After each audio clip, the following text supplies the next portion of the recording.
with friends. With friends. With friends. With friends. A team is fun, but I'm afraid to lose.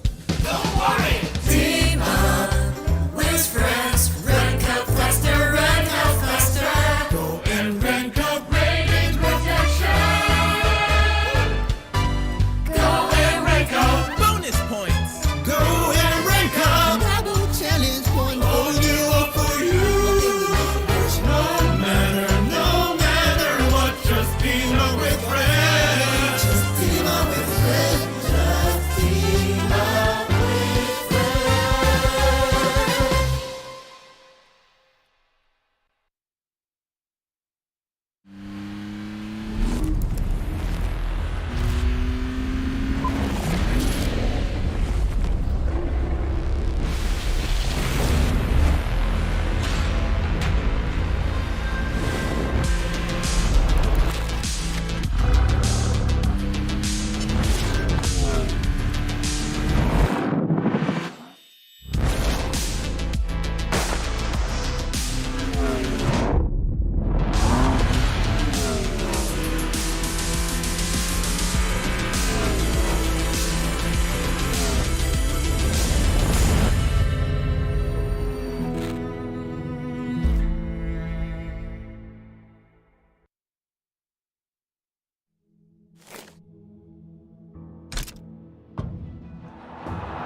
Here's Messi, away from 2, 3, 4.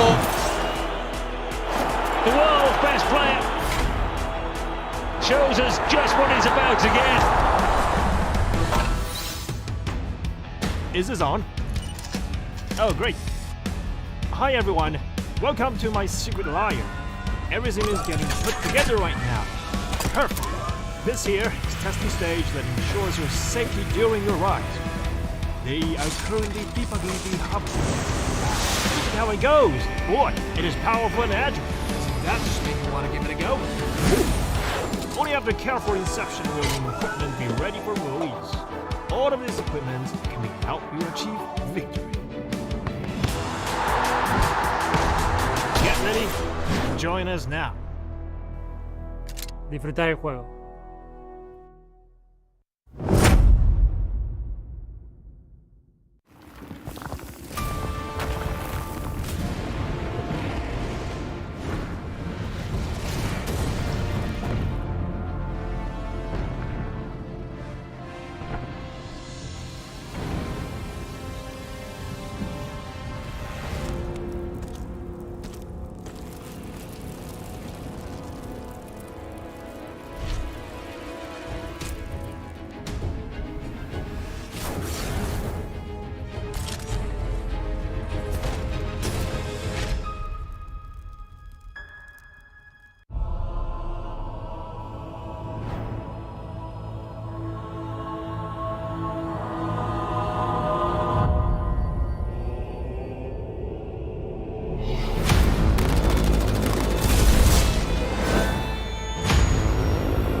It's been a long journey, ladies and gentlemen. We're currently in day 4 of week number 4. It's been 4 long weeks. We started with 48 teams going through the league stage itself, starting off with Group Red, Group Green, and Group Yellow. And the top 3 in each respective groups have already moved forward to the main event itself. And then we went over to the final chance for all these people itself. We had matches between Group Red versus with Group Green, and we had Group Green go up against Group Yellow. And of course, last but not least, yesterday's match itself, Group Red versus with Group Yellow. And of course, this is the first day of the last chance qualifiers here for all the top 16 teams still remaining at the PMGC, the PUBG Mobile Global Championships 2022. And of course, I'm joined by Blade from Team Aegon I8 right here. Now, Blade, if you guys remember this, yesterday they played quite an amazing match.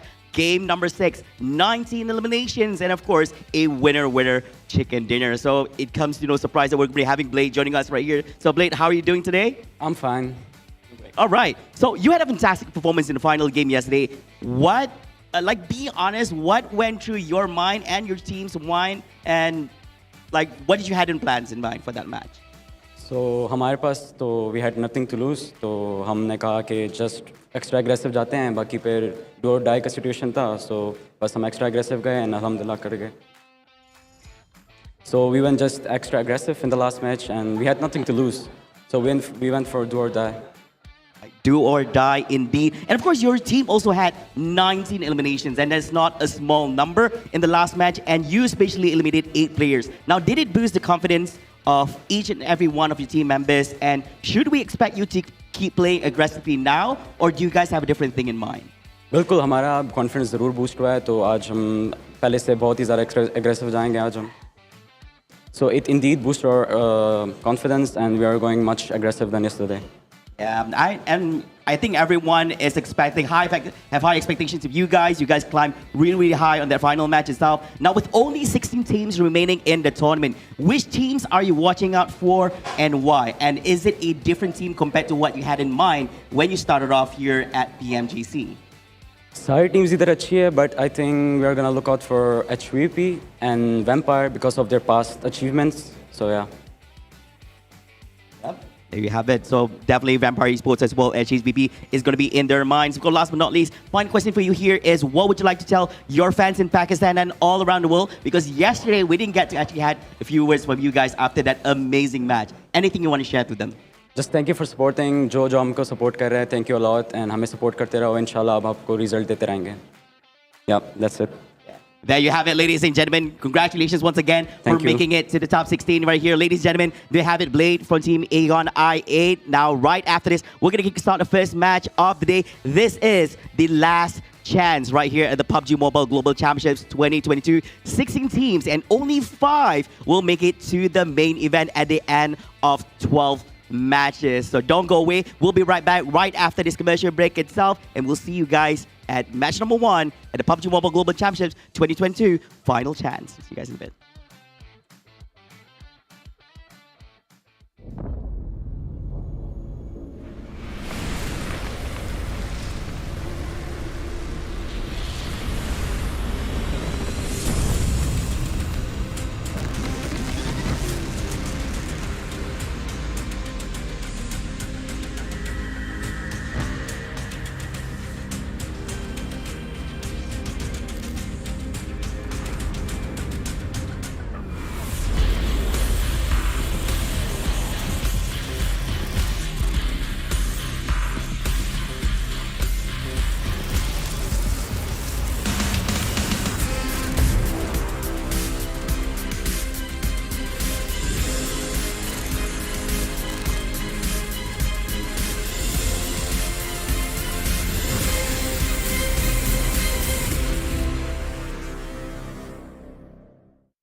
Two days, 12 matches, and 15 other teams are going to be stopping you from getting into your dream of playing in the PUBG Mobile Global Championship 2022 Finals over in Jakarta. And it's just a few weeks away, to be honest.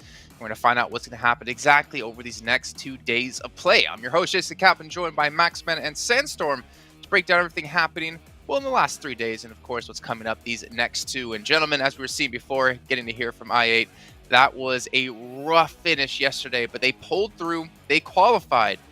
But the problem is, it doesn't get easier it doesn't get easier at all for them. It just gets more difficult going into today. Exactly, and I really liked what he said during the interview too. That he said that like they had nothing to lose pretty much, and like okay, we're just going to go hyper aggressive into it, and that was the egg on I8 to allow them to qualify into the last chance. So I'm hoping they're looking back on this and saying, wait, this actually worked. Let's just be more aggressive than we did in the past, and that might be enough for them to maybe make in top 5. It's not going to be easy, okay? Don't get me wrong, it is going to be really hard, but that is the type of playstyle that could allow you to maybe go just a little bit further here in PMGC. Thing is, it might work, but you're going back to competing against teams from Group Green. So now we're back to the strongest teams again competing against you. The fact that it's going to be once again over the course of 12 games, the pressure is definitely on for every single one of these teams, especially with the ones that are the last representation available and present right now in the PMGC for their respective regions. We have some regions who have representatives in the grand finals, some who still don't. So just that added pressure for those teams. Oh, also the added pressure of knowing Group Green played all their matches in the first 2 days, and now they got to sit back and watch yesterday and kind of suss out their opponents and all of their enemies. For you guys at home, though, we want to hear your thoughts about who's your favorite team. You can watch within the Esports Center in-game and actually get some tokens to vote. I think we saw, what was it, S2G is S2G. Number 1 the last through the last 3 days. I want to see that change, okay? Let's get Bigatron number 1. Because they've made it here to the last chance. They have a chance to get through into the finals, and I think they need everyone's support because top 5 for them as well is going to be very difficult. I think the BTR could be one. I thought DRS would be first. You know, I was surprised. SG's already qualified, okay, we get it, but DRS would need the support too right now because they're close. They win 7th in the survival stage. They can make it. Hey, if this fan vote was in YouTube chat, I'm pretty sure DRS would definitely win, and then we'd see LGD second as well, considering what we saw in the past. Big shout to Sony Xperia, the Xperia 1.4 and Xperia stream made in collaboration with professional esports players. You can get 90 Hz in PUBG Mobile with Xperia stream's total cooling system and multiple ports for intensive gameplay and streaming. And while you're playing on your Xperia 1.4, you can go chill out in the lounges of the Pullman Kuala Lumpur Bangsar Hotel, where our world is your playground. And you know what, Max? I like playgrounds. They're fun. I'm a little too big for them. I was too big for all those fast food restaurant playgrounds when I was younger. But you know what? I'm sure I can make it work. I didn't have friends to go to the playground with, so I never went there. So what can I tell you, man? I was gaming at home, man. That's why I'm here. It's a really depressing turn. But luckily for me, with Prime Gaming, I can make it not so depressing with free items in-game, premium content, and also Prime benefits. On top of that, I can buy myself some things to make myself feel better. I'm sure, Max, you might have done that in the past, too. Yeah, I order some snacks like that. I just feel better, and I just eat myself to happiness. I know. Well, you eat yourself to happiness. What Sandstorm does is he logs into PUBG Mobile, plays right now to the 31st of December to unlock a Maserati skin for himself. That's how he makes himself happy. So you know what? You know, everyone has their own things, and I think also Sandstorm is just wishing he could have one in real life. So Maserati, if you're watching, we'll each take one of your fine vehicles. I don't care which color, just I'll take it. Just it doesn't listen. Even if it's an old model, one that's being fixed up, I'll take it. It's fine. I like it. It's so weird. Like you get a car given to you, it's like I don't like the color. No, no thanks. Okay, Max. Well, I mean, you did say yesterday or was it yesterday or the day before? You have a license, but you don't drive. I'm scared of driving. I don't know. It's scary. Everyone's going so fast. I don't like it. All right, Maserati. I'll take his car and my car. He doesn't need one, clearly. Make sure you guys are all following all the official social media channels as well here as we now take a look at the participating teams here in our last chance. It's 2 days, only 2 days of play here. Non-stop action between all these teams. And really, looking at the list of teams we have, it's really, I think it's difficult to choose all the top 5 with 100% confidence. It's so complicated. Like every single game, we only got 3 teams you can put on our teams to watch. I would like to put like 6, 7, if not 8 potential of these teams. Like so many of these squads are looking just so scary in general, Sandstorm. And the thing is, even the teams at the bottom, they showed like true potential. Like I8 on that final game, if they play at that level of play today, who knows? Maybe top 5 is achievable, but it's not going to be easy. Yeah, but Not I want easy. them to do that in front of Group Green teams. That's the thing. In front of every single one of these teams, not just showing it up on the one day. That's going to be the important thing over the course of the 12 games. What's also going to be important is individual performance. Again, 12 matches of time is all you have to step up here. And sometimes all you really need is that one person, like your Sukis for LGD, to put up almost 6,500 damage himself to make things possible. And I mean, we got to see Icy step up, IHC in particular, when it came to yesterday. And even looking at our top teams when it comes to performance, surprised to see actually Alpha 7 up here because they didn't really stand out to me too much when we were watching them. The thing is, they've just been consistently getting themselves some actually decent eliminations. Maybe not able to rack up really a lot of placement points that way, but they were just constantly, like, even in bad games, getting themselves 3, 4, 5 eliminations. It would be constantly coming in. So their average damage, of course, does reflect that consistency in terms of overall eliminations and damage on the board. So they were looking pretty good. I do like what Alpha 7's brought to the table, but it's down to the wire now. Top 5 is not going to be forgiving you if you have one bad game. Yeah, well, yeah, it's going to be difficult. And honestly, I think consistency will be a big part of it. But to take a look at these two teams in particular, of HVVP and LGD, I do kind of wonder, what is that threshold of the amount of matches that need to be played before teams that have those really high highs and low lows really kind of falls off and eventually normalizes? Because if you have a small amount of matches, teams who can just pop off in those, 5, 6 matches can easily surprise you. But 12, I don't think that's enough to cancel out that fact. So not really able to afford too many bad matches here as we take a look at our top performers here for Erangel. Bacon Time, surprisingly enough here, Sandstorm. I think they were a top performer last time we saw them as well. So they're maintaining that level of consistency. Yeah, and they're still always staying towards the top of the pack, top 4, top 5, when it came to the group stage, when it came to the survival stage as well. So their performance is very, very consistent and definitely one of the teams to watch out for throughout the last chance games.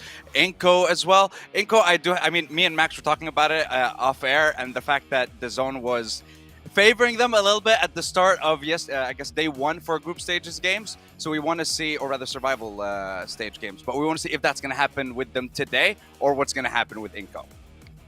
I mean, you were one of the people talking them up quite a bit here when it came to day 1, Sandstorm. So I'm going to hit you with the hard question. Is iNCO going to be top 5 at the end of these 2 days? No. Wow. Honestly, Whoa. I don't think so. Yes, they have been performing very, very well, but now that we've reached the very last stage of the tournament for these guys, I'm expecting a lot of changes from a couple of teams, and I don't think iNCO are going to be able to make it.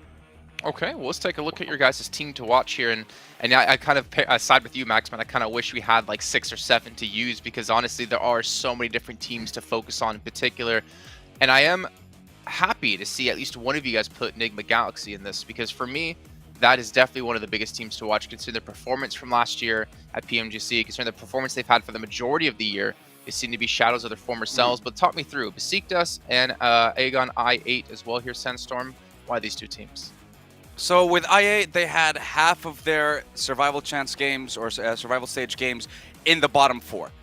Just very, very poor performances on day 1. When we came to day 2 for them, that's when they started to pop off a little bit. They managed to get a top 2, and of course, at the end, we saw that massive chicken dinner with 19 elims. Sure, but it's not going to work out for you if you keep playing at the same pace in these games, so something needs to change. You need to play that aggressive style from game 1. When it comes to Besiktas, they suffered a lot from hot drops at the beginning of the game, so definitely have to see a change here with the new teams coming in from Group Green as well. NGX, plain and simple, you are the last Arabian representative in this tournament, so there's a lot of pressure. There's just so much on your shoulders right now, but we'll see what they can do. They have to change it up compared to the survival stage. You have to play more closely grouped together compared to previously. So I like how Sandstorm went with some like underdog teams. Then you look at Maxman and he chose the Chad teams. Shameless. Exactly. Not even like the teams that like if they perform well, they have a chance. HVVP, LGD, and Damwon Gaming here. Maxman, talk me through it. So LGD, HVP, I'm not even going to talk about them because I think it makes sense. First, second place, boom. Okay, that's my point. Damwon. Survival stage actually not as good as I think a lot of people initially expected. They qualified in 13th position, only had one good game throughout the entire survival stage. Bit of a rough transition, so I'm hoping last chance we can see that step up because Damwon still can perform so well, so I want to see a little bit more. Man, it's like an anime. They're still powering up. They're trying to test the power levels of everyone else in the lobby before they go full Super Saiyan. And we're going to go full Super Saiyans. We're going to head over to John, Allen, and Blank to take us into our first match of the day. 12 matches on the card, 6 today, Blank. We are going to play the first 50% of those games, and the team's going to be earning the first 50% of their points that they're going to have. It is a sprint, so you need to put your best foot forwards. You do indeed. I mean, this is where it gets really tough now. Only top 5 teams will go through. 12 matches to play, so they play exactly the same amount of games they will be playing over in the survival stage. We do our player shots here, watching some of these teams get ready to go. Got HVVP on our screen right now, who have done fantastically well over in their respective group for survival stage, topping the leaderboard for survival stage as well, so they'll go home with the lion's share of that prize pool in that particular format. But yeah, last chance now. We'll see which teams can make it towards the top. Obviously, green is a group that is terrifyingly scary. i8 making it in after one of the best games I've ever seen in PUBG Mobile on our previous day that we played yesterday. So we'll see what they can do, because they'll be riding on a high amount of adrenaline coming into today. Well, you'd hope so, right? I mean, they absolutely blasted out. To me, it felt like they did just throw that Hail Mary, right? They went for that bridge camp and stayed there for quite a while. They didn't head central earlier on, which most likely, if they weren't in that position on the tables, they would have done. But they stayed there, and they got 9 eliminations very early into the game, and that was crucial in the end. They picked up 10 more over the course of it. But are they going to bring that to this sort of a game, right? Are they going to bring that sort of Hail Mary throw into this stage of the tournament, right? Because now you're set up, you're top 16. The only way you get forwards is in those top 5 spots, Blank. It is really rough to get all the way through to the end. I mean, top 5 is not a lot of chances for you to pump yourself towards the top. And like you say, it was a bit of a Hail Mary, but still, it takes a lot of determination and a lot of cool and calm, to be honest with you, when you're that far down the table, to be able to get the 9 eliminations and then think to yourself, there is a possibility now, and we have to play it out. Not let those nerves get to you or the pressure, and still play out the game really damn well with a 4-man squad towards the end in Sosnovka. I think it was a break that they absolutely needed, was that Sosnovka finish, but they made the right decision in the early game, and everyone else was very flustered, a little bit too pressured to make it happen. But we are now with the big dogs, with big leagues, over in our top 16, and it will only be top 16 from here on out. So head over towards the PMGC Grand Finals next, but this is the last chance for any of these teams to make it in towards this Grand Finals and play with the best of the best. Top 5 over in the survival stage on a 12-game set, so very comparable here, was in 120 points. So that will be around where these teams are going to be looking to target in order to be able to achieve greatness. And of course, you can achieve greatness by looking like someone pretty great himself. It's Captain Messi. He's joining the PUBG Mobile Battlefield. Stand out on the battleground with the Messi football icon set. Grab them in PUBG Mobile now. Absolutely want to pick up that. Very nice couple of skin sets coming through from there. And if you also want to catch yourself some more skins, some more abilities that look good on the battlefield, stylish, the PMGC 2022 special crate, which will be dropping somewhere near you very soon. So make sure you grab your vehicles, you send on over, because we're on the 3rd right now, and this will release over on the 5th. So 2 days before you can start getting your hands on that bad boy. So make sure you are ready and raring to go once we do conclude our last chance before the holidays, let's say. Let's take a look at this game right now, Blank, because, well, hang on a minute. I was going to talk about the circle, but it looks like the Sharks are swirling. But unfortunately, Reggie's got the harpoon out. He's going to take down the first Great White. LGD lose a player early, flushed fast, but the damage pours right back in through the windows. Unfortunate for LGD to lose a player like that. They do get that answer, but both these teams now down to 3 players. Let's talk about the circle a little bit, Blank. It's kind of hard shift over to that east side on a hard cut plane path.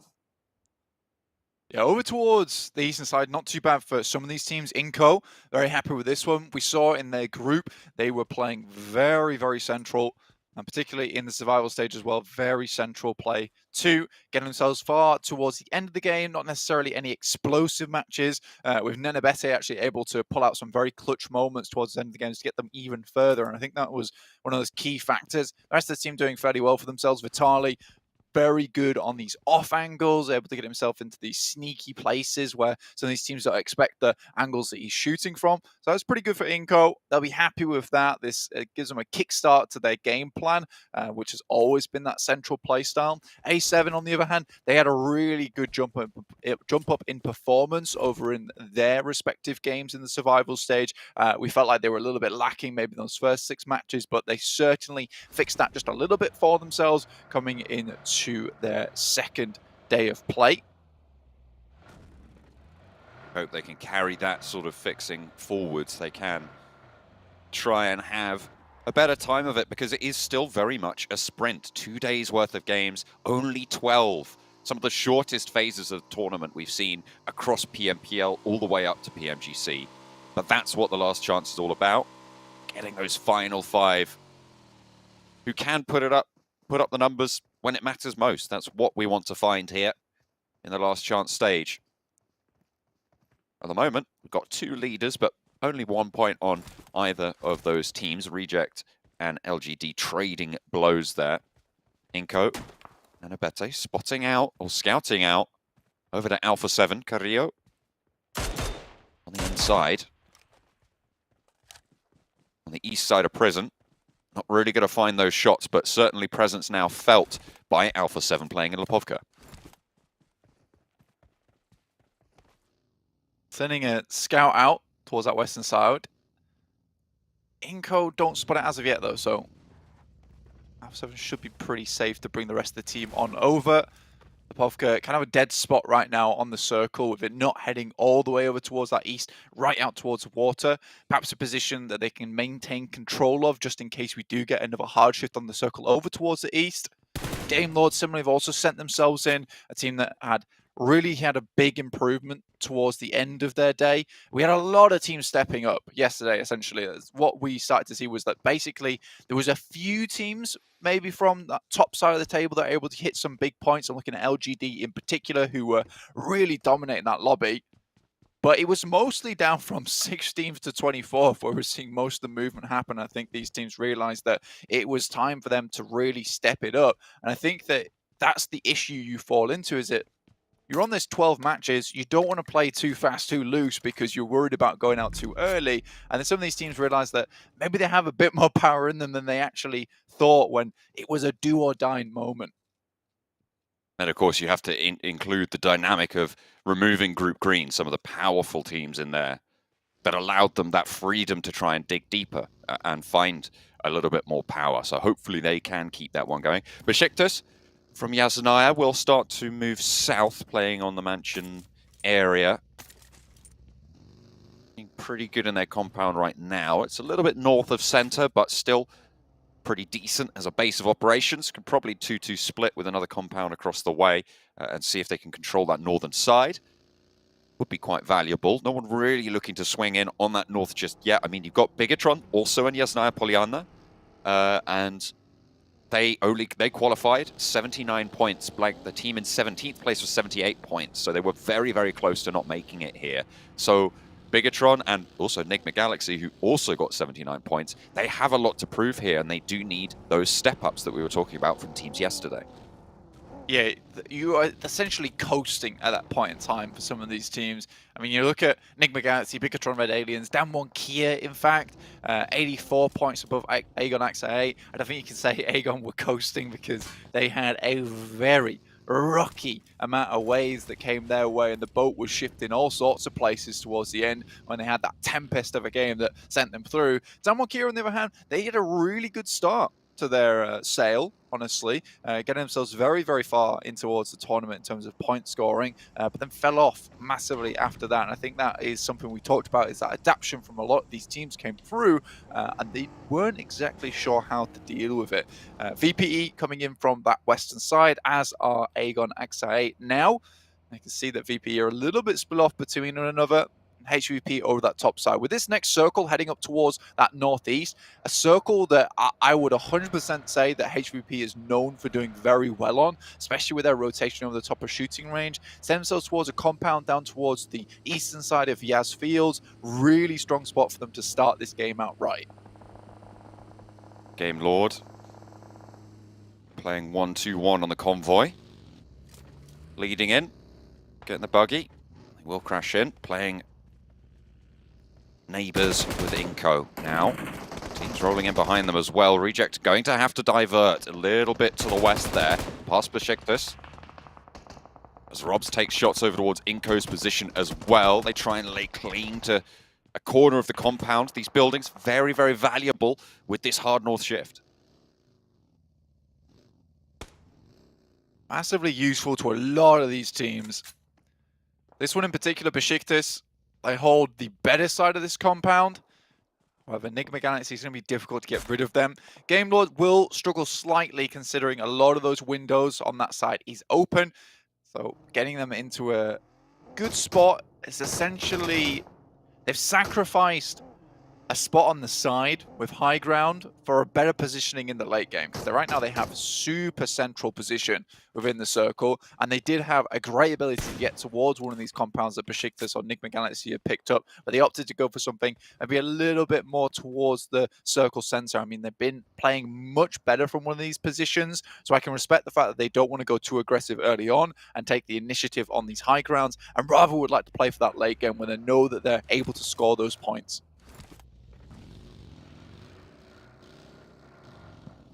Vampire playing on the western side will have to move south of these fields. That will put them directly in competition with Enigma Galaxy and Besiktas in the compounds ahead of them. LGD from that northern side. DRS from the south. They start to make their movement. Aegon XI8 from the south now pushing in. Actually turned short there behind IHC.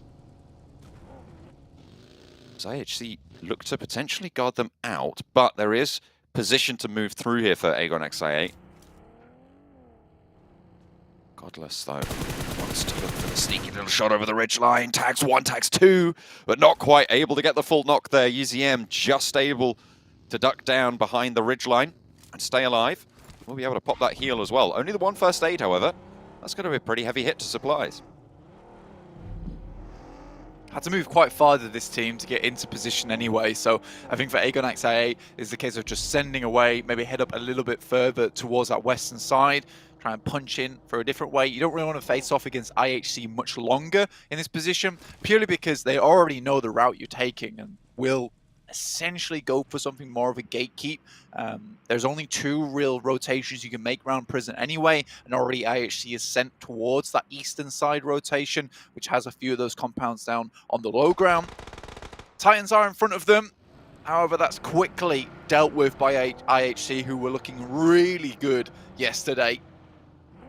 They had a lot of power, a lot of firepower, fragging potential. Down one, though, looking to prove their own fragging potential. Game Lord won't actually slow them down into the garage and the compound. As nades start to fly back and forth between the buildings. Gets a good chunk of damage over there with a nade for Game Lord. On the busted outside of the building. Needs to be careful from teams crashing in on alternate sides. Game Lord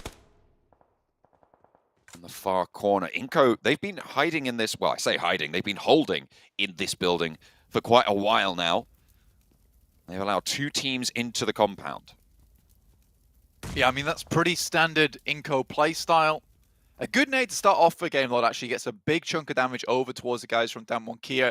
I think that they're a little bit worried, but this position is very classic iNCO, to be honest with you, with the fact that, you know, they're usually either squashed between 2 teams or on the outside between 2 teams. It's very interesting how they get themselves into this scenario so often, and I think that you bring a good point, John, in the sense that they've allowed this to happen, realistically. They don't like to take too much presence. They'd rather that they chilled with the homies. You know, they had 12 players all in one place that were sort of wary of one another and didn't want to take any fights, because there's always that looming presence of a third party, and it's very, very close by. So now Damwon Gaming, as well as Game Lord and iNCO, reluctant to fight one another. Although, with the way the circle's going, keeps heading up towards that northern side, and sooner or later, this is no longer going to become one of these central spots. Ooh, a trade, 1-for-1. Victor able to get a knock, but Damwon have the backup. Game Lord try and put theirs into the fray as well. Akashi moving forwards, Rob's low, and a second knock goes over towards Damwon. A flush over onto Victor, but Akashi's picking up the points in the meantime. Forest still active for Damwon, trying to get that heal off in time. Has got the DBS. Brutal, catches one, looks for the flush onto Rob's. Now one more player from Game Lord downstairs. Narvalo looks to try and survive, the archetypal survivor for this squad, and Forest is the solo. Molotov through the door forces him around that staircase to play a little bit fast and loose with it. Narvalo gets to cover on the outside, but instead decides he wants to go maybe for a little bit of a scrap. No, outside further. Akashi repositions away, and just in time, the Molotov bursts outside the door. You can hear the shells been popped back into the DBS. Nade goes long, but it's not good enough, and realistically, again, this is a bit of overconfidence and a bit of overzealousness coming through from the guys from Game Lord.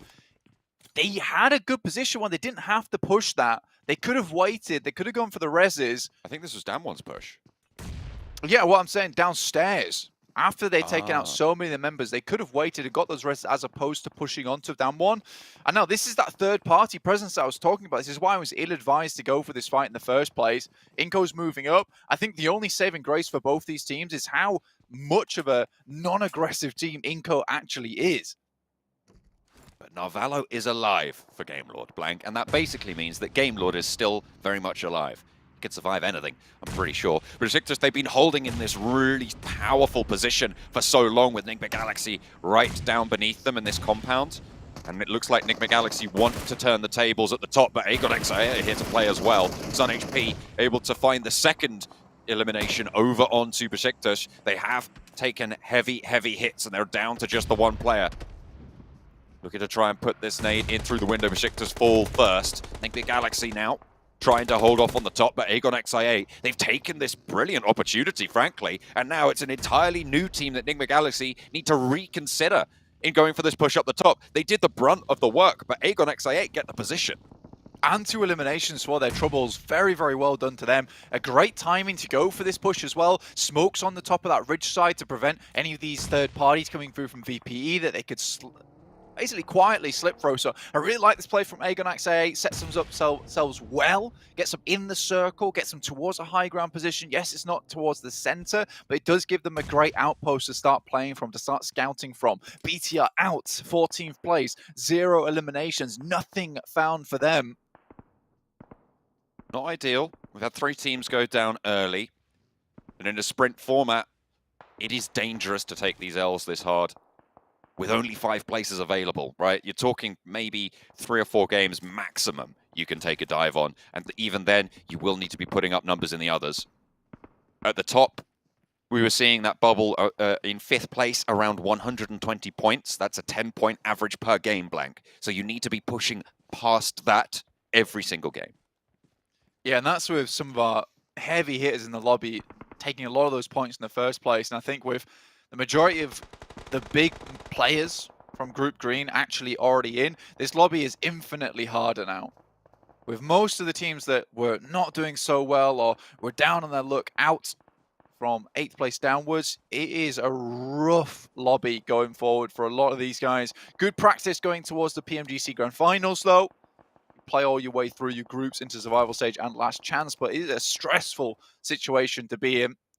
Much rather be kicking back, analysing these games yourself in the meantime, rather than having to pseudo-practice, but also fight for your life at the same time. HVVP certainly getting their practice in.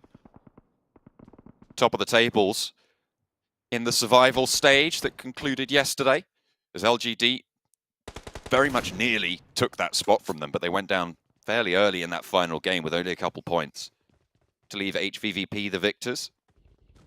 But now they need to do it all again. Circle shifts down southeast, cuts out the compound on the western side of things, but keeps the position in the compound for Vampire, for iNCO. iNCO, again, not moving too much. They did clear out that player from down 1 earlier. Narvalo lives longer, still within the circle. Bit of a barren wasteland towards the center of this circle, honestly. Some good compounds on the outer edges, though, so you're most likely going to see teams play edge for a little while longer. You might see some crashes come through as well. HVP not able to pick up any eliminations as of yet, but they have been doing some good work down towards Alpha 7 and Bacon time. Hitting the shots, getting some knocks, taking off those helmets. A7 certainly will be worried, but a crash more than likely required. And getting across from that north side is ever more harder because you have to cross that road, so you're open.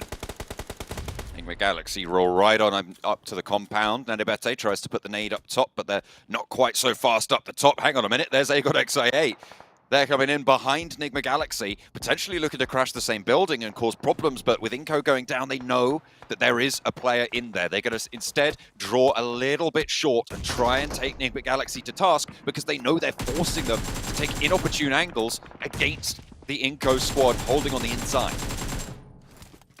Nice anyway, UZM in the vehicle. Pushes out wide. They don't want to go for this one. Maybe try and head towards that northern edge of the map. Surprisingly, they allowed Nigma Galaxy to get in front of them. HVP suffering terribly versus Bacon Town at the moment. Meku down. Tixie's already out. Kitsune also bleeding. able to get himself back up to 70%, so a two-man squad here for HVVP. Difficult push south, and they really weren't prepared for it. Shirty did go down for bacon time, which leaves them as 3, so potential for them to push through this one, but will be very difficult. You can see that smoke train is starting to run out now, and Matic really in danger for HVVP. Aegon XI8 trying to swing around the north side, trying to move into this area of the map, but they don't have much info, and they will be cut down. First to fall is IQ. Next up, look at her try and take down UZM as well. Aegon XI8, they looked like they were doing all right here, but they swing wide and wild on the northern edge, and HVVP fall with them. Allowing Enigma Galaxy to get in front of them was the biggest mistake they made. I think that was purely with the way that the terrain was set up on that western side. Enigma Galaxy were able to swing down underneath the ridge out of view. The guys from Aegon XA8, and they weren't able to gatekeep as well as they would have liked. Great position for Enigma Galaxy to pick up. I mean, it's a Hail Mary to go for this compound, trying to think that there's no one already in here. You expect from the amount of fighting that's going on in this circle, with the amount of open area there is, that Enigma Galaxy can go for this push. If there's a team in there, they fight for their lives for it. If there's not, great news. They can continue to play from here and maybe get themselves a good game off it. IHC, on the other hand, down towards that southeast side, there's no one with them right now. They did a good job at getting some knocks, getting some eliminations, clearing out most of the teams on that side of the map. Now they have so much space to work with. DRS shots over to Enigma Galaxy, find the knock onto Lord. The flush actually coming through. 2 players from Enigma Galaxy still alive. LGD doing fairly well. They lost a player early. With the circle that they hold right now, they're pretty much the only team fully in this one. All of these teams in the compound are going to have to move out towards them. It's a horrid playground for a lot of these players to go through. Look how just open, flat it is. It's going to be snakes galore. You have to drop the backpack, try and make your way in. Reject have nades over towards DRS, currently on a 5-limb streak at the moment. Nade's been sent back by Delta now in between them. Dweller takes a bit of damage, but doesn't drop the pin. Massive amount of damage chunked over towards DRS at the start here. Will it be enough? Do they know that it's a duo as well? Because you'd imagine they just push really, really hard if they did have that sort of inclination. Delta pushes in through the smoke, has got the UMP, they're playing close, up and personal, but Duello, he has the drop on this one. Delta able to turn this one around though, and both of the Reject players fall for 1 knockover onto Gianti. DRS might not be able to get this res, in fact, and Delta out into the blue. Is he going to be able to get back in time, or is he just going to tick away? Just able to squeak out there. But really, really low, has to hop out and gets knocked almost immediately, actually. Goes down to the dropout from a barely moving vehicle. I mean, that's what happens. Usually you can drop out those vehicles at that speed, you take a tiny, insy little bit of damage, but there it was absolutely enough, considering this guy was basically on his last legs anyway. Bacon time. Get knocked out. It's on that north side. Great move from IHC. Realize that there's so much space open. It's time for them to move in and start dominating this lobby. Alpha 7 similarly have a good spot. They've been playing out from here for a long, long while. Haven't had to move too much. One of the stronger compounds, but look at this western side. It is so grouped up. It's so horrendous to push through. So many smokes now been laid down. The fog of war absolutely blooming here. Vampire have been fairly quiet so far this lobby, but they are playing as 4. They're playing on this flank. Unfortunately, though, Squash finds that nade. Nenebeti wants to push in to go for the flush. Will be able to find it onto Stoned, and none of the team from iNCO will fall. 5 eliminations there. As Vampire cut down to 3. Ravenclaw falls. As LGD holding on the outside here. They're playing on this ridge on the outside of this compound, and Vampire are just getting torn to shreds. 5 eliminations for LGD, and some of the heavy hitters from Group Green have already taken that tumble. HVP out, VPE out. Bacon time also not making it through very far, but iNCO, 6 eliminations. This team is a survivor team. They certainly make it far when they need to. Yes, they'll put up the massive games that we see from some of these other teams, but this is a chance right now to prove us wrong. 6 eliminations so far, but up against one of the most terrifying squads over the last couple of days. It's LGD, nades in hand from Suki, the man, the myth, the legend himself. 549 average damage done. It is unbelievable the amount of work this boy puts through. Spray from Nenebeti over to the Titans, lights them up, but doesn't quite knock them down. Now that position's given away, and LGD are going to launch nade after nade over to it. looking to burn them down as well. iNCO going to be low on these meds, moving in for Vitali, but you really can't commit for this res. MVM pushes over the top. There's so many shotguns in this close range, and MVM finds out all about it. A nade, a shotgun shell, trying to put the hurt on, and it will be good for Squash yet again. Suki falls, and now LGD down to just one. Chunksy is there behind the ridgeline, but can't be in a position to aid his teammates just yet. Shots over from Teak. Might be able to go under the vehicle, just looking for one more. The heel being burnt out right now for Chunksy against 4 players from iNCO. They did get the res on the Vitali, but they still have to push. Huge amount of damage been sent through to iNCO now. Titan looking to pick up themselves a good amount of eliminations as Puncher takes those shots. iNCO still taking shots backwards. Nenebete might be able to find himself a thread of an angle here. It'll be very difficult for him. The RS sends nades over towards Narvalo. Doesn't quite take him out. He didn't manage to get the nade off. Vitali sprayed him down. He spotted him, so I don't know if Narvalo's position is known. And like, they're still alive. I said it earlier, Game Lord. They're still very much going in strong. Don't know how Narvalo does it. Teak. Oh, he's finally gone down. I had to say it. I had to ruin it for him. But shots over towards Titan, still good for Nenebete, and iNCO still up at 4 players alive. 10 eliminations for iNCO. This is the sprint team that we wanted to see. Nenebete finally takes down Titans. This guy is just unreal good at the moment. I think for iNCO, he has been such a massive boon to have on the team. The rest of the team doing well to back him up, rallying around his thunderous charge throughout this survival stage and last chance. A7 now looking to go Brazil versus Brazil here.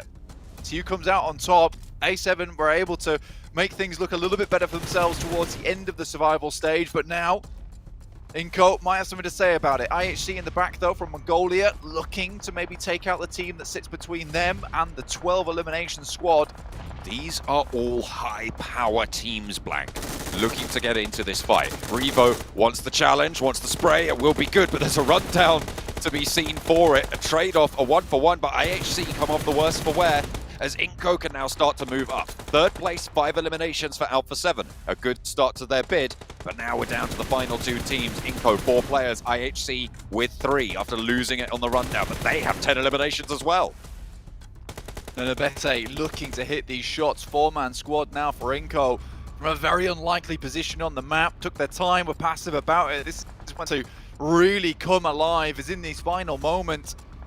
And this time around, it's not iNCO with no utility, no nothing, no ammo on board. This is an iNCO fully set up. Backpacks just brimming with supplies here. Look at that, Ziol, 2 first aids, no stims, no nades, no utility.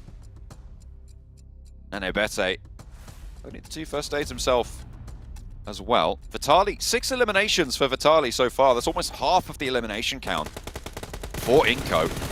He's doing a lot of work himself. Ziol lit up. Alex maybe soon to follow, but there is an answer coming through. Godless able to trade that one off, but the 2 players forwards might just fall here. Alex hits the deck, doesn't quite get that heal off before getting knocked by Squash, leaving iNCO at a 3v1.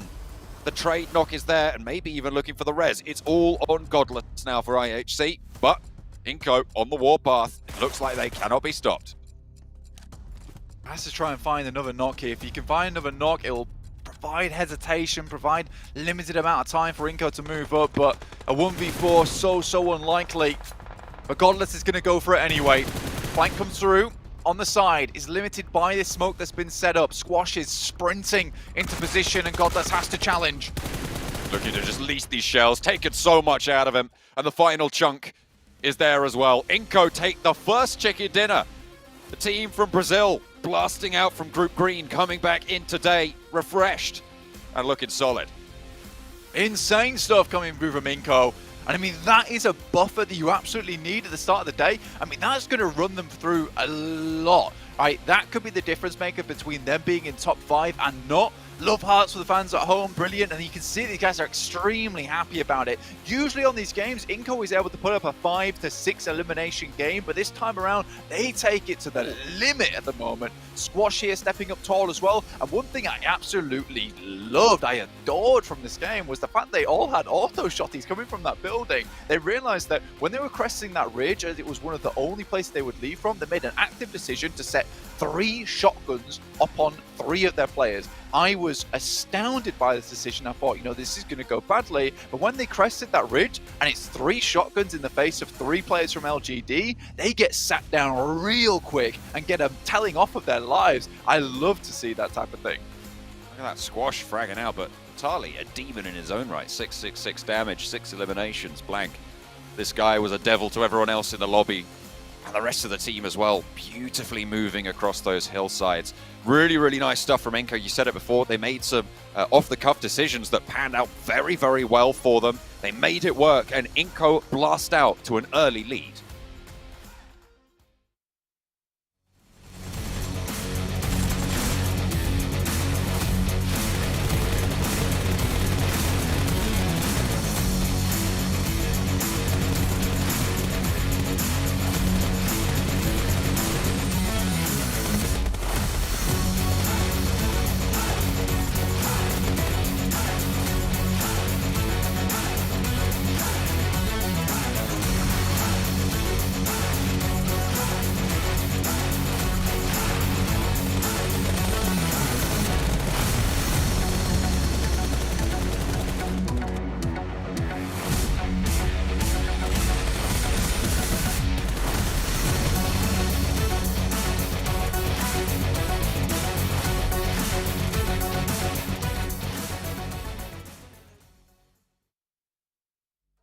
Well, ladies and gentlemen, I'm going to ask you a question here. Close your eyes and just imagine saying that a team isn't going to make top 5 and you don't even put them on your teams to watch. And then they come out in the first match to win the whole thing with 16 eliminations. Now open your eyes. You are now Sandstorm. No! I did not expect that from iNCO whatsoever, but my God, what a start.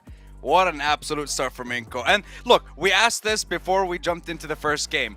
Are they going to be gifted the first zone? Are they going to be gifted the first game? I mean, the first zone was in their favor. It was in the favor of Alpha 7 as well, but their movement was very, very nice. The timing was perfect. That fight against LGD, man. Those DBSs, you don't expect 2 or 3 people from the same squad to come out with a DBS, but then Squash comes out with a 1k damage. That is We're missing a stat there. Yeah. Like a shotgun blast used. Shotgun shells used in that game. I love that push they had on LGD outside of Mansion 2. It's just LGD being like, let me tell you something. Please go down. Like, I think it was a 3 to 4 man push with the shotgun. They were like, they had Tigers, they had themselves the DBS, and they would. At that range, you just cannot deal with it. Doesn't matter how good you are. Doesn't matter if you are LGD. The shotgun will be mightier than the M4 in those kind of fights. And that was a question we had initially, right, Sandstorm? Right? If the circle's given to them, they might get the chicken dinner. But we want to see them get a win where they actually have to be on the move and be constantly aggressive. This is the game I wanted to see. I'm sold on their performance. So hopefully they can keep this going now. I think about that LGD push that was even more interesting was, LGD obviously finishing second throughout the survival stage, looking like a very, very strong team, especially these last couple of days. But they also had like somewhat of a little bit of a high ground too, but I don't think they expected the amount of shotguns coming their way when they rounded that corner. Even a tree wasn't enough to save you because that tree is going to be non-existent with that many shotguns blasting it away. But yeah, fantastic to see. But the thing is, we've known the DBS to be insanely strong for quite a long time. We've seen more and more teams using it, especially if you get these close quarter combat situations. It works out flawlessly here for iNCO. Now, the fan vote that we've been talking about here, if you guys are watching in your esports center, you can actually vote for your favorite teams. We have some updates for you. And the update is 4 rivals have overtaken 1 million. One of these teams, great. One of these It's teams not like is the competing others. here. Right, yeah, one of these teams is actually competing right now. Out of the 5 teams that have been voted. Well, 2 should aren't like the others, I guess we should say. Yeah, exactly. But one of those teams desperately needs those votes because they got 0 points here in this last match. Tough times for them for Bigatron, and we'll see if they can step things up, obviously, over the next few days. You guys at home, though, who are watching, we have a survey for you, which you can share with us via the 2022 PMGC viewer survey. I think that's going to be put up over in the YouTube chat for you guys to participate in. Just remember, if there's a question of who is the most handsome and amazing talent, you have to say Maxman, not me. Agreed, 100%. I never know where you're going to go with these, Jason. I don't know if you're going to be nice. I don't know if you're going to be mean. Sometimes he's keeping me on my toes. I hate this. This is weird. I can be nice sometimes. Let's take a look at overalls. It's going to look very reminiscent of the match rankings, though. No overalls. So we're not going to look at that because we just basically saw it with the match ranking, right? It was just one match played. We still have 11 yet to go, but only 5 left to go today. And we'll be heading over to Miramar for our next game, which is going to be, I'd say, again, quite interesting. We've had 3 different groups in survival stage that swapped in and out, basically changing where you potentially will drop or potentially have to hot drop against. And now we're finally into that solidified lobby, though there is teams from every single group in this one. And after this first day, or after, I guess, the first set of maps, you should feel kind of comfortable of where you're dropping and kind of comfortable to understand where teams are going to be going. Especially because you're not going to have that changes of drops and rotation heading into tomorrow's matches, right? It's going to be the same lobby, the same teams, normally the same drops, and kind of similar rotations happening. So it should be good to go. And yeah, LGD, HVVP, really showcasing in the survival stage why they are currently the top 2 teams in this map. And Vampire too. And iNCO, I mean, okay, I was looking, I was like, yeah, this makes sense. This makes even more sense. This makes even more sense with iNCO up there. So yeah, I like THVVP go a little bit further in this game because they had a really, really tough rotation. I think they will get kept by, I think it was Bacon Time. There was also Alpha 7. Not an easy game for them, so this next Miramar game might just redeem it a little bit for them. Okay, well, you know, I'm actually looking towards Sandstorm here because his prediction game was on point the other way around for the first match.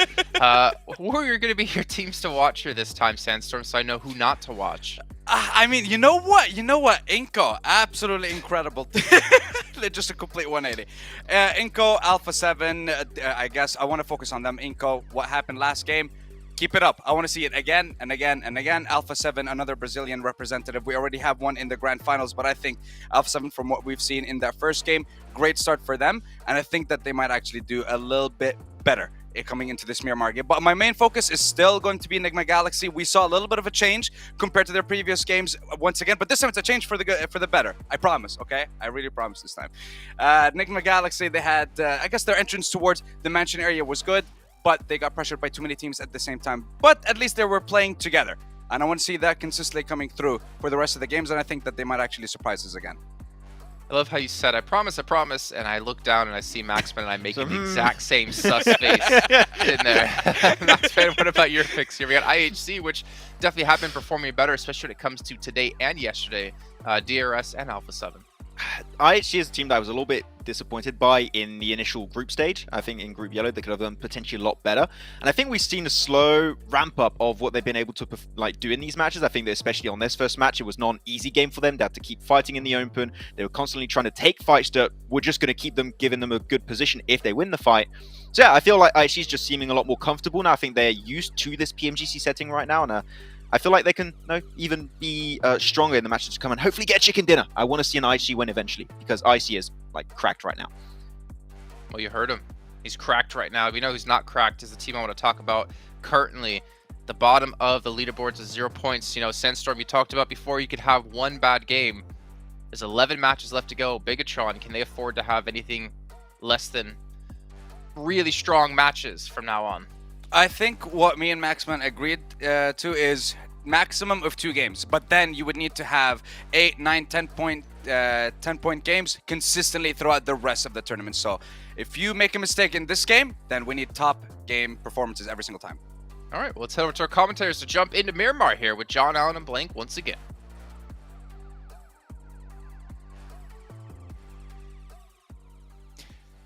We're going to the desert, Blank. We're going to be taking a trip out to the dry lands. I'm sure our teams are going to be trying their best here to pick up where they've left a little bit of slack in that last game for some of the very significant teams in this lobby, right? HVVP going down fairly early.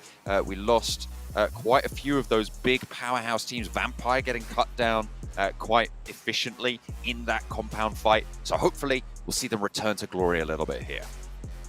There's hope for some of these teams. Maybe they can pick up the pace, pick up the performance just a little bit. I think for iNCO, that game has absolutely sent them skyrocketing towards the top of the lobby, which is really nice to see. I think iNCO's taken a lot of pressure off themselves over a big game like that. You don't often see like a 16 elimination, 17 elimination right off the get-go for some of these teams, but it's certainly one of those ones that will really sit yourself nice and happy. And you were saying, you know, for that bubble position in 5th place, you need to hit a 10-point average. Well, right now, you know, technically iNCO sorted 3 of their matches, so the next 2 matches iNCO could do absolutely nothing. They could go out in 16th place and they'd still be on track to hit that bubble position if they hit 10 points and then match 4, match 5, match 6. So you realistically, iNCO's in a very, very good spot to be getting towards that top 5. They just need to carry on that performance. And as we know from iNCO, they're very good at finding these positions towards the center of the map. Their macro is pretty decent. I'm liking the decisions they're making. However, very big decisions have to be made going forward with this kind of circle that moves away from the western path on the plane. Goodness me. Yeah, it is really, again, a hard shift. Keeps those islands out to the eastern side. Zoning over towards Impala. Difficult set of rotations now for the teams, as you say, all on that western edge flank. Ooh, shots from LGD. And again, they're in an early scrap. A very efficient knock and flush for LGD, but Enigma Galaxy, again, taking a little bit of a hit here. Galaxy, it's really not what you want to see. 3 eliminations found on that last game, though. It's okay.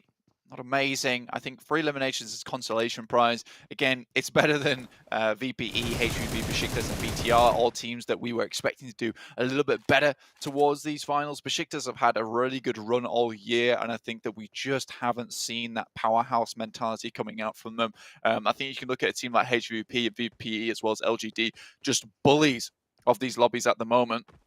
LGD in particular, not afraid of absolutely anyone. I think VPE, similar kind of playstyle where it's just a case of sending in, getting all those points on board, and just taking it to absolutely anyone. 2022 special crate, though, will be dropping soon, December 5th through to January 8th. You can try and pick some of those up, get yourself some nice bit of kit from that one. Make sure you look good in game and support some of these teams as well. Let them know that you're enjoying the show. On the other hand, back to my original point of not being a bully, it's HVVP who've taken a bit more of a careful approach to these games. And I think although you'd see them as perhaps one of these teams that goes in and it's very oppressive to play against a lot of times, they don't necessarily take that kind of stance that you see from LGD and VPE, which is they just send in and they demand attention. They demand that kind of respect coming through from you. You know what I've just realized is HVVP drop northwest on every single map that we play. It's a relatively unimpactful thought, but it's still kind of interesting. Maybe they just like heading southeast, you know? It's their vibe. They're going to be trying to bully from that northwest side. I mean, always go east. That's what I'm talking about. That's all you need to do. If you head east, it's always good. They're going to be trying to head east over to Jakarta. Get into the top 5 spots, not an easy task, especially currently in 14th place, only the single point from that last game. LGD going to be racking up quite a few more than that, obviously with that elim they got in El Pozo just now. They'll be putting up there on 12. Bacon Time moving in behind Bigatron. Actually, sorry, Bacon Time actually ahead of BTR as they leave on the east side. Hang on a minute. There's been leapfrog after leapfrog. Did they draw short? No, they're playing 2-2 split. That's what I was confused about. There's 2-2 split from Bacon Time going through on either side of the Bigatron rotation east. Interesting. Very, very interesting. Heading their way in between BTR at the moment. Trying to get towards Impala as quickly as possible. Bit disconnected. And with Shirties heading through the fielded area, we'll see if anyone picks up on this. I think most other teams will be more concerned with their rotation in towards this circle. Anyway, Reject also moving up. BTR, though, as we said, moving through that field, that was always dangerous for them. Are able to pick up a couple there on the way through, just in terms of knocks. No confirms as of yet, though. No, they did manage to pick up one at Bacon Time. There we go. It was a knock into a flush very, very quickly going through. So BTR pick up their first point of the tournament. Good to see. Again, we talked about this team coasting into this stage, and BTR want to put up those numbers to be the only home ground representative over in Jakarta in January. I think a lot of people are cheering them on for that as well. And to be fair, taking out one of the players from Bacon Time nice and early there over in the fields really just give them a lot of pressure they can now put towards Bacon Time, understanding that they're a team down or a player down. So heading towards Impala is always an option for BTR. Again, a 4v3, still not a done deal at that point. There's still ability for that outplay coming through from the guys on Bacon Time, and especially with the circle being on this side as well, you're expecting more teams to be heading in towards this area. I'm looking at DRS who are moving up on that eastern side. Reject who are also scouting outwards. They spot one of the players from Damwon. Osal has to send away in the buggy. Quickly jumps out. Damwon have had, I believe, the highest point scoring game day of any team in this lobby. Their second day, they were able to get 86 points on the cards. So they definitely can sprint when they need to. See if Damwon can pick up the pace a little bit here, because they were a little bit slow in the first one. Okay. That's how you pick up a flush onto noise. I get it. I get it. It makes sense. Yeah, jumps over the top of you. Basically, a delivered little bit of a point there straight to them. Ragey, as well as the rest of the reject squad, moving outwards. This is towards Impala. They managed to get a lot of their teams set up here nice and early. Aegon XA8 down towards the south side too, looking to move in. A lot of teams on our outer edges though, very much outer edges too, right on the side of the blue. That's Besiktas. Titans yet to move down from Via de Mar, Minas de Valle. IHC currently in front of LGD as well as Enigma Galaxy, and HVP slowly making their path down from water treatment. We saw this dynamic kind of start to develop yesterday, where there would be this big central group of teams and then a large amount of ground between them and the teams on the outside. It feels like that's going to continue here today, which could be interesting to see unfold in terms of those dynamics. Impala, a big draw for a lot of people. Labanita around that crater as well. Minas Generalis, all valuable spots, and people have headed into them early. And if you haven't, then you're playing all the way back. Yeah, it's a little bit rough. I think that for this place in particular, where the circle's currently setting up towards, where we've got a lot of teams sending very central, that includes iNCO, which we sort of expected anyway. IHC able to put up a good performance on last game with 22 points, A7 also 15. LGD, although going out rather early, were able to get that 10-point average on board, which is great to see for them, continuing on their track upwards towards the top of the lobby. But yeah, this is one of those positions where you want to get set up nice and early. I think DRS has certainly gone for that one, which is on that high ground, because the further you get in towards this area of the map, the more the circle shrinks down towards Impala.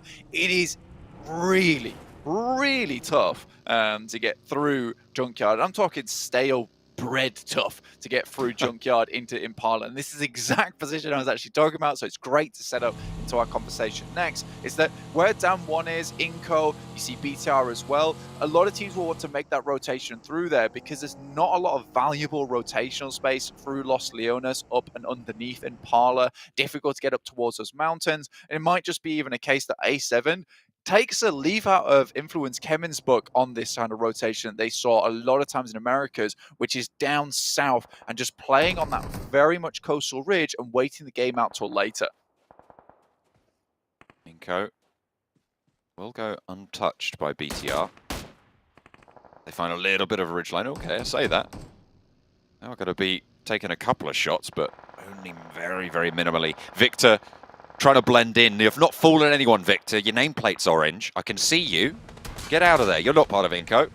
They do diverge on their paths. Victor moving back over towards Akashi. Game Lord. 3 players alive. They lost Narvalo. That's basically half their team right there. Robs trying to scout out the position, but BTR hold the longhouse. Currently a really good spot for BTR. Again, when you're looking towards this bottom side, if you want to bring that average up, you're looking at a 20-point game.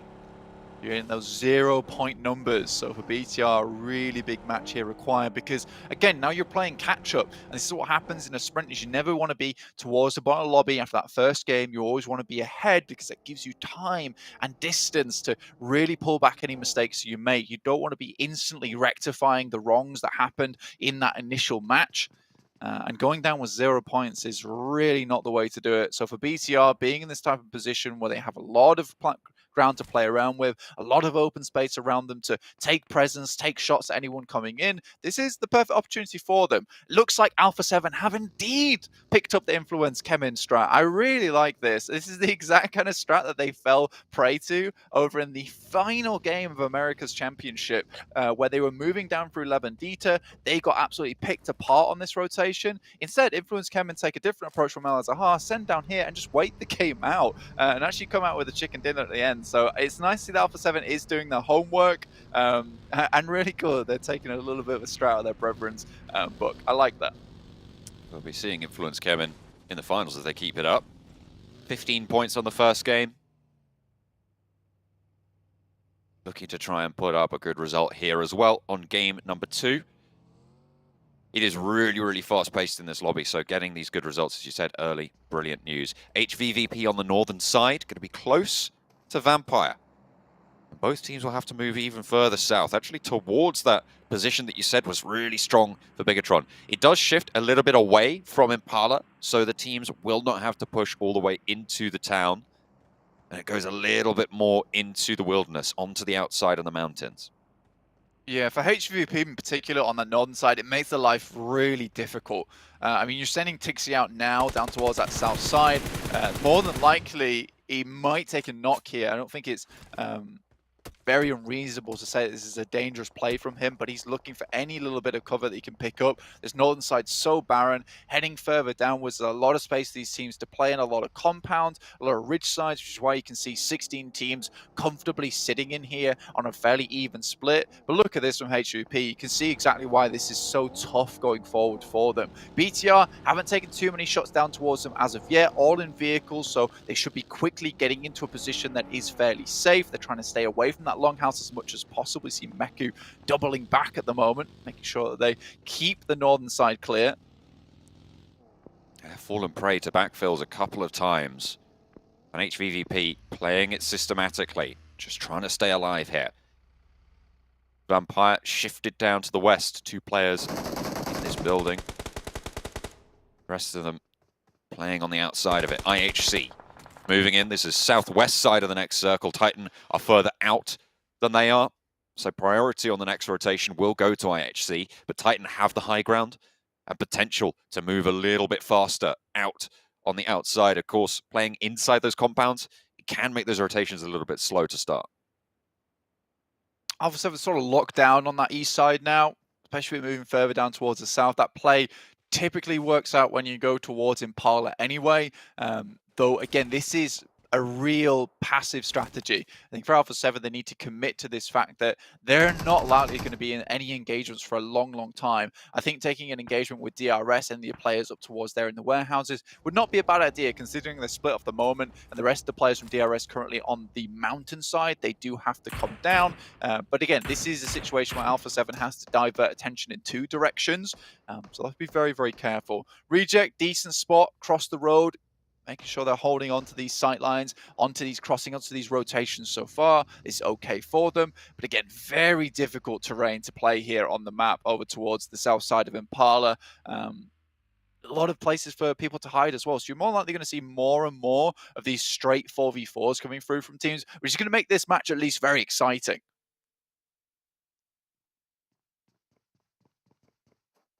Enigma Galaxy ahead of Vampire.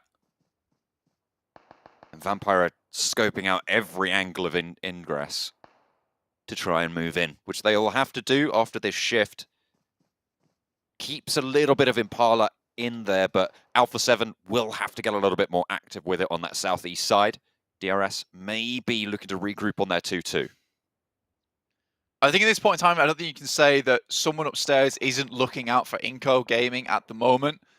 They are getting some incredible luck on these circles, even throughout the entirety of survival stage. Yes, they move in very quickly towards the central spot, but typically don't move too much from that position anyway. A lot of times that circle does head over towards them. I think you have to give them credit. And I don't want people to take me in the wrong way that I'm saying that this is the only reason they're winning games, because I think that they do send towards the center of the circle quick. Their macro to get into that position is very good, and they hold down those positions well too. The thing is that how long does this look continue? Because I'm curious to see how iNCO Gaming does when the circle moves away from them. They have to start leaving these compounds. If it remains for the rest of the tournament, great news. I think this is 100%, and I'm very, very willing to say if they never have a circle move away from them, 100%, I think that iNCO Gaming will hit in towards that top 5. Have to wait and see if they're able to achieve that, if they're able to get it, if that ground is afforded to them. LGD, 11 points on the first game. They showed us their power yesterday. They almost made it into top spot. Second place from the survival stage. Well, only a couple of points, about 3 or 4 points in it. So it was really, really close to them and HVVP. But at the moment, they have outperformed their rivals at the top. Still, only the one game. And you can't discount HVVP. You never can, Blank. Vampire on the western side, similarly, powerful. One of the Group Green teams gives everybody a little shiver down the spine whenever they look at them.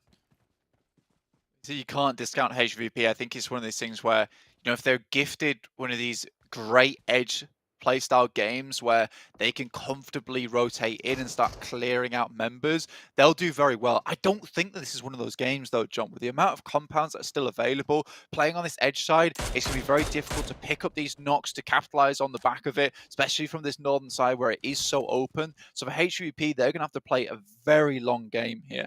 We're talking 25 minutes before they start being able to do anything, and that's with the hope that the circle moves back up towards that northern side, because BTR currently are one of the teams that they would like to go up against. Assaulting that longhouse is a little bit easier than the others as you're able to hit all onto one side. But again, there's a bit of a dip going up towards that area anyway, so they have to hit that hillside. They have to move on forwards. So there's a lot going on before you make that crash. In the meantime, BTR can take that moment of hesitation to grab the nades, get them cooked, and send them out as they hit that singular position. So for HVP, difficult push ahead of them going forwards. I8, in the meantime, that last game looked like they could have done something very well with it, and I think they made some right choices. However, this game around, they've got a nice central spot. Alpha 7, though, rough for them. LGD coming out in a very strong spot, gets 2 knocks to start off with, and then they're aggressive with it. Mafioso needs to slow down this push to allow for these reses to come through for Alpha 7, but he's taking so much damage, needs to answer but cannot find the shots. Carrillo tries to stick the res, will be able to get one teammate backing up, but in comes MVM. LGD over the top of the ridgeline, will get the challenge, and Carrillo falls. Revo looking to try and heal and be alive into this fight, but the flushes are coming thick and fast for LGD. Only the one player left to dispatch, and Revo won't prove much of a challenge. LGD roll over Alpha 7. What a wonderful push coming through from LGD. They are very aggressive and quick with the trigger where they need to pull it. Circle moves over towards that central position across the roadside. Titans currently trying to put the pressure down towards LGD as they made that push. They had oversight towards this position, but they will have to move as well. And I think for LGD, with the vehicles they have on board, the YZZ is smoking, could be a little bit of an easier push for them to send towards that north side, though it is all fielded up towards the Game Lord compound on their north, so very, very open. Nice shot, though, coming through from HVP. Maybe not able to capitalize off the back of that. They're a little bit far away to make that push, but they will be moving with the blue. And this is the crash we were talking about.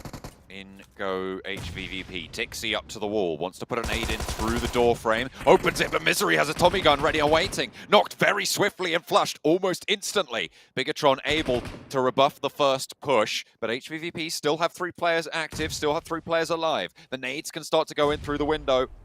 After a little bit of overconfidence there on the push from Tixie. Didn't have the sightlines to back up, covering that doorway. Going down is not ideal. Half HP for Matic and Kitsune. They're going to slow it down, get that healing done, and go again. Remount, because they do still need to push south. It's a really good move from Misery there. As soon as he sees that circle come downwards and that northern side be cut off, he realizes that this is the compound that most people will be wanting to pick up in the meantime. So sends himself forward towards that position that everyone wants to hit up before they start making their move onto this building. Able to just wait by the door side. Really, really, really well done to Misery. And now HVP have to make some tough, difficult decisions going forward. Down one, get absolutely cut to pieces by the guys from iNCO. Not quite out yet, though, with 2 players down and knocked, but Forrest, another one to hit the deck just as a res comes through for that team.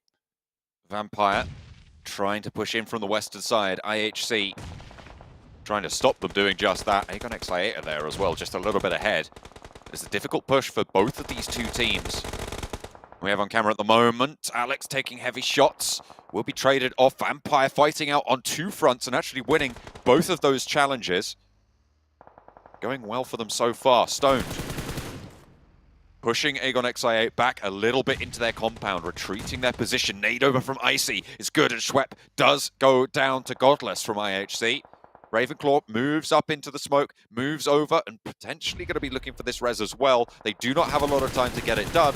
Stoned is ticking away very, very fast. Icy still doing so much work for the squad. Finally, the flush comes through onto Stoned. Looks like Vampire will be playing on with 3. Looked like they had a little bit of a shout, but now they turn their attention over to Aegon XI8. IHC disengage a little bit. Icy not wanting to push over, and the rest of the team much further south. Difficult for VPE here, right on the edge, no cover to speak of. Find their way through. Aegon XI8 cannot hold the entirety of that compound to themselves, but they're doing a good job of it. They're split a little bit, so losing members would be unideal. IQ not going down, really important for them. That might have opened things up pretty massively on their side. IHC outside of the zone itself, so a VPE will have to move through here.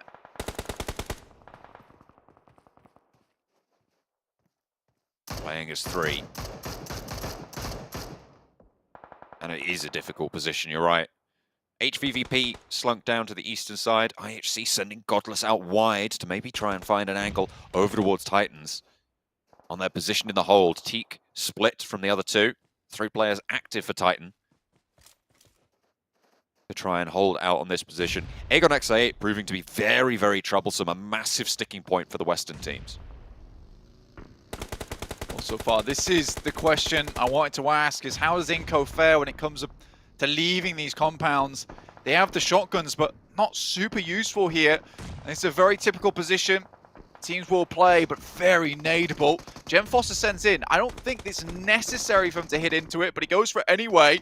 Will get knocked. Becca last remaining for them. Then Abete on the back also knocked just him to fall. And BTR make it through. 3 eliminations, but down 1. Close on their heels. 2 knocks here as well. It's very, very bad news. VPE also rocking up in the meantime. This is a lot of action going down all at once. Liquid has to do a huge amount of work right now to keep the guys from down 1 at bay. HVVP took a lot of those points away, actually. 2 eliminations over onto the team. Down 1 might even think that it is HVVP in this bunker. Playing for that position, they know this is in their rotational path, but it is in fact Bigatron to go for the challenge, and down 1 looking to commit to try and take down the squad, and it will go through. 3 eliminations for Bigatron, again, not the greatest of results. First 2 games not going their way, unfortunately. On the northern side, it's starting to heat up continuously though. HVVP down to 2 as down 1 take control of this position. Vampire suffering. Aegon XI8 finally able to deal the final blow to them. Been harrying and hampering them for so long. 11th place for Vampire, and another poor performance yet again. It's a good game from Aegon XI8. I like this position they've held. They did a good job to hold down the majority of this compound, which is not easy to do, by the way. You need to be really aware of what's going on around you. And it seems like they are taking that momentum. It was a little bit stymied by that previous match, sorry, but back on form now. Bacon Time going up against the 2 players coming from HVP. Already 1 knock on towards Bacon Time's position, leaving it a 2v2 now. Certainly doable for HVP, but a tough fight with a very, very good team. Once more, it's Bacon Time in the way for HVVP, which will be a stark callback to the last game that we saw for them. LGD playing as 4, 6 eliminations. Again, bringing that power that we've seen from them yesterday. Staying alive. Top 10 teams now. Aegon XI8 have another fight on the cards, this time with IHC. A couple more frags under the belt for IHC this game. 6 eliminations. But it looks like IHC, I mean, they shouldn't commit to this push. They just want to control Aegon XI8's egress, their route out of this compound. Yeah, leaving for Aegon X8 now is very difficult with the circle centering directly up towards Reject's position. They have a great compound to play with, so much open ground towards this center area. For Aegon X8, they absolutely need to get themselves a nice knockover towards IHC and then capitalize off the back of it. Godless is already sent in, so right now it is only a 3-man squad there for IHC. Can still provide support over and down to the 3 players, trying to get rid of the guys from Aegon X8. HVVP down to 1 player now. Really not looking good for HVVP, but they have made it quite far, all things considered, from that position they were pushing in on that northern side. Very difficult. But quite far isn't far enough, Blank. It's not going to cut the mustard here in the last chance scenario.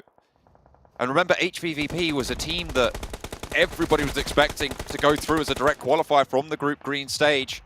They did so much work. LGD getting cut down on their push towards DRS. They're taking heavy fire, heavy punishment, and will fall, in fact. Delta, the only casualty there. And DRS might even be able to get this res if they're quick about it. Picking him up, grabbing him on into the circle, and DRS up to 5 eliminations. Aegon XI8 now, looking for a challenge. Over onto IHC, spray transfer to Seoul. Not quite able to get that final tick there, but IQ goes down. Will get knocked behind the bus, and there's a bird on. Down 1, right across the way as well, looking to put those nades through. Rez coming through onto Delta, looking for those heals from DRS in the meantime on the southeast side. Kitsune holding down, has the M249, so a lot of bullets to fend off any teams that try and roll up, potentially trying to stay alive for HVVP. The only team really central. Ghost has to step up, but Down 1's got the bead on that one. 8 teams remaining, 7 eliminations for Aegon X8. Not a bad game from them. DRS looking to put more on the board at the moment. They have fell short a fair few times, but Ice moves in, takes down Kitsune, 8th place. We dropped down to 6 teams already. Bacon Time also falling in the process.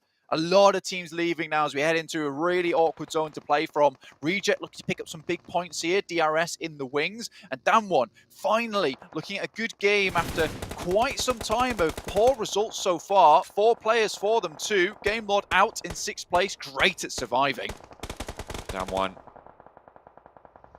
Said they were one of the they had one of the biggest days in the tournament.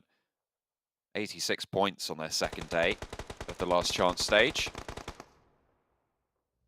Looking to try and answer that call. A shot over towards Reject is good to open it onto Reiji, playing 2 and 2. What ground do they have? What cover is there available to them? It's all going to be on these divots, these ditches. And Godless isn't going to make it easy for Down 1 to move forwards.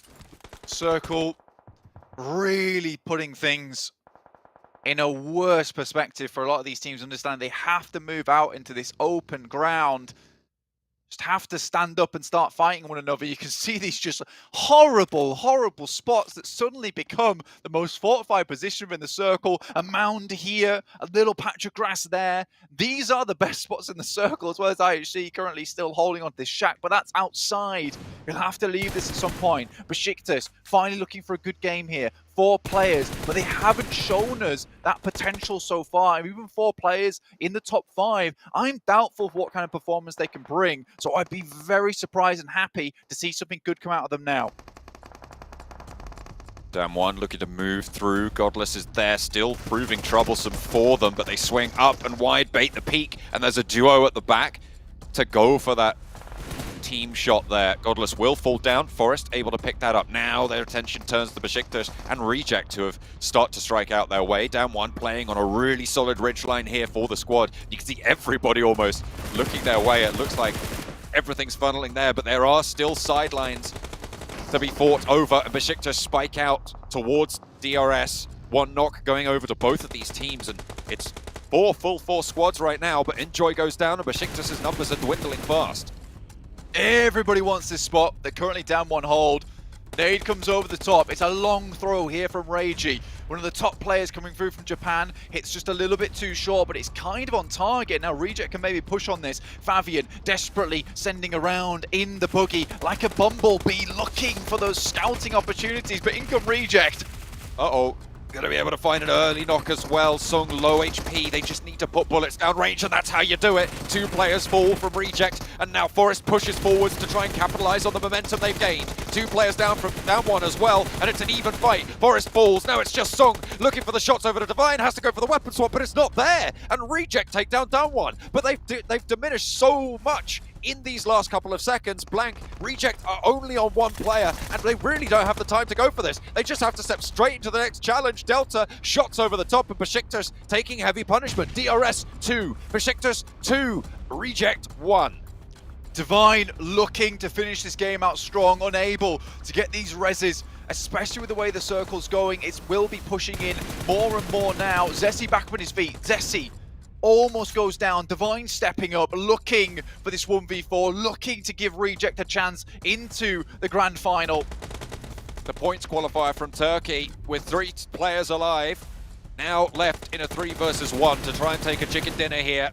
Shots over the top will do the job, and Besiktas pick up what they're looking for. Turkish fans going to be happy about that one. A chicken dinner comes through for Besiktas.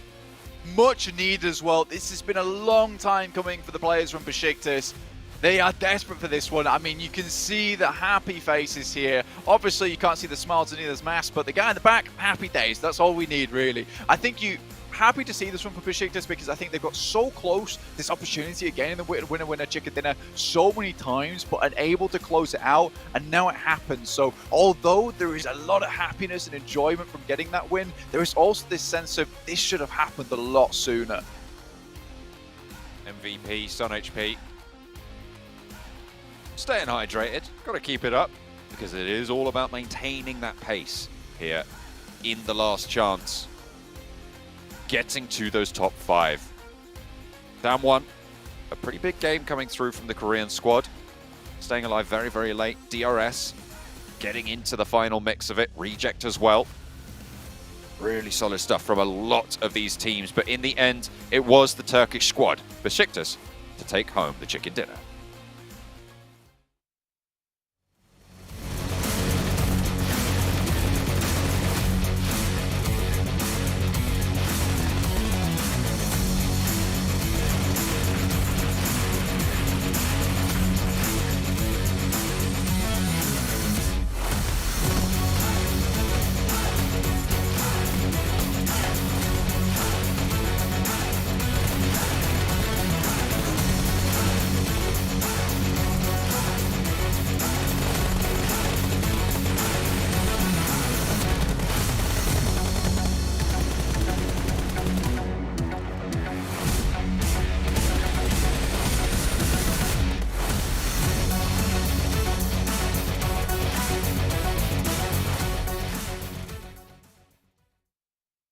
Every win here in the survival stage, not even the survival stage anymore, that was yesterday. And the last chance stage is massive. The points you need to be top 5 is quite extreme.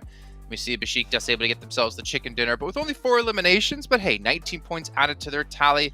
But damn one Kia for me, Max, man. The team that you talked about when we started off the day here, the team that we kind of fell off a little bit when we saw them on their second day of play. They get themselves 22 points with 14 elims. That's a huge game. That's a huge step up after that first match of the day, especially because it was a little bit of a tough one. And as you stated already, Sandstorm, like, I would even say 2 to 3 matches can be a bad performance.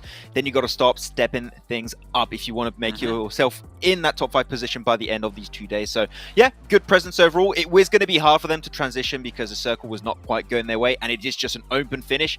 Besiktas had a little bit of a better angle to play with, but especially Forest. I mean, the first game when you went on that push on Game Lord, and this game also, like, Forest is stepping up to the plate, and he's always a player I'm looking out for when it comes to teams from the region.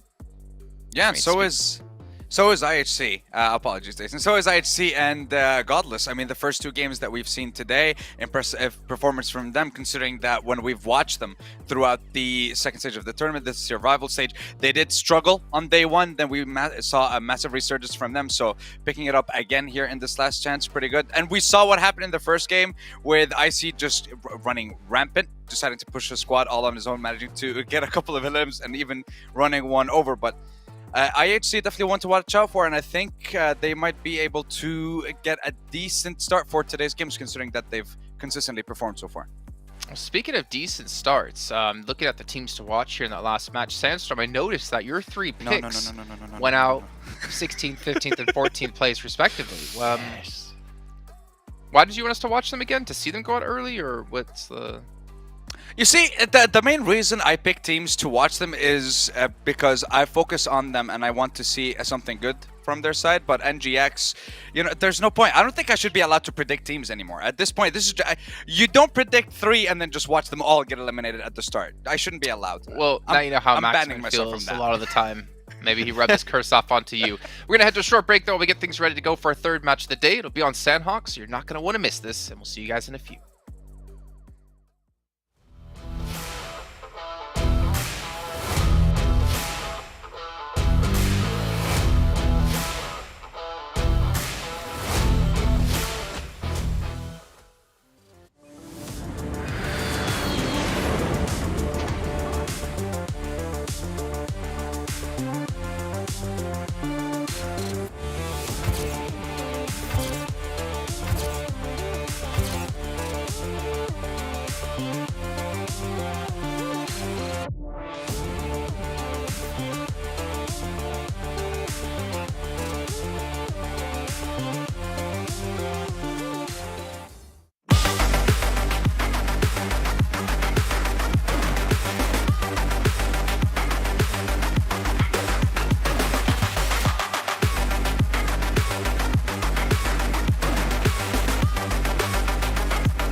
Well, Sandstorm, as Maxman said during break, this isn't golf.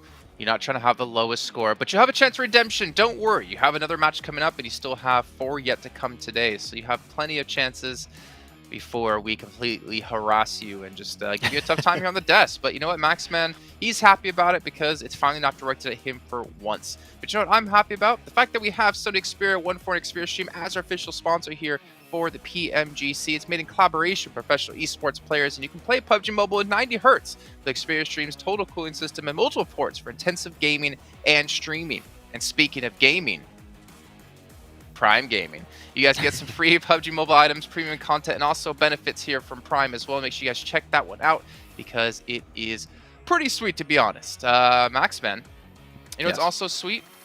What is? Tell me.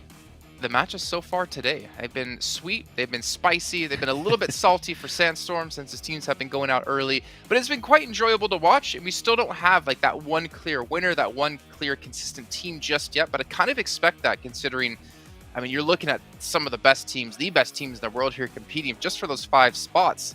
You can't really afford to hold back.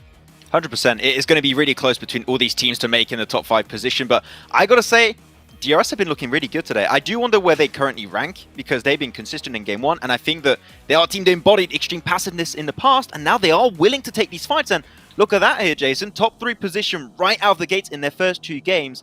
I mean, DRS are looking the strongest they've ever looked in this PMGC so far. Going for limbs has been going great for them in these first 2 games. Well, I got you. I'm glad you got your Instagram quota out of the way here, Max. Fan by getting a clip of you talking positive about DRS. You can post that up. Go ahead, Sandstorm. Next.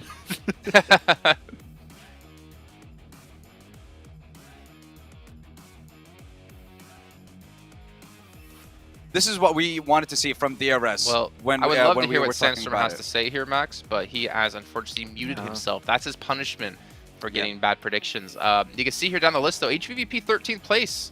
That's kind of unexpected. We've known them in the past as being a team that's slow to start in events, but this has not really been the start to an event. It's been the start of a stage. But imagine a PMGC without HVVP, I don't know if I can. I can write off the first game. I think the first game was one of the toughest rotations I've seen for one team to pull off in like almost this entire survival / last chance stage. This last game though, fighting versus BTR, I think that they tried to avoid it. I think there was a lot of hesitation on their side, and as you know, your biggest enemy in PUBG Mobile Esports is sometimes yourself and indecision, and that's what happened, I feel like, for HVVP in that game. It was very profound. I thought you were going to say, like, the worst things that happened, is those 2. I thought you were going to say, and Sandstorm picking you. that too, but I thought that was like obvious, I just didn't bring it up. Yeah. Well, what about your 2's team to watch here? I'm a little bit scared to see Sandstorms, to be honest. Maybe his is just no one. Maybe he didn't pick any team this time. No, he did pick teams. Oh, I feel bad. Oh, you 2 picked the exact same. So how does this work? Do you cancel each other out or what? That's the thing. I don't know. I mean, look, Maxman, you started this whole curse thing off, right? So since you transferred it to me and we're both picking them, I mean, negative times negative makes it a positive. So does that mean that all these teams are going to do well? That's what I'm hoping for. I really don't want to curse the teams, but realistically, I chose these three because I looked at the leaderboard and I was like, you know what? These guys are performing too well, and I want these games. I want the last chance part of the tournament to be just that much extra spicy. Making it so worse. I want them all to be eliminated early on so the other teams can make it just... I don't know. I just want the competition to be very, very close, considering it's just the top 5. Just asking to... I don't know why you just keep digging yourself in that hole, man. I don't know what's going on. But DRS, as I already pointed out for my team to watch on this game, they're looking consistent. They're willing to take fights. I think that if you're looking in, especially in their group stage, these are fights they would never take. They would never do that. Would just play hyper passive and just wait for things to happen. That fight versus LGD was really clean. Like, sure, they were on the defending side of things, but the moment they get close to them, instantly full send it, go for the aggressive fight, and they come out on top. So I love this new DRS, and I want them to, you know, remain on this trajectory. Well, you know what, Maxman? We're going to full send it on over to our casters because our third match of the day is ready to go. It's going to be Sanhok and John Allen and Blink. Take it away. Thank you very much. We are going to be getting right on over to Sanhok and Blank. This lobby is looking tougher than Maxman and a denim jacket. Yes, it absolutely is, John. I mean, to be fair, Maxman in a denim jacket strikes fear into every single man around, so I would be worried to meet him in a bar at night. Obviously, looking at this match, though, looking at these overall rankings, looking at these players, you know, every single team really does want to get into that top 5. I don't think there's any team here that I would say doesn't have a chance to make it in, which is what has made this entire PMGC so exciting. There doesn't appear to be anyone that feels like they don't deserve to be here. I think every single one of these teams has a chance. Every single one of these teams could make it towards the top. And with some of our massive players, massive teams not really stepping up to the plate, you know, now there's been a real opening towards the top. I mean, with VPE and HVVP similarly not getting a huge amount of time, it's bacon time as well. They've got a big journey ahead of them to really pump those numbers back up. We know that they can, but is it possible with the 9 matches remaining with the lead that some of these teams have already created? Damwon have really pulled out something special towards the beginning of this day. They needed to do this. They looked like they weren't sure what they were playing with, how they were going to move around it. So it's interesting to see them actually bring things back into the fold here. Current bubble sits with Reject 22 points, an 11-point average on the game, which is fairly close to what we were thinking about on such a small game set. But the third match about to kick off now, Blank. South side of Sanhok for the playing path. But again, so small, the islands will be available no matter where you want to go. So everybody going to get their favorite drop spot here. Maybe a little bit more time to rotate up to that northwestern island, but should be fairly achievable. Very, very nice and solid. Playing path moves through. Teams jumping out now, heading towards their drop spots within the circle itself. Now, some of these teams really do need those points on board, and soon getting towards the top side of the lobby will be very, very important for them. Bacon time, currently struggling just a little bit. You see them down towards 6 points. HVVP 4, VPE last place, 2 points. What a massive switch around for this team it has been. Again, for VPE, though, with the brawly playstyle they have, where they just go toe-to-toe with a lot of these teams, there is a potential they can get a big match. But will it be here on Sanhok, where it's unlikely we'll see those big numbers coming through?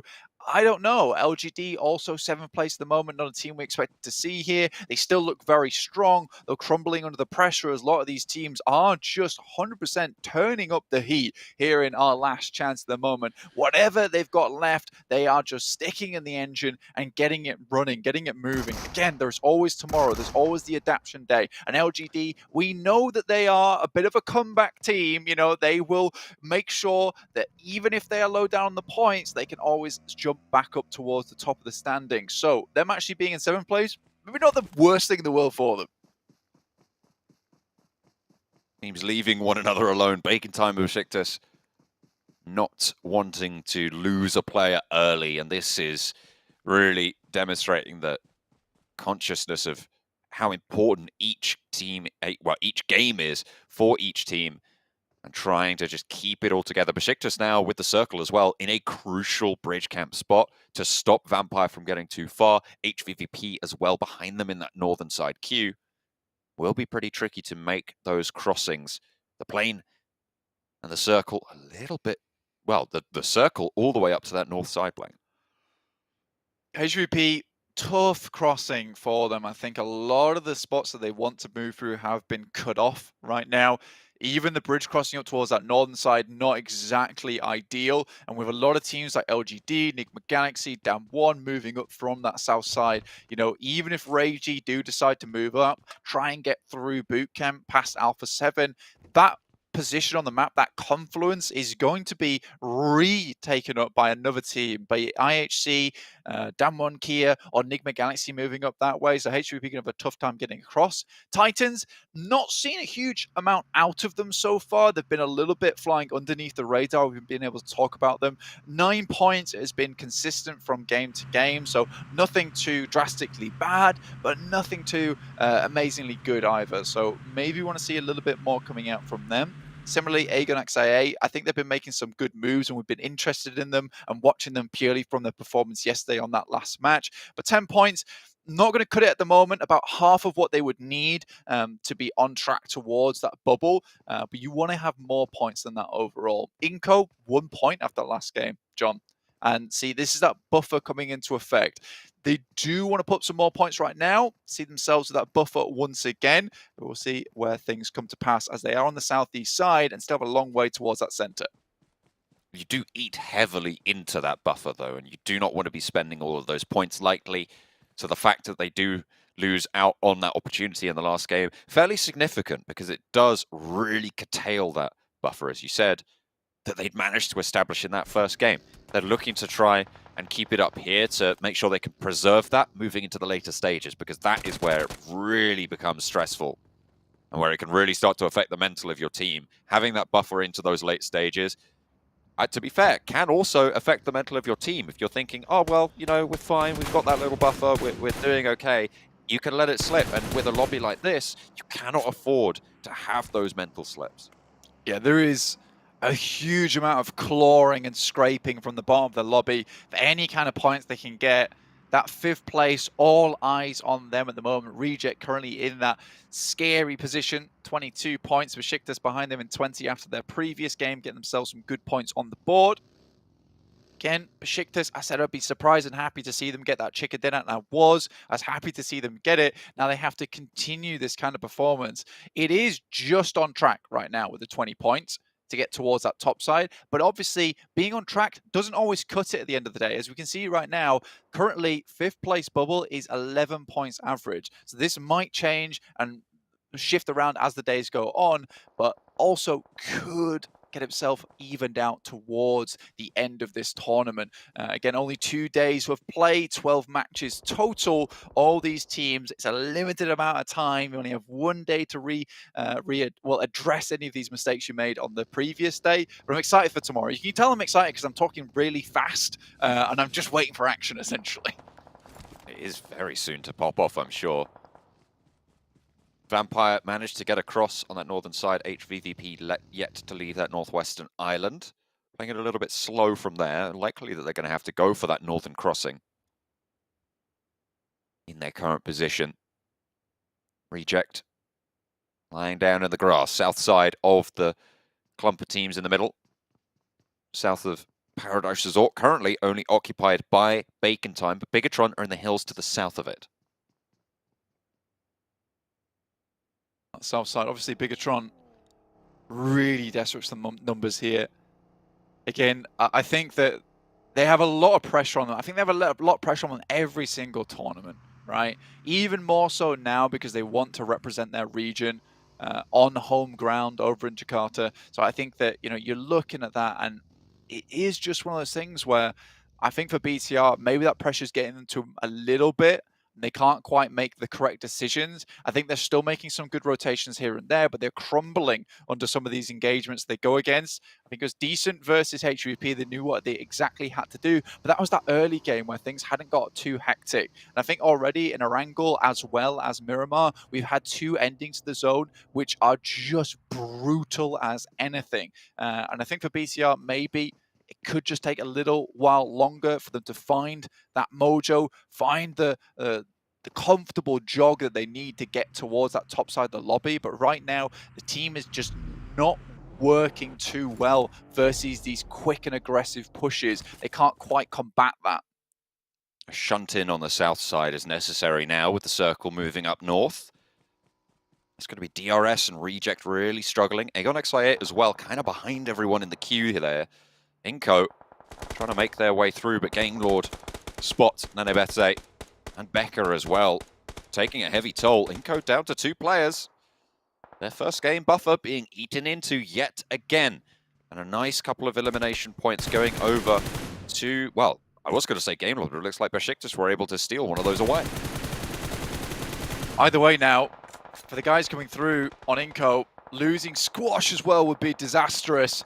Vitali goes down, and I think that's it. I would even go as far at this point to say that it's 1 or 2 points more that iNCO could potentially earn on the rest of this game. When you lose 3 players at 8 minutes, with the length of these games now with the new circle settings, it is unlikely to get many points more at 8 minutes in the game with 1 player left alive. So 32 points, that's the buffer eaten into now. You said how quickly it could be used up, and they've expended that gas in the tank for these 2 next games of bad play. And I think when you look at that, right, now iNCO need another fantastic performance to see themselves safe. And it's crazy to say that after such a good game on match 1, now they're in a position where they're back to basically basics. Yes, there's still teams that need to catch up towards them, but you know, you're looking at DRS, who are historically quite good here on Sanhok, and looking at Damwon, who are getting much more aggressive. It's a strange change of pace for Damwon, who back in the day used to be quite a passive and central team. Now they've decided to really practice in their own time, pick up those gun skills, that team fighting potential. Now they look like a rejuvenated squad. Gordon Ralph lead the charge for Enigma Galaxy, but into the fire seemingly. A lot of damage being sent out their way. No knocks over to them just yet, but Enigma Galaxy under heavy fire. Novalo can't quite find the shots. I think he could see an ankle there just dipping in and out of view, but just fading away on that headland is very, very difficult to land that shot. Would need to arc it over, and I just don't think you have those sightlines. The heals come through, and Enigma Galaxy get a central position. Good spot for Enigma Galaxy. Very, very good for them in terms of their point scoring, because they're currently at 3 points total. They need this type of position where they can start scouting outwards and get a spot where they can pick up a lot of points. Enigma Galaxy, in the past, were kind of the kings of Sanhok, but maybe not for the reasons that you would expect here today in PUBG Mobile with these new circle settings. They were the healing team, but even so, they were one of the first teams to implement a playstyle where they would have 1 player out in the blue, and then they would send 3 players in to just sow chaos, and they were very good at taking individual engagements with many different teams, surviving for quite a while with just those 3 players in the first place. So I think with Enigma Galaxy, it is not out of the realms of possibility or out of the realms of unreasonable nature to say that they are a very good team on Sanhok. With this central spot, this should be a good position for them to maybe get some points here, but losing a play like that to Narvalo is not a good way to start this game. Really not. Enigma Galaxy in 15th place. Game Lord will be happy about that, though. They've already managed to rack up 2 points on the game. They're playing in a strong position. The rooftop affording a lot of power to the squad. Narvalo being pivotal in their position. Has cover from the back as well if he drops to the low end of that roof. The other building's giving him that sanctuary. Still, a little bit more exposed than maybe they'd like. However, no one challenging for the spot just yet. Ralph, off in the distance. Take too much damage. Alpha 7, drop down a little bit. 15 points. It's a good place to start, but you need to keep putting up those points now. LGD down towards that southeast side. Very good playing on the edge. And HVP, as we said before, they've had to wait a long while. 12 minutes now. Around about halfway-ish into the game. HVP have to make this bridge crossing. They waited a while and decided to go for that bridge crossing in the first place, letting a lot of these teams that were maybe guarding head across and try and find themselves a better position with the circle in the first place. Now maybe thinking about crossing, but again, Besiktas have that sight line over that way. Zessi is a front man up towards a compound that likely Besiktas is going to head over towards on the eastern side. That's very close to Enigma Galaxy and Game Lord, but still leaving those players behind, waiting for HVVP. DRS 3 players close to MVM from LGD. The forward position. Knows Delta's right behind this rock. Teammates taking shots over. Moves around. No, he's there. No, they've tagged him and will be able to get the knock, but it's instantly traded with a very, very prescient rotate out wide coming through, but they have to get back to cover because Suki's there. Marksman on a mission. Looking to try and land those shots, land on the target. And there's shots coming through as well from Titan. The forward positions are getting shot down, and MVM, sorry, for LGD is looking for this crawlback. It's going quite well. Gianti and Killer want to shut this down, and they will be able to slow it out, get that point on board, but they've lost 2 of their players in the process. 1 confirmed and flushed out, but Rules is still active. However, LGD want an answer for their downed man. See, looking outwards towards DRS, Rules down the floor, so potential to pick up that knock, and Killer can't really move too far forward. Suki has got an angle on it. And with Suki being so pinpoint on a lot of these sprays, I think for DRS it's a little bit scary to try and get him back up again. Managed to get behind the rock with the use of a smoke there.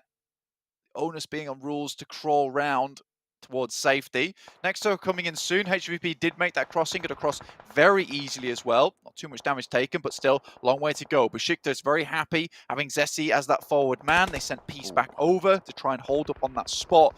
Besiktas now can move across. BTR though, what a good spot for them in the circle. This has to be a good game for them now. This is that opportunity to put up an iNCO game, right? iNCO's still alive, by the way, with 1 player, but Squash very, very surely going to go down here on that northern side. Too many teams nearby and has to leave the current position. Nade over the top towards Aegon XI8, and it's good from Vampire. This time around, they're going to win out the duel. Last time they did push into Aegon XI8 as well, remember? And it didn't go very well on Miramar. This time, they are much more ready for the fight. 2 players down to start things off, and Vampire start to close the jaws. The snapshot over towards Aegon XIA. IQ and Ghost now, the 2 players alive and active. They just need to stay safe from these nades, but it's not going to go well for Schwepp to start things off. There is an answer, a volley back over towards the Vampire players, and that'll slow them down. Stoned a little bit further down the way. HVVP, by the way, in the meantime, taking heavy, heavy punishment from Besiktas. Trying to just stay alive and keep themselves in it. 2 players active for the squad on the northwestern edge. Really difficult for them. Currently taking a fight with Enigma Galaxy and Besiktas at the same time and getting involved. BTR takes shots down towards just this. Maku will fall. That leaves HVP with 2 players. 1 elimination found on the game. Ghost outside in the blue. Doesn't want to move just yet. Waiting for someone to make a mistake here. Maybe Stone gets spotted by Ghost, peeks out, but he's taking a lot of damage from the blue. We'll have to move back in again. Down 1 versus IHC. A lot of engagements going on around the map at the moment, but so many compounds still available towards the center of the circle on the southwest side of Paradise Resort. Bacon Time opting to take that high ground for themselves in Paradise Resort. Matic and Kitsune, slivers of HP, but still alive. Besiktas with Enjoy and Peace on the hillside. Playing with 2 as well. Trying to stay alive. HVVP, this is their 3rd game in a row where they've been in trouble, where they've been caught out. iNCO down. A Squash falls in 16th place, will not be going any further. IHC also eliminated. The top 2 teams in this tournament as of right now have fallen early. Peace close to Hermodi. Very, very close, in fact. Lord as well, just behind the rock. They'll hear these shimmies. Game Lord being cut out on this northern edge as well as Aegon X8 move on their eastern flank. Ralph shuts them down from the west. Game Lord eliminated now. Hermodi steps up for the fight. Enjoys first to fall. Besiktas in this scrap with 3 players from Enigma Galaxy. Only the 1 player now standing for the squad. It's Peace, and Stoned is there as well for Vampire Esports. The last player standing for the squad. Peace falls, but with those shotgun shells ringing out, they're going to know there's another player out the back, and Enigma Galaxy might just hold it out. Difficult push now. For a lot of these teams, Aegon XA8, Ghost underneath Bacon Time shirties. VPE out, HVVP out. Be a shame to lose these teams, but you know, in a sprint format like this, if you can't make the cut towards that top side, and now with 3 matches expended and hardly any points found for them, this is very, very odd. Osto hidden, doing his best. If you want to make a break for it, if you're HVVP and Vampire Esports, you want the teams at the bottom to be getting these wins. You do not want DRS or Damwon to be getting any further here. You want them to be going down as soon as possible. Reject as well, but they're on 4 players alive on that southeast side. Really solid bastion of a position. Looking good to maybe break through towards the top of the tables here. LGD as well, in a similar spot, naturally. Maybe going to give them a run for their money. Aegon XIA up against Shirty. Last player standing will fall down. A 1-2 punch from Bacon Time. Eliminates Aegon XIA in 10th place. 5 eliminations, though. Still not terrible, but it's not going to be enough. We're looking at those 10 to 12 point averages that are needed to put up on the board to see yourself safe into the top 5. BTR currently still in this disgusting position. Now, losing from this position will be a real blow to them. I think that they've been given every opportunity now, and it will be seriously bad for the mental if they can't finish it out. LGD, on the other hand, YZZ left, last standing for the team, tries to send out Y, but it's not enough. Reject run through them like a spear there, and LGD will be removed. 3 eliminations, up to 22 points total there, 8th place. Forest also falling, so Damwon out. And luckily for the guys in HVVP and VPE, a lot of these top teams going out rather early. DRS last left in that 1st to 4th squad. We'll go out now. Now just Reject, looking to pick up some more points. With 4 players alive, it's looking good, but the amount of healthy teams still remaining in this lobby, you know, this could be a very explosive finish to this game. Alpha 7, shots over towards Bacon Time. Keeping them at bay. Alpha 7 not quite in this next zone fully. They're trying to keep this high ground for as long as possible, but Titan are there, right at their back. Ready and waiting to roll down that hillside given the opportunity. Enigma Galaxy taking nades over towards Bacon Time. Again, good news for the teams at the bottom. It's going to keep that pack nice and tight. Keep those opportunities for top 5 nice and condensed and within striking distance of just a single game's worth of play, which they'll be very happy about. Nade over the top still continues for Enigma Galaxy. Bacon Time, 2 players in the fight, with Noise getting fully flushed out there, Orm style. Nade towards him, low HP. Hamodi keeps putting that one up. Alpha 7, shots over towards Titan. Finally spotting them on the top of the hillside and taking the scrap. Puncher, spray down, and Mythic goes down first. Evening the numbers now, 3 versus 3 on the top of the hill. Puncher jumps up, looks for a sneaky little Angle, but Revo isn't really in this fight, giving Titan the outside advantage. If they step too far, though, he can start to be that off angle for the squad of Alpha 7 as they descend into the compound and into the circle. Bacon Time, in the meantime, eliminated. Enigma Galaxy pick up those points. Reject, though, spot them on that side. Take some shots. That's some long shots as well. Liquid, but this is off Lord. That would be Enigma Galaxy. 1 player left remaining. Titans with 3. Fairly decent. Alpha 7 in a similar spot, but in a very good position to hold out the guys from Titans. Mafioso spots one of the Reject players. That's Reiji going down. Carrillo finishing that off. Reject eliminated. Sorry, Alpha 7 eliminated by Reject, but they are caught right in the crux of that mountain. Very difficult descent ahead of them. Sending in 1 player in the vehicle, Divine cut down, leaving just Duello now. Rolling straight on up to Alpha 7. You've got to imagine this doesn't go much further. Enigma Galaxy eliminated. Duello, sliver of HP, but still alive for the time being, finally dismounted. 4th place and 3 eliminations, though, keeps up those averages, Blank. That's going to see them at 11 points, which is good news. That is over the average that they're going to be looking for. Keeps up with the rest of their games. It should be at 33 at the end of this.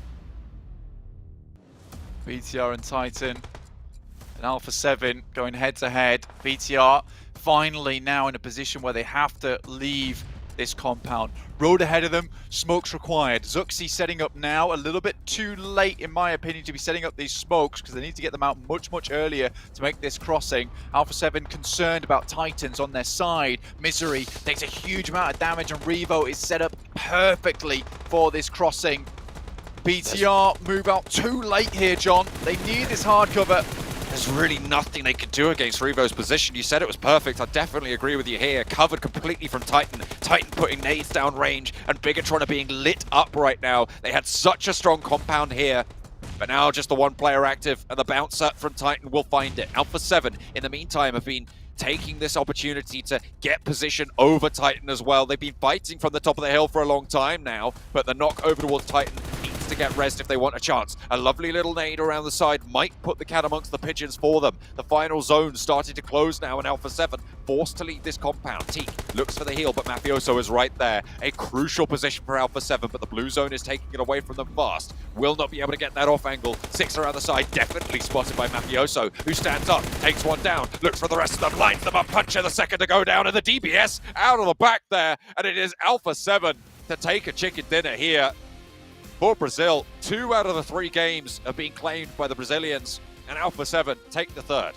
Really good game there from Alpha 7, take it all the way to the end. Difficult as well with the 3 players they had, the position they were in. A lukewarm third place though for BTR. So much time to get out from that position and set up early for this last engagement over towards the guys from Titans and Alpha 7. The smokes come out too late, the pushes come out too late as well. There was moments where there was fighting between Titans and Alpha 7, in which case BTR are almost certain that their eastern side is completely clean, in which case they can make that crossing, go for the third party, and maybe have picked something up there. I think this is maybe just a case from BTR, worried about throwing the game too early on and getting a 5th or 4th place, which is really not valuable to them at this point in time. But this game is maybe enough to sit themselves back up to a position where they need to continue. They can continue, and they've got that extra life available. Rejects get in fairly late, sure. Alpha 7 get the chicken dinner, but a lot of the teams at the top went down with very few points. It keeps things nice and close for the teams who want to strike out from the bottom. There's still all to play for.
Well, as 7 Worlds Gaming would say, do Brazil! 24 points for Alpha 7 here off that match, getting themselves a chicken dinner. And again, very needed points. Not only did they get needed points, Titan Gaming, Bigatron Red Aliens, Reject, even Enigma Galaxy getting some good points on the board.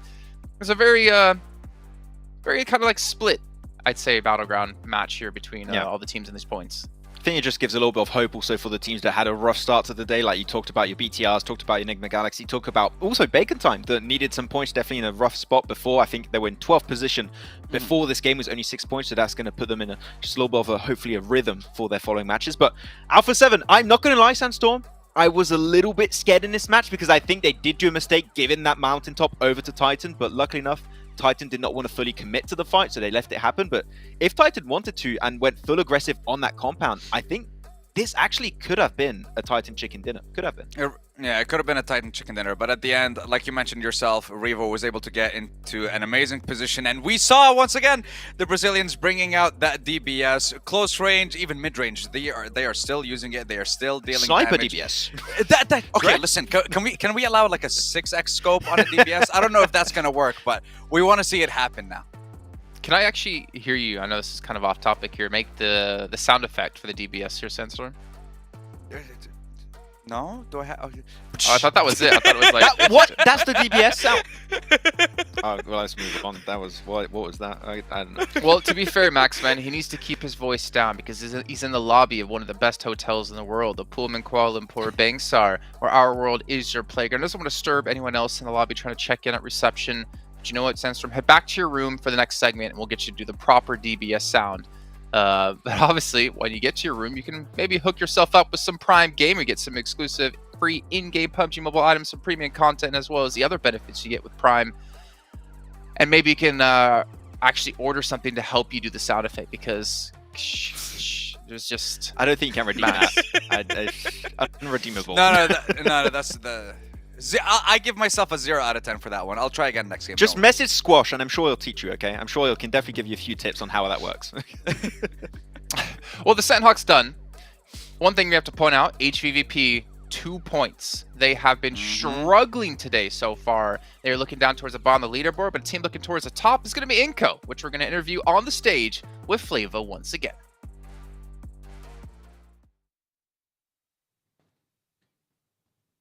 Ladies and gentlemen, welcome back. Here we are at the PUBG Mobile Global Championships 2022. My name is Flava, and hopefully you guys are having an amazing time witnessing the first half of day number 1 right here at the final chance for all these amazing 16 teams being featured right here for the weekend itself. And of course, ladies and gentlemen, a special announcement just for you. Captain Messi is now available in PUBG Mobile Battleground, packed with Messi football icon set and more collaboration theme items until the 31st of December 2022 to help you stand out on the battlefield. Grab them in PUBG Mobile now. Now, of course, ladies and gentlemen, right here, we are here going to be interviewing one of our amazing teams be featured on the PUBG Mobile Global Championships 2022. How are you doing, great sir?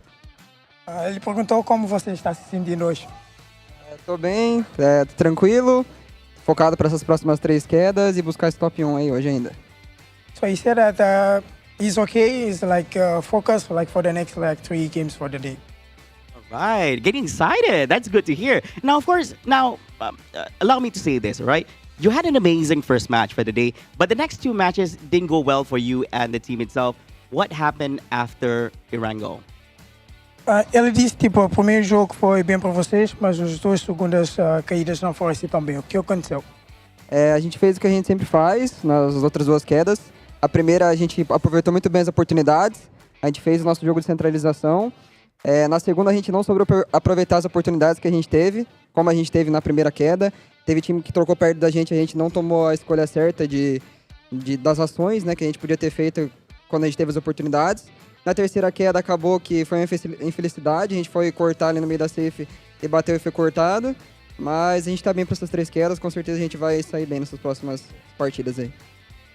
So for them, like actually for all the 3 matches, they be doing like what they always do, like playing like for the center field.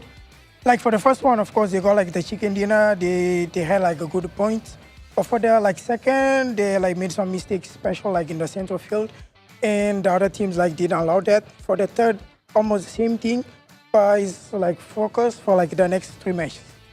Right, definitely that's what they'll be doing right there. So now next up, what did your team do to prepare for today? Because you guys had the day off yesterday itself while witnessing the matches between Group Red versus with Group Yellow. So you guys had a day off and the watch of us and everything like that. So what did you guys do to prepare for today? Então, ele perguntou o que vocês fizeram ontem, como tiveram o dia de folga, e vendo o jogo do grupo vermelho e o verde, o que vocês fizeram para preparar para hoje? Como sempre, a gente viu os mapas, estudou tudo que a gente tinha para estudar, preparou as estratégias, decidiu os lugares que a gente ia cair. E foi isso, a gente sempre se reúne antes dessas partidas para poder conversar com o nosso coach, que é o Knight, e se prepara para todas as partidas, e é isso. So of course, like there was like the map feed like for yesterday. They prepare like well. They talk with the coach Knight, and also like they all got together like all the players before like for the match today, and they talk like about the strategies for today.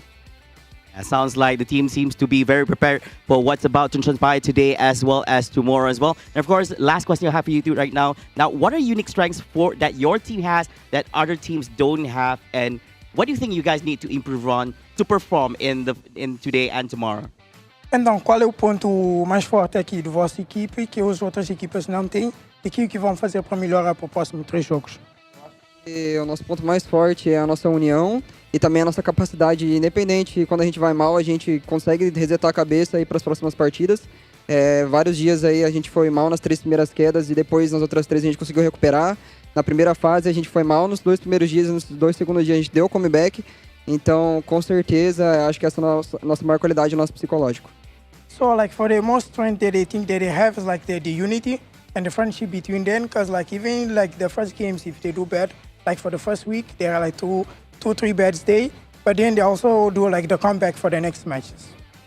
Unity is definitely their way to go right here. Thank you so much, and all the best to iNCO on the remaining matches we have today. Ladies and gentlemen, there you have it. That concludes the interview we have at the PUBG Mobile Global Championships 2022. Coming up next is going to be match number 4. 3 more matches to go before we close up day number 1. Stay tuned, and we'll be right back with game number 4 right after this. We'll see you guys in a bit. Bye.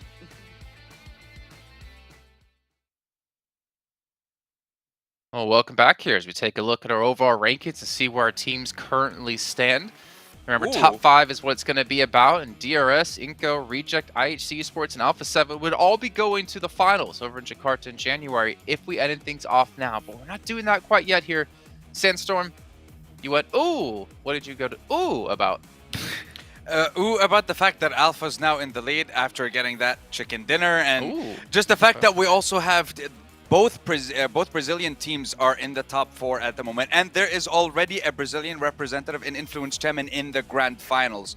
So if it was to just stay as is, you'd have 3 Brazilian representatives in the grand final, which would be huge for the region. We can see our second page as well. Vampire, bottom of the table at 4 points. HVVP, second at 16. What is happening? I swear we need to get an interview with them, because this is not the HVVP we've known. This is not the Vampire Esports we've known. And they are running out of time here to catch up. They're already 3 matches in. You guys even said yourselves you can have about 2 bad matches. What about 4? That seems like the route we're going here. As Erangel will be the next match of the day. Gentlemen, I'm worried, honestly, for these teams. You know, Maximum, we got to cover HVVP over in PMPL Western Europe, and we got to see them finally come back into the mix. But are they going to be a team to watch for you? That's my question. No. These are not my teams. HVVP Those look like the last match teams to watch, to be honest. It was. You know what? Who were your teams? So I went with Bacon Time. I think with that a little bit of a step up this time, so I want to see that continue. HVVP more specifically because I don't really know what to say. Like, they've had some tough rotations in the first 2 games, and they got gatekept, I think it was by Besiktas over on this previous Sanhok game, and they're just struggling to get himself in decent entry points, and they're just constantly being gatekept. I don't know if it's off the back of them doing the same things as they used to, and teams just being so much better at gatekeeping because they know how HVVP move. They know HVVP is a very scary team and a very aggressive team at that. If they can stop them in their tracks outside the circle and just hold on to a really good spot and just fight from a distance, that's what a lot of teams have been doing this game. It happened for Bacon, happened to BTR, it happened this time to Besiktas and Nigma Galaxy. So maybe HVVP need to change their plan, because it seems like someone cracked their code and they're just struggling to get in the game itself. Seems like old school HVVP, where they take a day to get into the mix or a week to get into the mix. Sandstorm, appreciate your teams to watch as well as your contribution to that segment. We're going to head over to our casters, though, to get into our 4th match of the day, because it's ready to go. That's why we're not hearing your predictions here. John and Alan and Blank, take it away. Going into another Erangel Blank, match number 4 on the card. We played a quarter of the games of this sprint phase. Of course, the last chance top 5 spots going over to Jakarta to the PMGC Finals. There you go. Got it out in the end. It's 4 letters, harder to say than you'd expect. But we're going into match number 4. We are indeed heading over towards match number 4 now, so already halfway through the day. Sanhok's done and dusted, so Erangel next, Miramar, and then Erangel once again. HVP here currently struggling quite badly. Aegon XI8 not doing enough to see themselves towards the top, but still playing decently with the best teams coming through from that survival stage, which is always good to see considering how far they were down in the lobby from that last day of survival stage itself, before they did send themselves with a chance into last chance itself. BTR, though, again, I think that last game, 18 points, it was getting themselves up to 18 points is good, but the last game was just not enough, right? Coming in that third place position, but only hitting up with, what was that they got? it just wasn't enough for them. And it's sad to say, 14 points on that game from a position which really they should have won from. That is not what's going to see you towards that top 5. Main path coming through. Lipovka down to Sosnovka military base. A little bit cutting the northwest out, but those vehicles can be claimed. I think we saw a similar playing path to this during the previous days, and it wasn't too bad for teams to get out a little bit far, but HVVP could still drop down to their backup drop in Sosnovka military base if they decide to go for that split drop on the west. See if there's any hot drops as well around those vehicles near farm and shelter. A7 taking Lipovka as per usual here. LGD moves up towards that northern side, could hit up Kameshki if they want to. Sosnovka available, like you say, there is some positions down there. Bit more difficult to go for vehicles down in Sosnovka if you don't originally drop down there, just because you're more than likely going to have to fight over those, and losing players early on when there is compounds very close to those vehicles where you can quickly get those weapons on board. It's a bit of a toss-up in terms of what you can get done. I8 will drop down there in the first place though. They found some success from Sosnovka before. Let's see if they can find it again. HVP also dropping this area with vehicles in mind. VPE very close by too, so a very scary drop down to here in Sosnovka. A lot of teams close by to one another. HVVP actually going to be challenged out by quite a few teams down there. You've got, I think, potentially a hot drop with Aegon XI8 going on in the military island. As Mythic and Zessi come close to one another.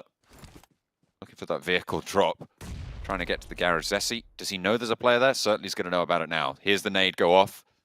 Thinks better of moving too close. I wonder if Mythic has a weapon. It looks like he has something on his back, but it could be, you know, a crossbow or something like that. I haven't quite clocked it just yet. Okay, has got an AKM and a DP as well by the looks of it. Some pretty heavy gunfire. Level 1 vest, level 2 helmet for Mythic. Alpha 7, Besiktas.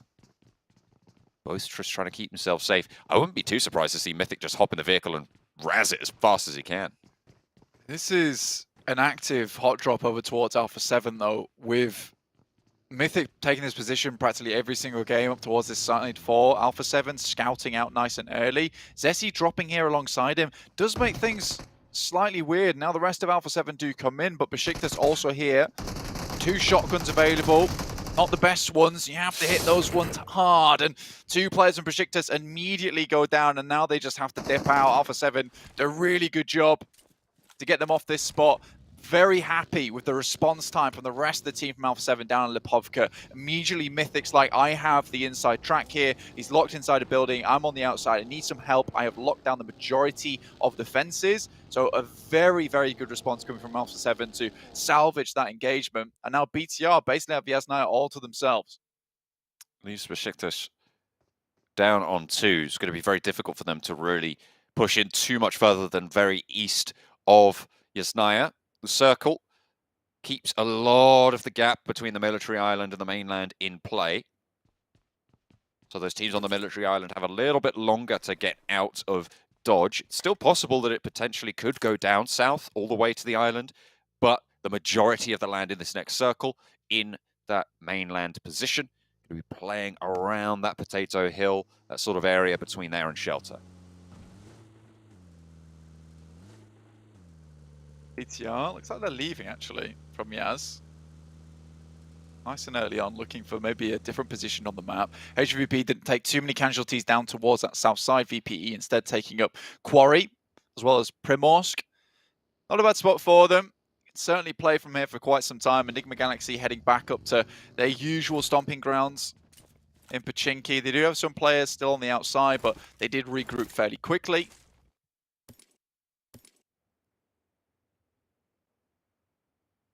Four minutes into the game, I mean, it was very early on the path on these northeast teams. So that has accelerated their movements, their rotations. iNCO sending central early, getting a spot on board. Close to Titan. Becker folds back. Returns it. And they just want to try and hold this out for as long as possible. Play in these buildings, get some presence, make sure that they can establish control of a little bit of an area. And you can see there's quite a lot of area that they have sightlines and vision over, especially once they get to the top floor of those buildings, once they've cleared everything. does become a pretty damn good spot for them down towards farm. And again, this time around, iNCO's able to find themselves that central spot. It's not moved too far away from them. And I think they find the most success when they're a little bit on the outside track at the beginning of the game, and we see that second shift and they can be a little bit more certain where the circle's heading towards. But so far, iNCO do look fairly good on Erangel. It's one of their favored maps. Tend to find some good performances here with the central compounds they're able to play from. I think their timing is probably one of the things that they're very, very good at, in which case taking those third parties, when to disengage, when to engage, a lot of times where they're cramped up with other teams in the area.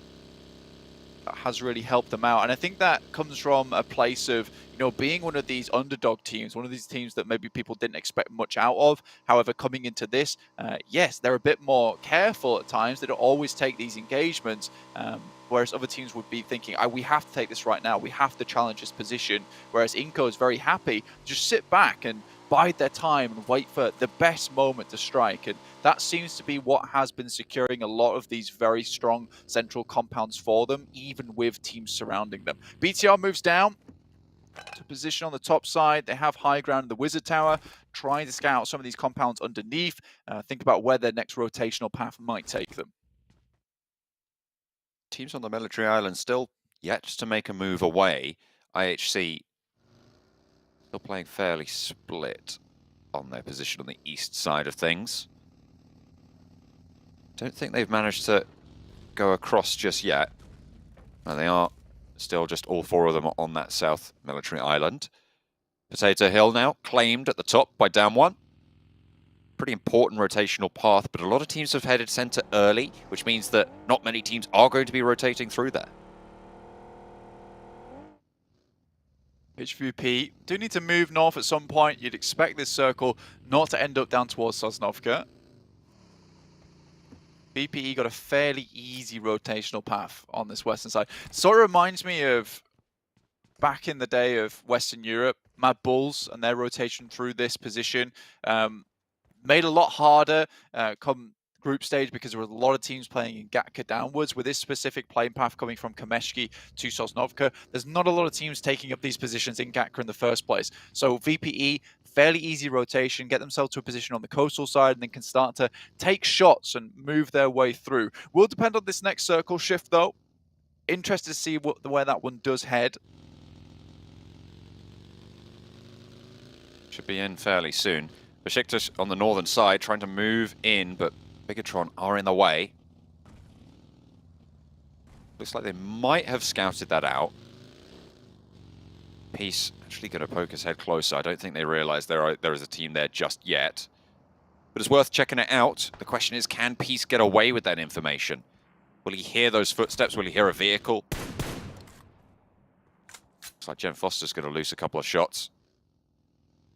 Just try and back them off a little bit. They're definitely going to know there's a team present now, but LGD rock up and into the mix. MVM moving downwards.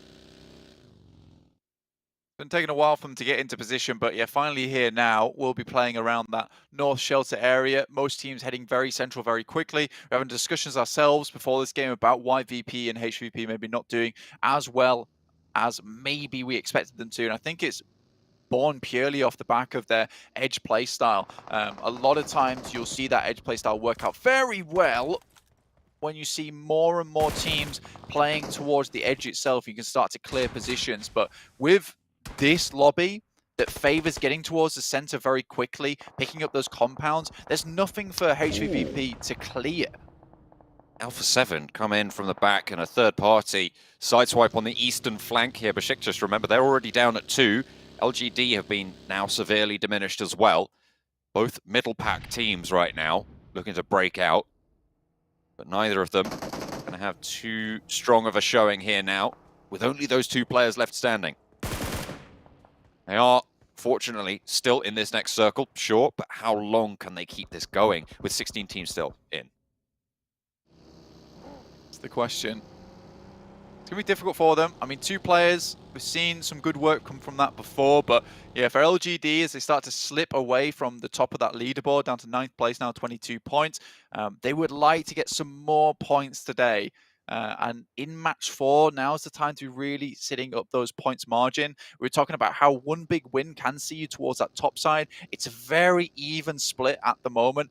Other than HVVP and VPE, to be honest, with 6 and 4 points, everyone else is slowly sits up at 1 or 2 points between every single team, up towards 3-point margin between third, second, and first place. So very easy to send yourself flying towards the top with a big game. And again, we've seen that type of thing on the last match of Survival Stage with i8, with their massive 34-pointer, which would see you currently in third place if you hit a game like that right now. So there's still chance, and I think that getting these big games at the end of today is where it's most important, because you want to see yourself in line with some of these top teams before you head into tomorrow. Otherwise, your work is really cut out for you.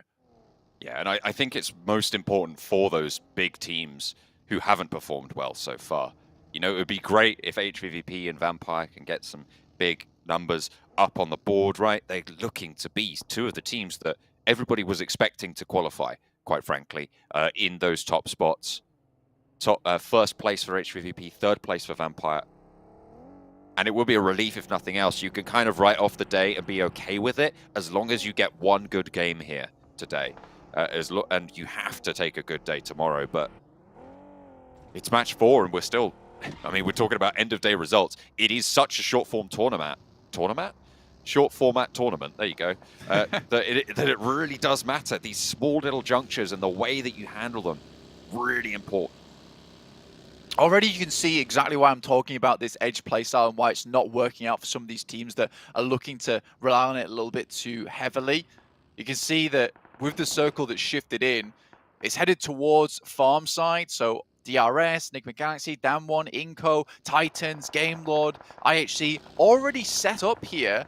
And for HVP, they've been able to not see any teams. There's nowhere on this part of the map they've been able to clear out space for themselves to start working with. The best they can hope for is that more and more fights start to pop off towards the center, like this, with Besiktas losing another player down to 1 now, where they can find some openings. LGD, though, losing another. Suki in for the fight. A reject just straight crash it on and down, but all of their players are falling, coming a cropper. I think Game Lord is just opening up everything they have, letting the floodgates open. It's washing away everybody out in these open fields. Damwon. A knee sent over their way. That's coming in from Nanabete, from iNCO. Reject will be eliminated as well. LGD and Reject, the first 2 to fall. Reject, top 3 position. Again, for these teams towards the bottom, happy days. Losing Reject early like this allows them not to get too far ahead. A7, however, still on good track at the moment, right on the northeast side. Still have a way to go, clearing out teams. BTR in their path, but BTR don't seem to be too much of a problem for a lot of these teams at the moment. Still, 18 points, it's not bad, can go further right now. 10 to 15 points would see them in a good position towards that top side. VPE crash in towards i8, and this is a much needed win for them. And with IQ maybe winning this fight, it could be bad for them. Really needed to win that earlier to see a safe, but either way, he does come up smelling well. Ghost, however, turns it around and finds another knock over to Vampire. Vampire already confirmed to have lost 1 player now. They really need to keep themselves together here. 2 versus 2. A lot of damage over to Stone. Ravenclaw crawling away to try and get rezzed up here by Fluke as they turn around. Nades start to come through. They're not going to commit for this res. They don't think they have the time. The double DPS in action for Vampire, and it does give them a lot of power in this close quarter scenario. Southwest side and no one really close. A brilliant nade out. Finds Fluke for Aragon. XIA stoned around the corner. Evens up the numbers yet again. Ghost now up the stairs, trying to play on the upside, but will be losing his teammate in the process. 2 players still alive, and out he goes, looking for the res, playing it nice and slow, but Ghost wants to put more on out, wants to put a nade outside, in he goes, the nade's in hand, and it's good for Stoned. Can he avoid the nade? Did it drop down, or was the pin back in? Either way, Ravenclaw will get rezzed, and Vampire stay alive. 3 players. Really, really needed for VPE. If they couldn't win that fight versus i8, you know, that confidence really starts to falter. Circle on top of iNCO once again. It feels like they've figured something out that the lobby just cannot quite get the handle on.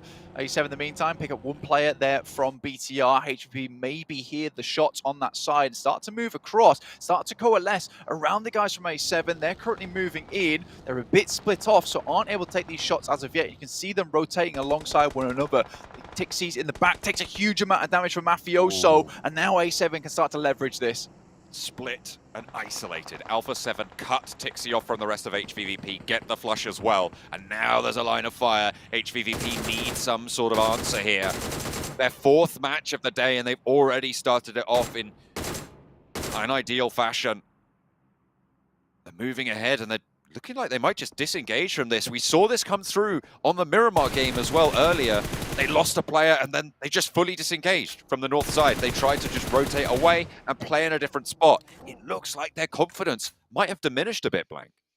Yeah, just faltering. Matic takes a massive amount of damage there. Some good sprays. He was on a straight trajectory, though, which makes those sprays a little bit easier to hit. Kitsune still watching down that way. They needed that instant refrag, and with them being split off one another, Tixie in the back. I mean, Matic, the rest of the team, perhaps looking to rotate down towards the eastern side, hope to pick up on a third party. But with how quickly we did see that fight conclude between A7 and BTR. BTR just sending all the way down towards that southeast side. HVP run into something that, you know, they were not prepared for, and A7 were already setting themselves up for a new fight. 3 players alive, though, still in with a shot from the northern edge. They just want this regroup and see if they can do a little bit more. Center east of the circle now. 3 teams occupy the compound on the long. Game Lord, Titan, Bacon time as well. Bigatron trying to roll up to squash from iNCO, who do have 4 players active. Their players are a little bit too far away, though, to help squash on this one. And he will be caught in the press. Bigatron, you can see the health bars there. Zuxi is down, but Misery and Liquid very, very low. Close by to iNCO, and the nades are in range here. The smokes are starting to bloom. It's actually Nigma Galaxy sneaking a little shot in through from the northwest side, through the doorframe.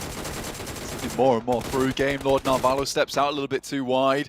Takes a bit of bad damage on his side. Gem Foster also falling. There is a slight gap in that shack, in which case Nigma Galaxy are completely taking advantage of it. Just sending bullets whistling through. Hear the wood cracking as it hits, and Gem Foster will go down because of it. And Abete, Becker, Vitali all up front. BTR, all he can do is keep sending these smokes down towards the floor. Their position is now known. Yes, it's a central spot, but look at the amount of teams that see that position.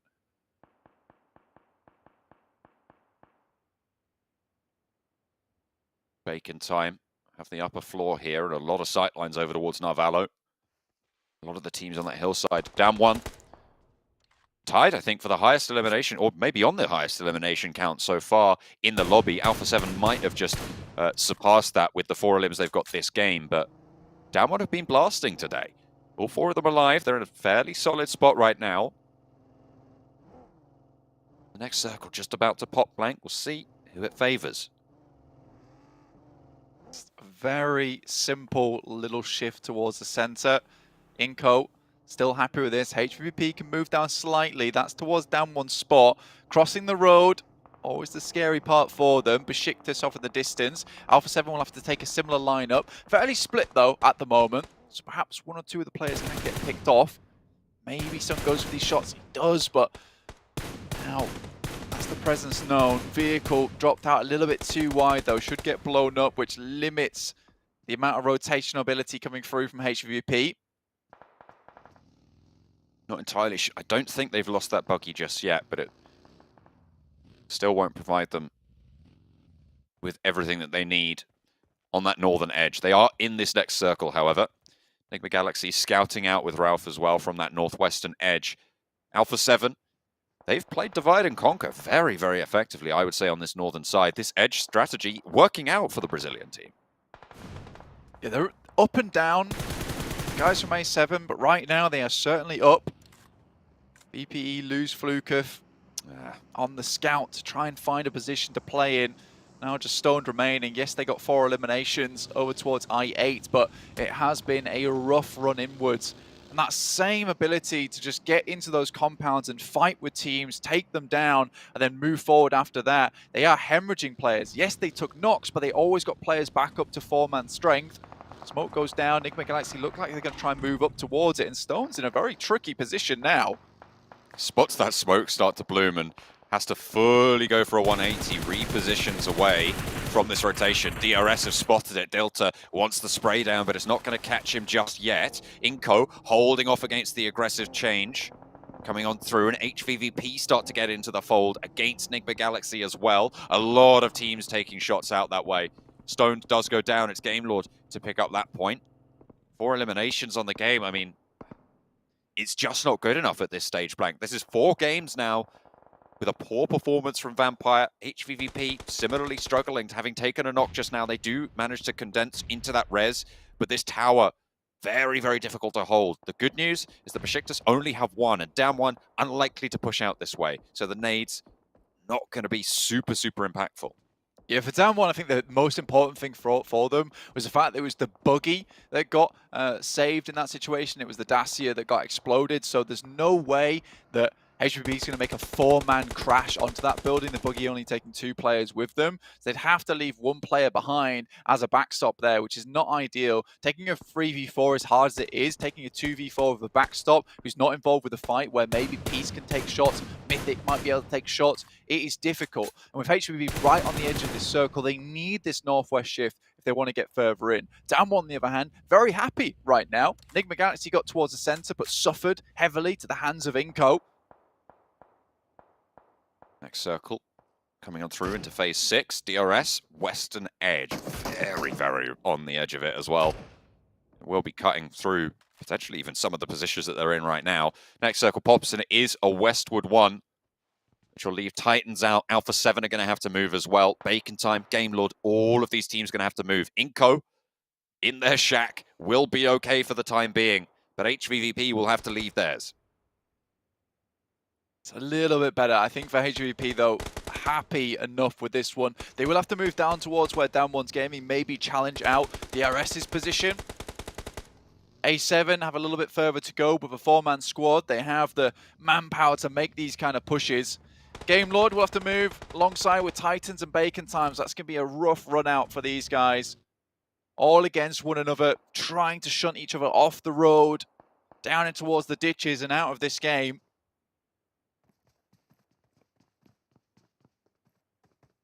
HVVP smokes up.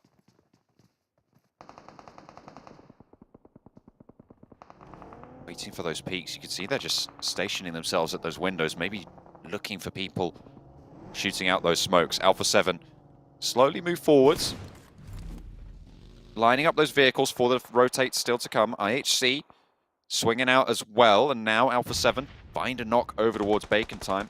Alpha 7, 5 eliminations on the game.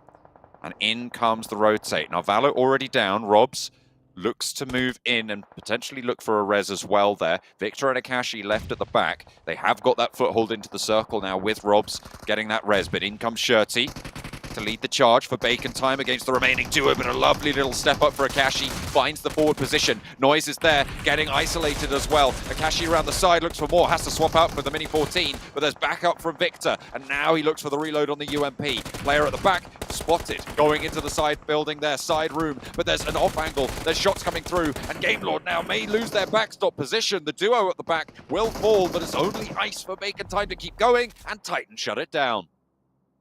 Goodness me. Akashi moves outwards.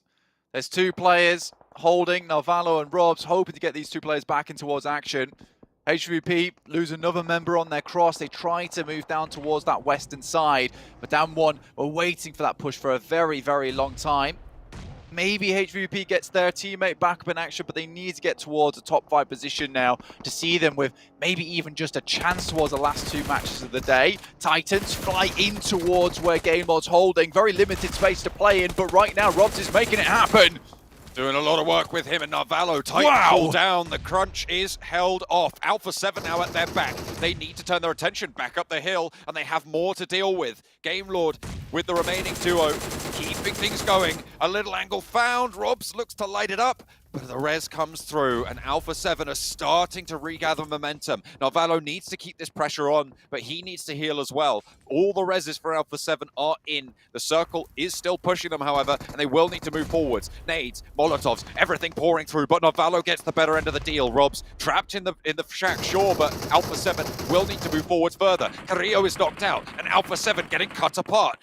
Game Lord doing so much work, 10 eliminations on the cards. They trapped and tracked down Titan, and now they're turning their attention to Alpha 7. In the meantime, IHC and iNCO going one way, then the other, and Nades take both of the teams down in the center-south of the next circle. Narvalo close to Mythic now, who has a nade in hand, has 4 of them in fact, repositions out wide, and Narvalo back behind the rock.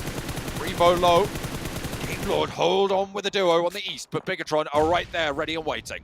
Mutually assured destruction from IHC, as well as iNCO on that side. HVVP down to 1 player, and Game Lord have absolutely dominated. What an incredible hold from them with the 2 players in Robs and Narvalo. From holding off the push from Titans to taking down Alpha 7, a Titan in their own right as well at the top of the lobby. HVVP still struggling though, lost another player, but up to top 5, that's what they were looking for. At this point in time, top 5 is good for the guys from HVVP, but down 1 looking to finish the fight here versus them. They'll catch up, actually. They might not even realize there's still a player there. They will do now, though. Matic unleashing hell, but it's not going to be able to survive the burn himself. Matic falls. No eliminations, though, Blank. That is really... I mean, you said it was what they were looking for, but it's just not going to be enough to keep them there. Fortunately, it is still more points that they've been able to earn in the rest of the day so far. These teams towards the top are not going to let it go without a fight. Game Lord, 10 eliminations on the game. Narvalo, the archetypal survivor, with a lot of points at his back. What can DRS do against down 1 as the 2 teams looking to get back up to 4 players? Again, BTR set themselves in position for success after that last game on Sanhok. You want to see them do more here. Yes, they don't have the most amount of players to work this out with, just the 2 in Liquid as well as Misery, but they have to take this all the way at the moment. For BTR, that last game on Sanhok, yes, they got some points, but again, I'll say it, it was lukewarm. It was not enough. They did not have enough presence within that lobby. This is just a game where a 2nd or 3rd place might just about cut it. Ooh, a cheeky little spray over towards Forest there. Narvalo caught, but not going to get taken down just yet. Seemingly found some cover there behind the shrubbery. Down 1, right on the edge, and will have to move further. Narvalo is closer than they are. DRS as well will have to push through. Bigatron, the only team in the circle right now, even though they are a duo, and they have some real hard cover to push up on. DRS moving on the prowl. Killer sends himself in towards the smoke. Down 1, moving in the vehicle. This has to be a good shot coming through from BTR. Rule steps up. Down 1 gets a little bit further down, but Narvalo's there, finds 2. This guy is killer today. Find another point, maybe even getting a flush there. Nicely found, and a lot of damage being sent through. Narvalo able to flush out 1 of them, and Down 1 have been taken apart here. Forest, last player standing for them, and now it's only DRS as a full force squad, but they still have to push in just a little bit. Fortunately for them, there's no windows really for Bigatron out their direction. DRS moving up, 4-man squad towards the top of the lobby at the moment, looking to put some more points on the board here. A really good team when it just comes to getting towards these final moments every single time. Not able to bring always that firepower. Finishes off the fight for them. BTR though, 2 players left alive. Nice shots come through from Forest. Will at least find 1, gives him time to maybe get out, but Narvalo will take immediate advantage of that. From this angle, moves up to the shack, further in towards the circle. Very comfortable in these solo scenarios. We've seen them in them about 5 times over the last 2 days, Blank. Somehow, the Game Lord have been operating well as a team so far this game. They did get chunked down, but they already have, I think, over 11 eliminations. Narvalo, though, gonna get trapped out by the blue zone. Will have to make a mad dash for it if he wants to stay alive here. Bigatron. That's a great molly, it's cruel. He's still... Oh no, there's the zone. I thought he was gonna be in it for a little bit longer, but no, the zone will envelop, and neither team's gonna put a foot out of line here. Narvalo falls 3rd place, but a cracking entry from Game Lord on the game. 13 eliminations in 3rd place, a 23-pointer. Now Bigatron in a 2 versus 4, Misery and Liquid. Liquid sending nades over the top. These nades are really important. Needs to find some damage from them at least, but you can see already the nades have been sent over the top, and with Liquid only able to send one at a time, whereas DRS is doing so many. Just to find a bit more damage. Already Killer quite low though after being res a little bit short time ago. Bit more damage on his side. You wonder how many Liquid's got left, but that's him down. Now Misery in a really horrible spot. Rules on the side. Position for Rules is known, but Liquid going to get flushed out here. Gianti starts the push forwards. Bigatron, 1 versus 4. Looks for some shots, finds 1, but is not going to be able to get any more. DRS able to take the chicken dinner in the middle. Very, very nicely controlled towards the end there. Playing from that high ground, moving through. Nice and effective. DRS will be in a really good spot now, starting that game on 31 points and finishing with a good point scoring and the chicken dinner. I think that might set them ahead of Alpha 7, in fact, in first place now. Really, really good game from DRS. I mean, they have just made it through all of these group stages so far very, very well. I mean, it's been consistent at a time. Not always the most flashy of finishes, not always right at the top of the tables, but certainly always here and present is DRS. Not a Valo though, still going out of all of these games. I mean, it is incredible to see. The battery life on this guy is just unbelievable.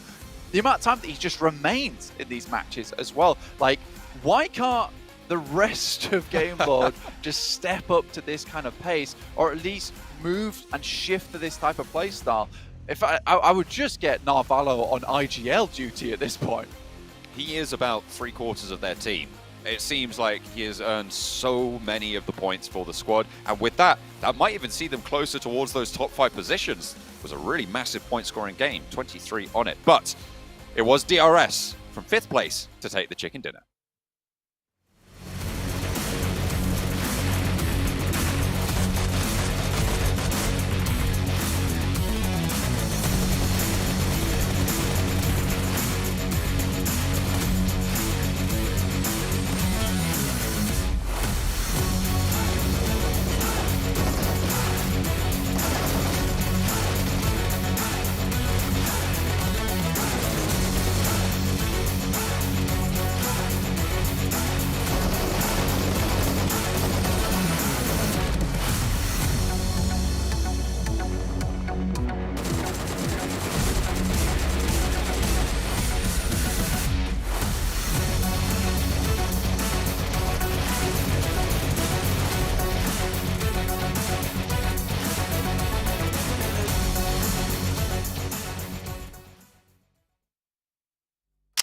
I'm going to take a page out of Imperium's book.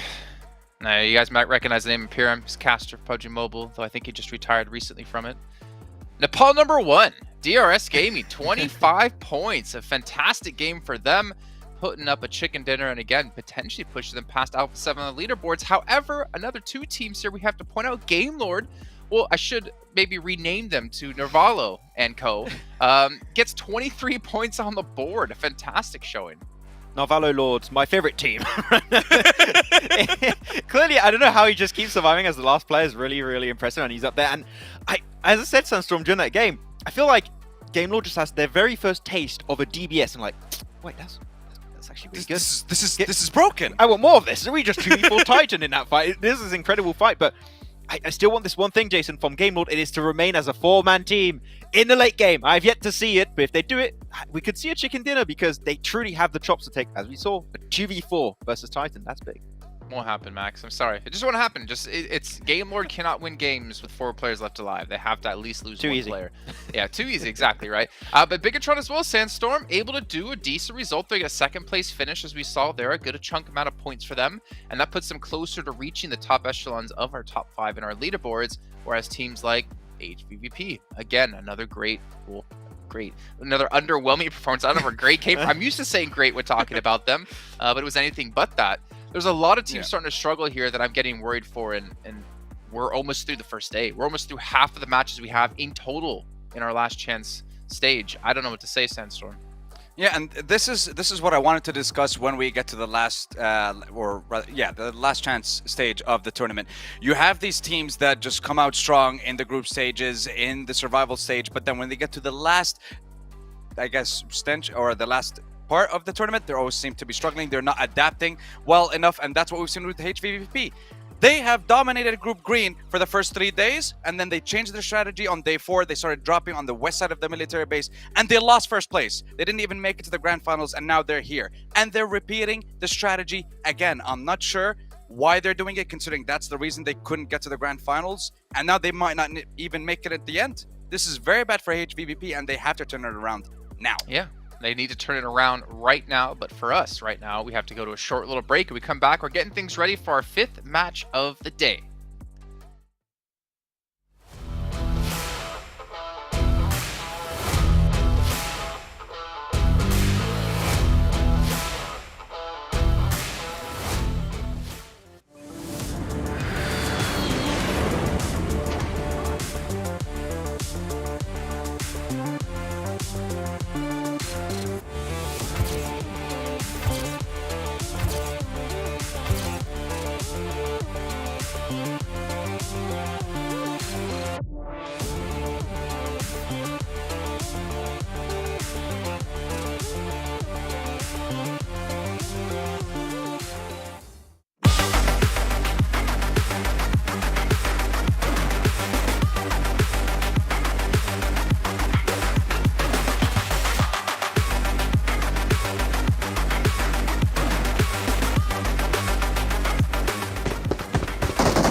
Sony Xperia 1.4 and Xperia stream is made in collaboration with professional esports players. You can play PUBG Mobile in 90 Hz with Xperia streams, total cooling system, and multiple ports for intensive gameplay. And what, Maxman? Top tier accuracy. I don't remember the last one. you keep throwing me under the bus in the middle of a sponsor segment. I don't know what. What does it say? Okay, hold on. What is it, Sandstorm? What's the last thing? Intense gaming, and that's about it. Why is he doing this to us? I say this call out about 3-4 times a day. But it's for the your last thing. How many days? And you guys don't listen to the last word. It's streaming. Hello, that's what we're doing here. Gentlemen, we're about to head into our next match. Before then, we're going to take a look at our overalls, and DRS have done it. First place by 8 points. Now, 8 points isn't that big of a buffer, but as you look down the list, they're almost 20 points ahead of Game Lord, who are in 5th place, Maxman. I think that a lot of the teams here just realized there was a 90 Hz option on their phone, not an Xperia device. Like, wait a second, this is also really good. It's just going to help out a lot on our results. DBS, 90 Hz? Oh, Best of both. Well, I mean, yeah, it's low-kid fantastic for them right now. It feels so good to see DRS, as I already said a little bit earlier in the show, that they were playing this hyper-passive playstyle and they were just playing edge and avoiding fights as much as possible. But now, when they get in that game-winning position, they're not scared anymore to pull that trigger and to just be overly aggressive. And Rules, I would say, Sandstorm, is the one that sets up the team in really good positions a lot of the time. So heads up to him. But at the bottom, though, no heads up because heads down for HVVP and Vampire. Yeah, definitely and struggling. LGD. 12. Yeah, Also, I mean, what? No. No. I think Maxman's team should be safe. Should be, provided that he doesn't pick them for the rest of the tournament. But next game, Miramar. That's going to be a very spicy game, especially with the fact that Nigma, HVVP, Vampire, these guys are not doing so hot right now.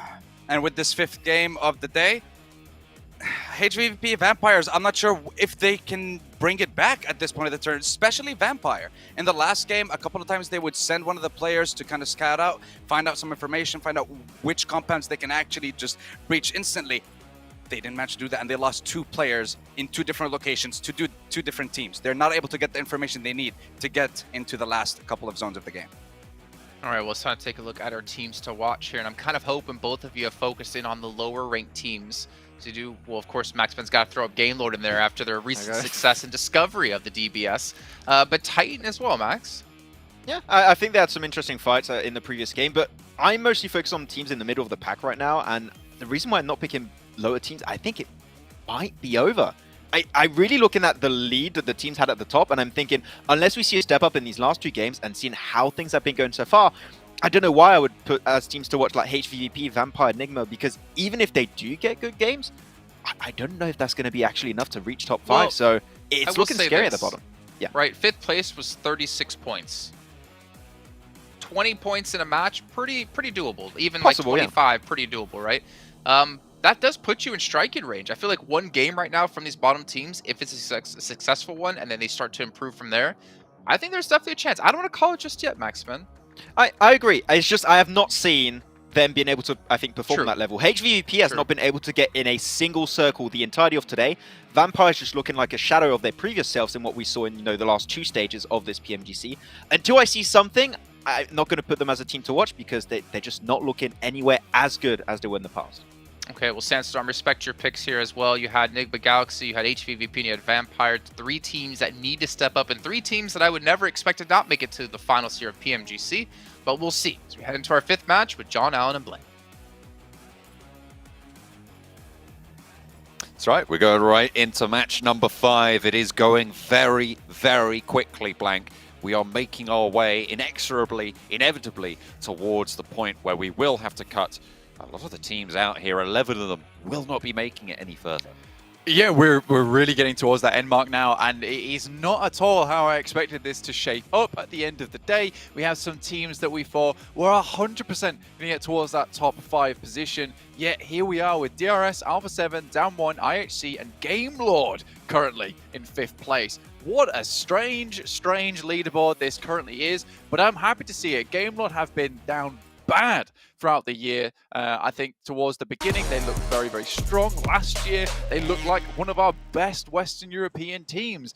They fell off massively, but now getting back to form. Unfortunately, we have not seen many of those dominant finishes with 4 of Game Lord left alive to get up those big points. And it's been a while since we've seen a really good chicken dinner win come from Game Lord. And I think that is the kicker right now for them, is that that's what's holding them back. I think the only thing that's allowing them to run forward at any kind of pace at all is just the fact that Narvalo, last alive every single time, just makes the call, makes the decision to basically play for the points for the team.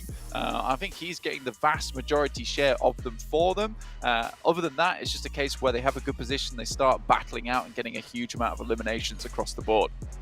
I mean, yeah, in that last game, right, they got, I think it was 13 eliminations over the course of it. Their total over the tournament so far today, 20 eliminations, right? So they only had 7 other eliminations, 18 placement points, and half of those were from that last game. It really has been, to be honest, not Game Lord, it is Narvalo, in my mind, as you said, on form. And we need more from the rest of them if they want to keep hold of that top 5. HVVP will be fairly happy with this circle, as it pops up to the northwest, a desperately needed respite. I think for HVVP, if you look at the games today, and I'll keep saying it, this is a heavily central focus lobby right now where a lot of teams are just going to hit those center positions. If you're already towards that area, you've got a good spot. And right now with HVVP's current drop spots, North George, Sosnovka backup, La Cobreria over on Miramar, and then over on the Northwest Island for them in Sanhok, they are always right on the outer edges of these maps. So it's unlikely that they'll get many circles coming their way in the first place. So getting towards the center positions for them is extremely difficult, and changing drop spots at this stage of the tournament, very difficult to make happen without finding yourself coming front to front, face to face with some of these other teams in the lobby and maybe having to take a hot drop. So right now, with this shift on the circle, this is their chance. This is their opportunity to make something happen. Similarly, for Enigma Galaxy, currently down in 14th place with 16 points. They have a chance here dropping over towards El Pozo. This is a good position for them. They could challenge out towards HVVP's spot on that northern side. And Hacienda del Patron for Game Lord continue on their streak towards that top 5 position. I want to see them towards 25 minutes with 4 to 3 members. If I don't see that, I mean, even if they make it towards the grand finals, I'm still a little bit hesitant to cheer them on in that way. It is all a bit topsy-turvy so far in the first 4 matches. We'll see if that can change, if that can be altered, readjusted. DRS very, very far on the south side. They'll want to get looted as soon as possible, try and avoid any conflict as well as they move on forwards. No one really too close by them, but their path likely to include a western coast rotation, which would be behind Titan, who themselves might be behind IHC on that route. Titans moving in.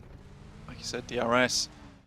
Go for that west and rotate up on that road. IHC just slipping down just a little bit. Still quite firmly towards the top of the lobby with 40 points.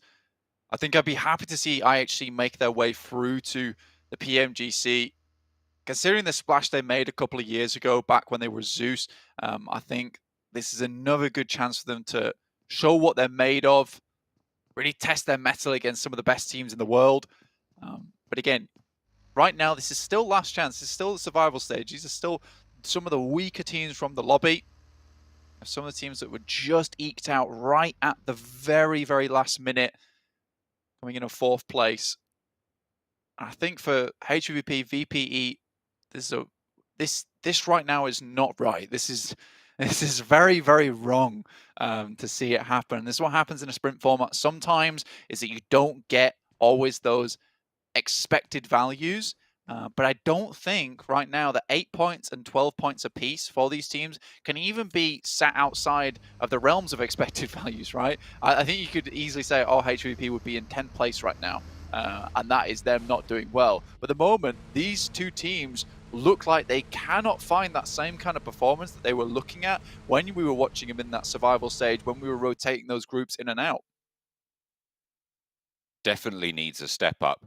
To be fair, you can play the iNCO strat and get 2 really big games a day instead of playing consistently. It is high variance, as you say, but you've already played your bad games, which would mean that you necessarily have to have these 2 massive games at the end of the day. And to put it bluntly, both of these teams can't do that. They can't do it at the same time. It just doesn't happen. No. And so we're seeing one of them going to drop behind at least. Yeah, I think at this point in time, it's very unlikely that we'll see HVP or VPE both in the top 5, barring some kind of miracle for both these teams, and the teams at the top suddenly having a massive drop-off in performance. For HVP and VPE to make it to the grand finals, right now, the percentage is very, very low of that happening. This is a bit scary for any fans of VP and HVP. It would be very sad for one of the most promising Thai teams to not go through to the grand finals and represent their country there. But again, this is just how PMGC works. Sometimes you get cut, and if you can't continue that kind of sprint, you can't continue that consistency going through for 5 days, you should have made it in the top 3 in the first place.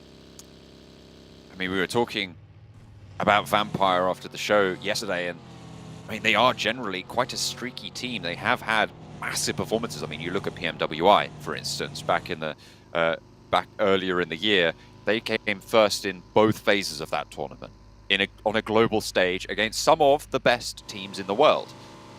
This is not that team. This is absolutely completely different from what we've seen, even from previous days in this tournament. So you cannot afford to have these off days in this fashion. Yeah, and I think the adaptation has to come through now from both of them. A7 is probably the only team I'm seeing at the moment that is able to make it happen with this edge play style. And they usually play from the northeast, though, and I think that's something you have to consider, is that a lot of times this northeastern side of the circle, it's very free, it's very clear. And for HVP, where they're coming in, it's a little bit difficult. For VPE as well, southwestern team playing on the edge, they also have a massive difficulty doing that because there's a huge amount of teams that are coming from that way, dropping on that side of the circle too. There's a lot of little bits of nuance that's going on at the moment, which is hampering a lot of these guys, but I still have to admit that A7, again, probably the only team that has found success playing this edge play style. Now, if HVVP towards the center, we have a really good time to bring out the magnifying glass and see exactly what's going on. Is it that edge play style that's holding them back, or are they just in this state of a little bit of mental fluctuation? Can they not quite find that same groove that they were in over the past 3 days? And is it not just been able to translate here? I think this is a great time to have a look, really deep dive on the team, because if they don't make it far into this game, I'm talking past 20 minutes, you know, there is something seriously going wrong. And the adaptation coming through tomorrow has to be massive from both VPE and HVVP. Hopefully they can pull something together in these final 2 games of today as well. LGD moving in from the eastern side, who've been having a fairly middling day right now, have LGD. They've had 1 or 2 fairly strong performances. They've had some solid results come through. But now they need to start to blast out to join the big boys at the top. You can see at the moment, 11th place, 22 points, 38 points the current bubble. So they are 16 points behind. Not insurmountable by any stretch, but definitely not where you want to be. It's lagging a little bit behind where we thought they might be, especially given their performance yesterday. HVVP regrouping a little bit to play on the north side of this next circle shift. A really, really, really good ridge to play from on this top side. Huge amount of sidelines available to them. The next circle coming in will lock off that northern edge portion as well. So again, leaving those 2 players behind in Meku as well as Kitsune, the north side of the ridge, will give them a bit more opportunity to look out that way and make sure there's no one coming in. So that careful nature returning back.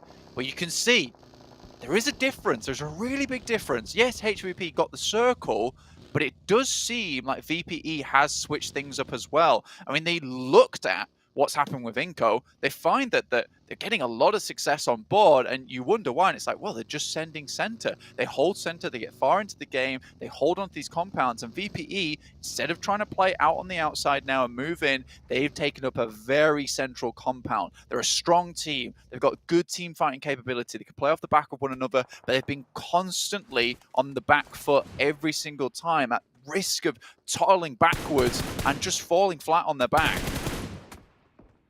Ooh, gets lit up. Hamodi wins that challenge. A solo outpost for Nigma Galaxy, and that makes that a very, very risky challenge to take for Hamodi. However, he does win that out. However, if IHC, in the meantime, take down the vehicle, it means that he will take a knock on the drop down if he needs to regroup with the rest of the team. To be careful with it at this point in time, John. Like you say, a really important position for them just in terms of been providing that info backwards towards the rest of his team. Suki, though, it's a big amount of damage coming from P, so immediately gets back into cover. Zessie down. It'll be difficult to pick him back up, but can make that long crawl back towards Enjoy. Pick him up, but Suki's very unwilling to let this player go. Got him on the chains. Keeps dragging him backwards, but finally gets towards his teammate, who's unraveling those as we speak. The rest of LGD as well, looking out this way, being pinged furiously, I imagine. After the knock, slowing them down, and actually, potentially... No, MVM's moving away on that one. Just trying to get a little bit better position in this next circle, because Besiktas right on the edge. It's not worth LGD pushing out for it. Circle shuts yet again. The big fight I'm looking at, Blank, is Bacon Time versus HVVP. Both of these teams need to stand up. We've talked a lot about HVVP, but Bacon Time as well. This was a top contender team coming into today. And again, another performance that is unbecoming of them. 100%. I think for HVP, currently very split off at the moment, watching all angles. I think they're very concerned about getting backfilled on from any of these positions and saying how important Crater Fields Ridge is. Bacon Time slowly making their way on over. I think the information should have been passed back from at least one of these players from HVP. Tixie trying to not get too far forward. Does have to play point man a lot of times and suffers for it, but I think that it's more valuable for them to recall Tixie early on and allow him to play as that backstop member.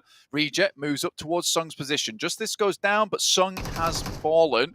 So we'll be able to get player back up on his feet for Reject as a 4-man squad.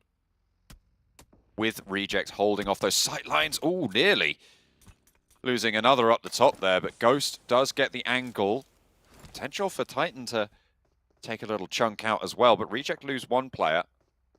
Wants to loot up, get off the top of here. Probably pretty sharpish unless Reject can re-establish control on the ground.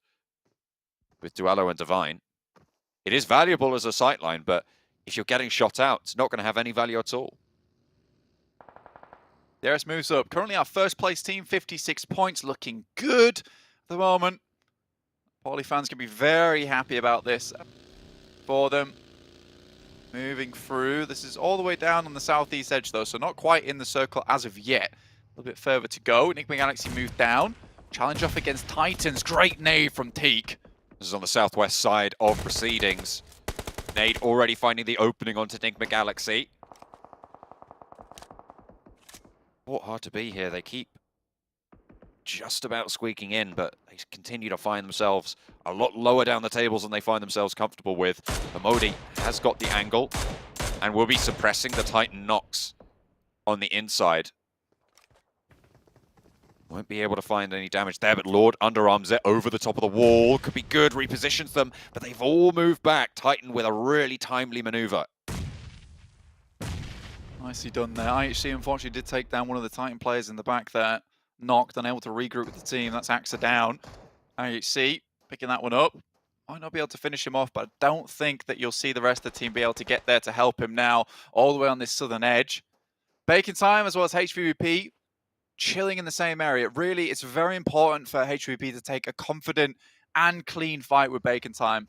For Bacon Time, life gets very tough towards the ditch inside of Credit Fields. Luckily, Tixie's able to regroup with the team. Very split though. Any one of these knocks unresable, in which case Bacon Time might be able to quickly capitalize on the top of it. VPE in a good spot.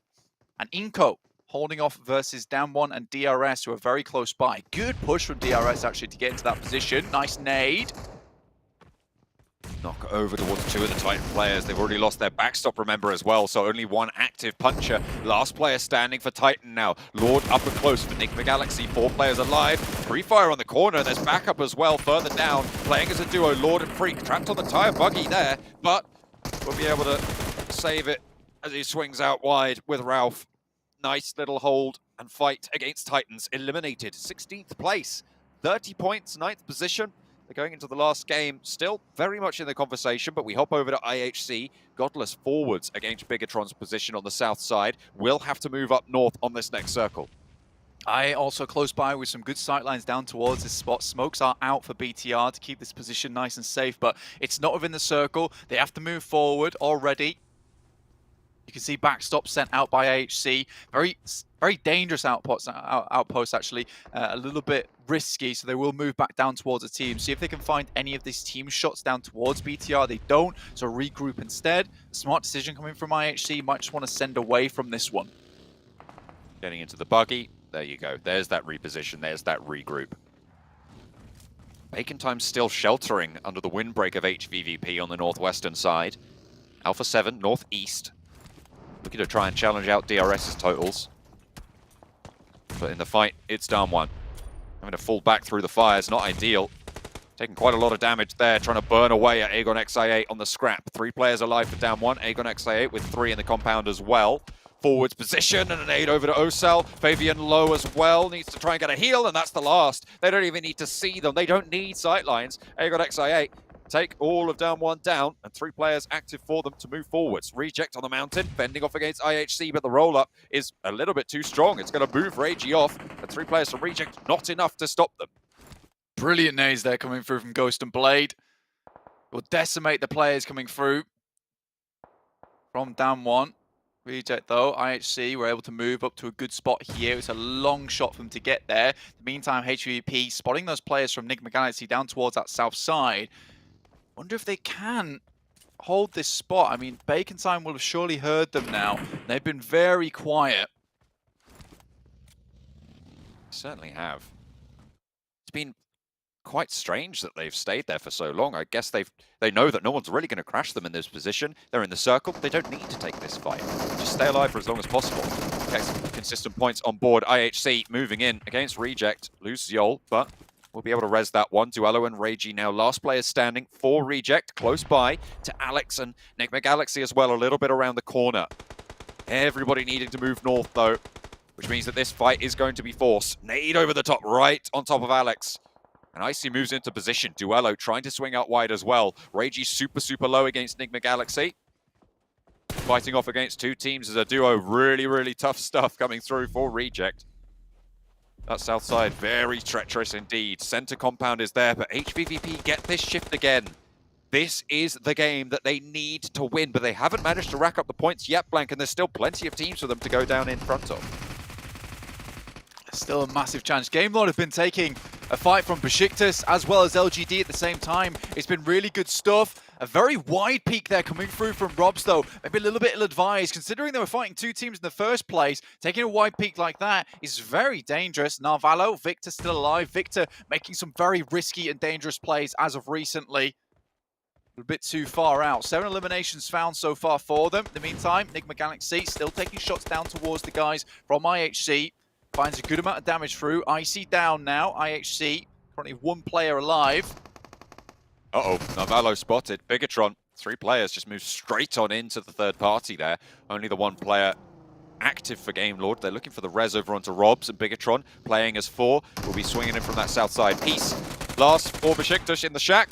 Able to line up 1. He's looking pretty healthy. The weapon swap's good. Does he get another knock? No, he doesn't. That'll be Besiktas down. DRS holding on to their top spot on the tables, and another elimination point under their belt as well, under the watchful gaze of HVVP on the northwest still. The wings there as well. That Alpha 7 have a good opportunity to try and third party onto that one. Last player from Gamelord does go down now. BTR putting in some work at the moment. 7th place, not a bad position at all. And I think that at this point in time, yes, BTR haven't had their massive finish on the game, but certainly have got some decent ones coming through. Found some good positions on the map, play from there. Maybe didn't get the win, but looking for those consistent points at this point in time, I think is wise considering where they started at the beginning of the day. iNCO holding onto their compound. Aegon XA8 in for the challenge, playing off one another though. Becker and Vitali move forwards. Blade already low. 3 players to deal with. 1 knocked in the back for Aegon XIA. IQ playing close. IQ will fall as well. Blade low and dispatched. iNCO staying alive. 3 players in it. Sorry, 4 players in it. 3 eliminations. 10th place finish there for Aegon XIA. Alpha 7 now up against Bigatron, who have been moving through the Miramar ground very effectively. Misery ducks behind cover again. Jen Foster did get down, flushed as well. Low HP for Misery. Mythic and Revo are there, but Liquid and Zuxi roll on through to try and throw a spanner in the works here. Carrillo pushes all the way through, out, and will spot Misery. A bold push, but it pays off. Revo and Mythic now teaming up with Carrillo. Back together, all 3 of them trying to face off against Zuxi. Last player standing for Bigatron, but Schwepp is there. Will have third-party angle for Vampire to shut anything coming out of this compound. Challenge is good. Carrillo low, Zuxi falls. Schwepp now starts to stand up, backed off the ridge line. There is backup moving in from Vampire, and they want to take this team out here and now. HVP still have oversight on this though. Vampire moving away. And a little bit of damage over towards Alpha 7 is more than they needed, to be honest with you. That little bit of damage will slow them down, let them know that they need to be wary moving off from this side after hearing those shots. So I like this from VPE. Maintain this decent compound within the circle, yet keep Alpha 7 in a position where they're a little bit afraid to move up. iNCO, far into the game, picked that central spot, really haven't done much at all. Grabbed those 4 eliminations for themselves and then just coasted from there on out, and that is fine. That is fair play. Bacon Time, though, have not moved an inch from that position. I think for HVVP, maybe false sense of security is there. I think I just saw Tixie take some shots down towards Bacon Time, actually, though, so they have been located. Have to move from underneath this warehouse. Potentially a lot of free eliminations, though. Still, HVP have to be careful. Everyone in this lobby has absolutely beam laser-like accuracy. Enigma Galaxy. Lord proving that. Worried about Tixie, though, and you definitely should be. Ralph moves in for the backup as iNCO try and move in for the res. They want to play together here, the remaining duo from Enigma Galaxy. Ralph, though, still in the vehicle. Vitali spots it. Gets these shots down, lays down the Lord.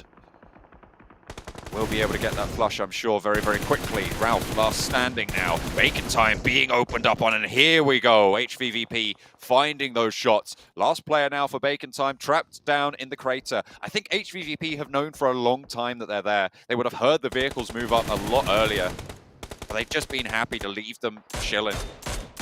Save those for later. Put them on ice. Bacon Time eliminated 7th place. 14th position on the table is not good, but 6 eliminations for HVVP. It's a good start, but they need to go further with 6 teams remaining. I think that the reason we haven't seen HVVP lighting up the kill feed, the elimination feed, as much as we might have liked, is just because of Bacon Time's been here. And I respect the fact that they've tried to keep as many sightlines on them as possible before moving out to a more proactive and aggressive position looking down towards the southeast. This means now that they're completely clear. They know that they can play this ridge side with confidence. Tixi can move down if he needs to. And now they can just start to take shots down to absolutely everyone on this southeast side. Maku already opening up towards DRS, finding a knock to start it off with. Look at how high up Maku is, and Kitsune as well. Matic, just, I mean, all of them, right? They have absolutely perfect high ground. I think Vampire are only saved by the sheer fact that they might be out of render distance at this stage. It's really, really coming down to just stuff like that. The vehicles will be spotted, sure, but difficult to hit those shots at that range. They're more concerned about the teams closer by. Matic spots Vitali, shots with a Mini 14 over out to iNCO's backline. Tixi moving in as well. Has taken a bit of damage there. They want to get a little foothold forwards, but Ralph is close by. The teams down the hill might be able to deal with that, however. Schwep shots over towards Rules. And Blank, we said both HVVP and Vampire needed to have good games. They needed it. We said they couldn't do it. Blank, we might be being proved wrong. Maybe. Maku makes his way down off that cliff side. Starts to move around towards the rest of the team. Ralph removed. Sleeping Galaxy out. Tixi still trying to keep the guys from iNCO at bay. Matic also supporting from this position. Difficult for iNCO to move out. Little to no cover available for them. Now we get into nade range. Tixi will pull out the nades. iNCO sends off towards the east, so Tixi wants to put that one away for the time being. Circle goes very central, but still under the watch of the HVVP high ground. They might have to descend from the super high ground positions, the plateaus that Kitsune is currently on. He is outside the circle, but he can leverage it for as long as possible. Vampire picking up a point or two on their way, as well as DRS faltering under their gaze. Fortunately for DRS, though, they're right at the top of the tables. They're in this very late, yet again. 3 players alive. Yeah, this is really good news for DRS and should secure them some good point scoring towards the end of the day, which sees them very safe in terms of a buffer coming into tomorrow. Still, there could be some massive strikeouts for some teams. Get them back into a fighting chance. Again, though, DRS still in a very, very good spot. At least the first couple of matches tomorrow, if they can match the type of performance they've been able to show us today, which is getting late into a lot of these circles, really could be DRS. He's seen as one of our first secured members going through to the grand finals. Was looking for a nade in Mythic's backpack there, but doesn't have one to play with. Behind DRS in both the tables and the position. The smoke forwards actually going out. Will give the game away. Mythic has a little bit of trouble with Gianti close by. It's actually Ravenclaw from Vampire to spot him. Lands a headshot there, sneaks the elimination point away. 4 elims, Alpha 7 out in 5th. Again, similar story to DRS. Good point scoring to close out their day. They still have one more match to play. They'll keep themselves in those top 5s for sure. Vampire now from the south side. HVVP from the top. Trying to trade it off. Knock over towards HVVP for the first time this game. That might be worrisome. iNCO, southwest side, being left alone by pretty much everyone now. In comes Vampire to put the crunch onto DRS. The DRS are being shot down by HVVP in the time being as well. Ravenclaw moves up far and far. Schwep cut down. And in comes HVVP from the top as well to find Vampire shots as well. Ravenclaw out wide. Vampire down to 3. Matic spots Ravenclaw, takes him down, looks for the flush. We'll be able to find it. 10 eliminations for HVVP. Blank. The heat is coming back to this roster. This is what they needed. Hopefully they can roll this confidence forwards. Vampire in it late too, but iNCO are still alive. And this is what we're talking about. You drop the magnifying glass on this team, you see what the real problem is. And it looks like it is just this case of playing on the edge with such a central-based lobby that it's difficult for them to find these positions where they can sweep and clear. iNCO Gaming move up. Nenebete's first to handle. They know they have a knock. Kitsune's got a grenade. Be able to send it over the top, get some good damage. That's fantastic. A nade might do the job there, and Nenebete knows he has to move back. I think those shots came in from potentially even Vampire across the way. Stepped a little bit too far up that ridgeline. Becca on the off angle might be able to get Matic done here, but Tixi bursts it in the air super high, and those shots from earlier are crucial. Nenebete falls, and they can res. Move closer to the edge of here, though, and Becca might shut you down. Vampire is there, and Squash has an off angle for iNCO. This ridgeline is so dangerous for HVVP. It is their savior, but also their curse to play around. They'll have to move closer to the center of the circle. Heals come through. They'll have been fairly good on the ordnance for now. Kitsune wants a peek. Meku wants a turn, and they're getting shot down. Vitali falls. Nenebete again from Vampire on the sidelines. Becca spot out, but shot down, stoned. Squash will be able to deal with it.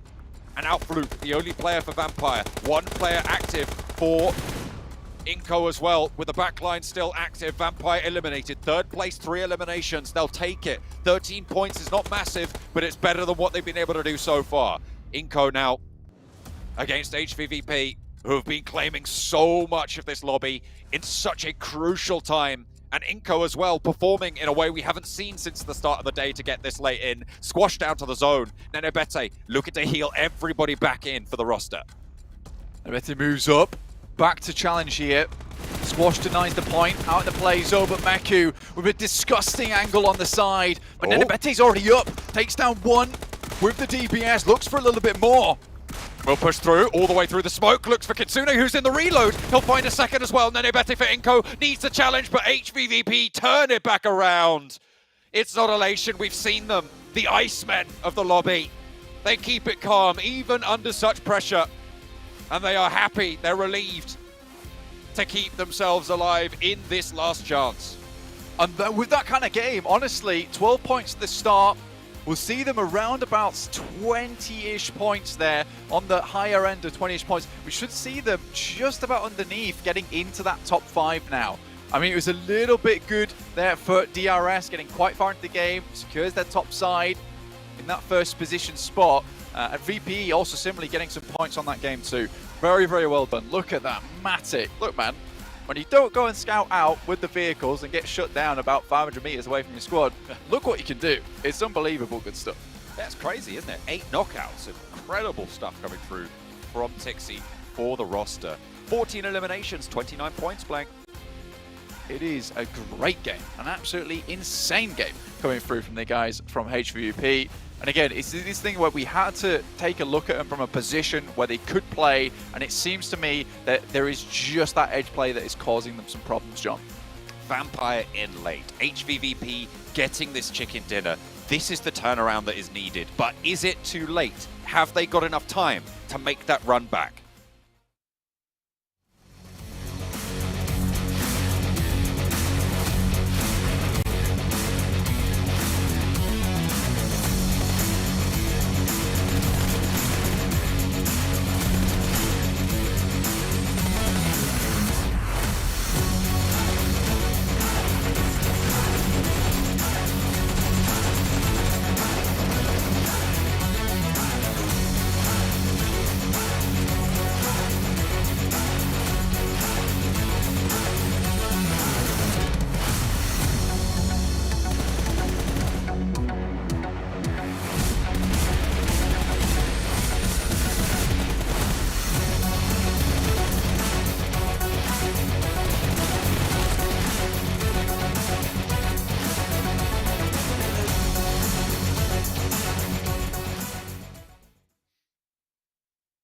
I think HVVP need to add a couple letters to their name.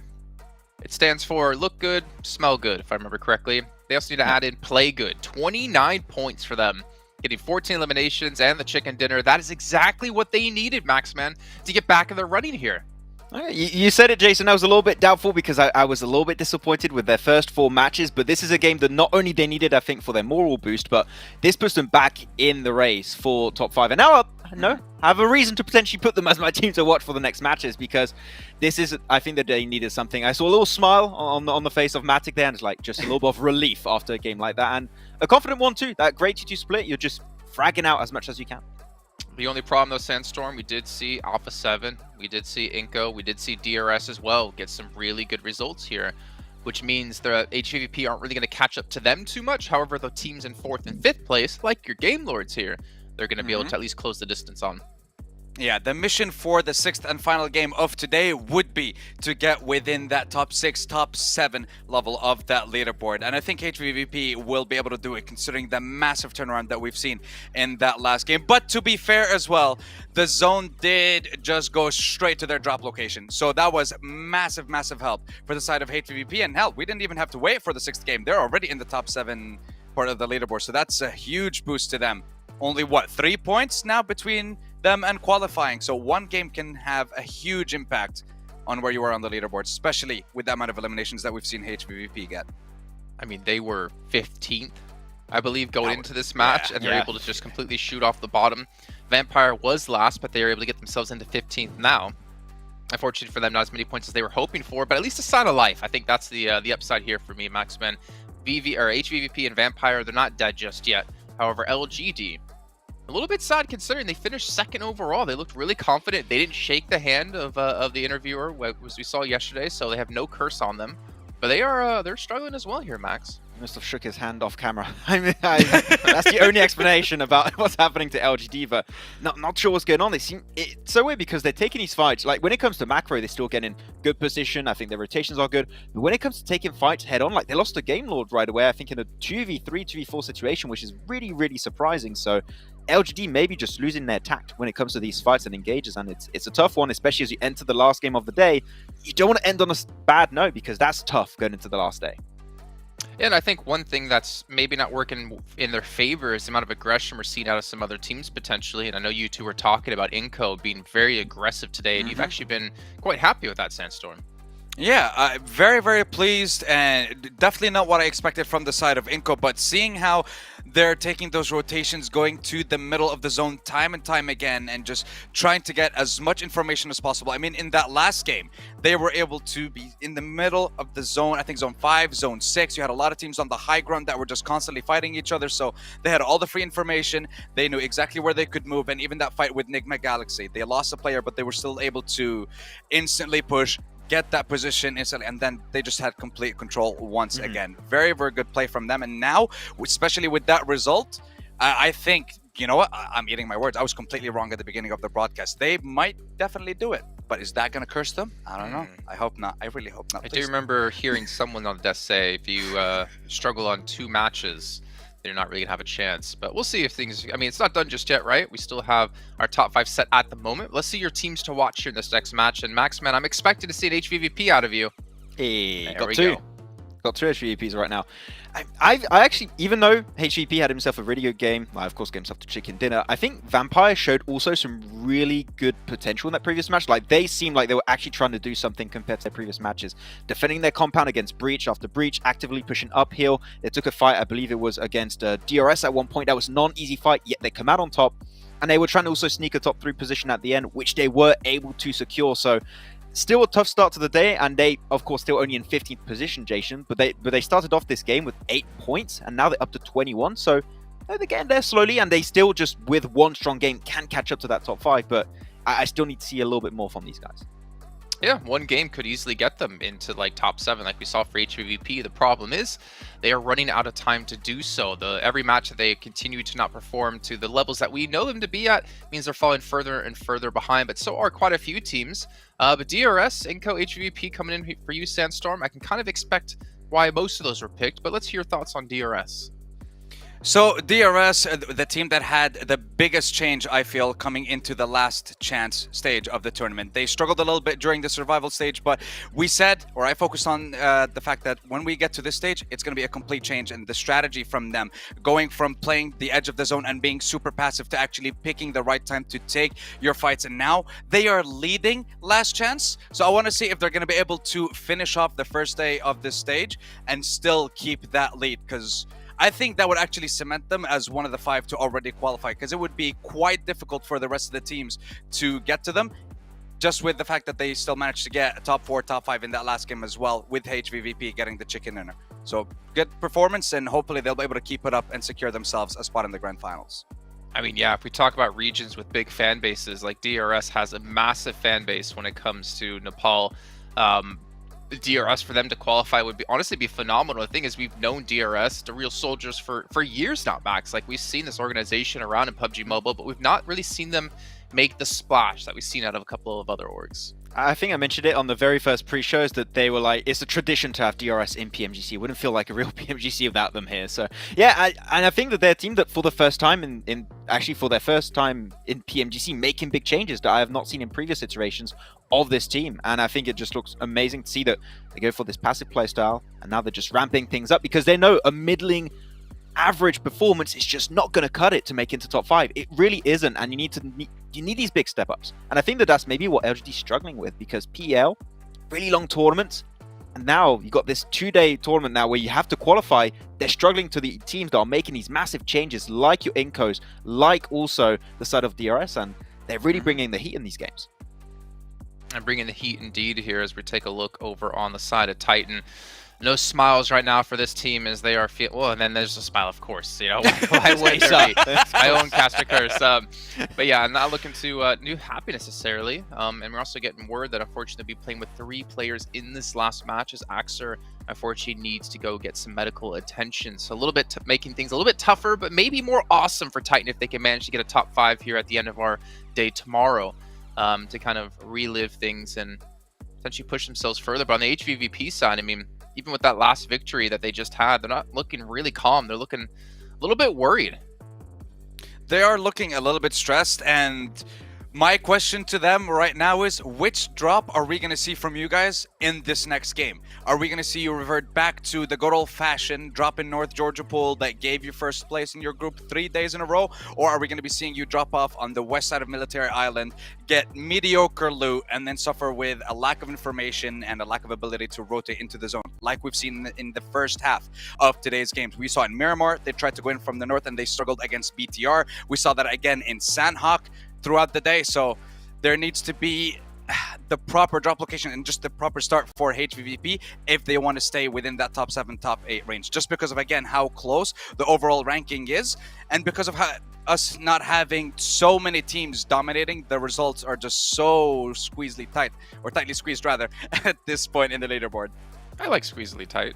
I think right? that was a good one. It's Medal to the pedal, you know, it's cool. Yeah, we have a new one to add to the list here. Oh, wow.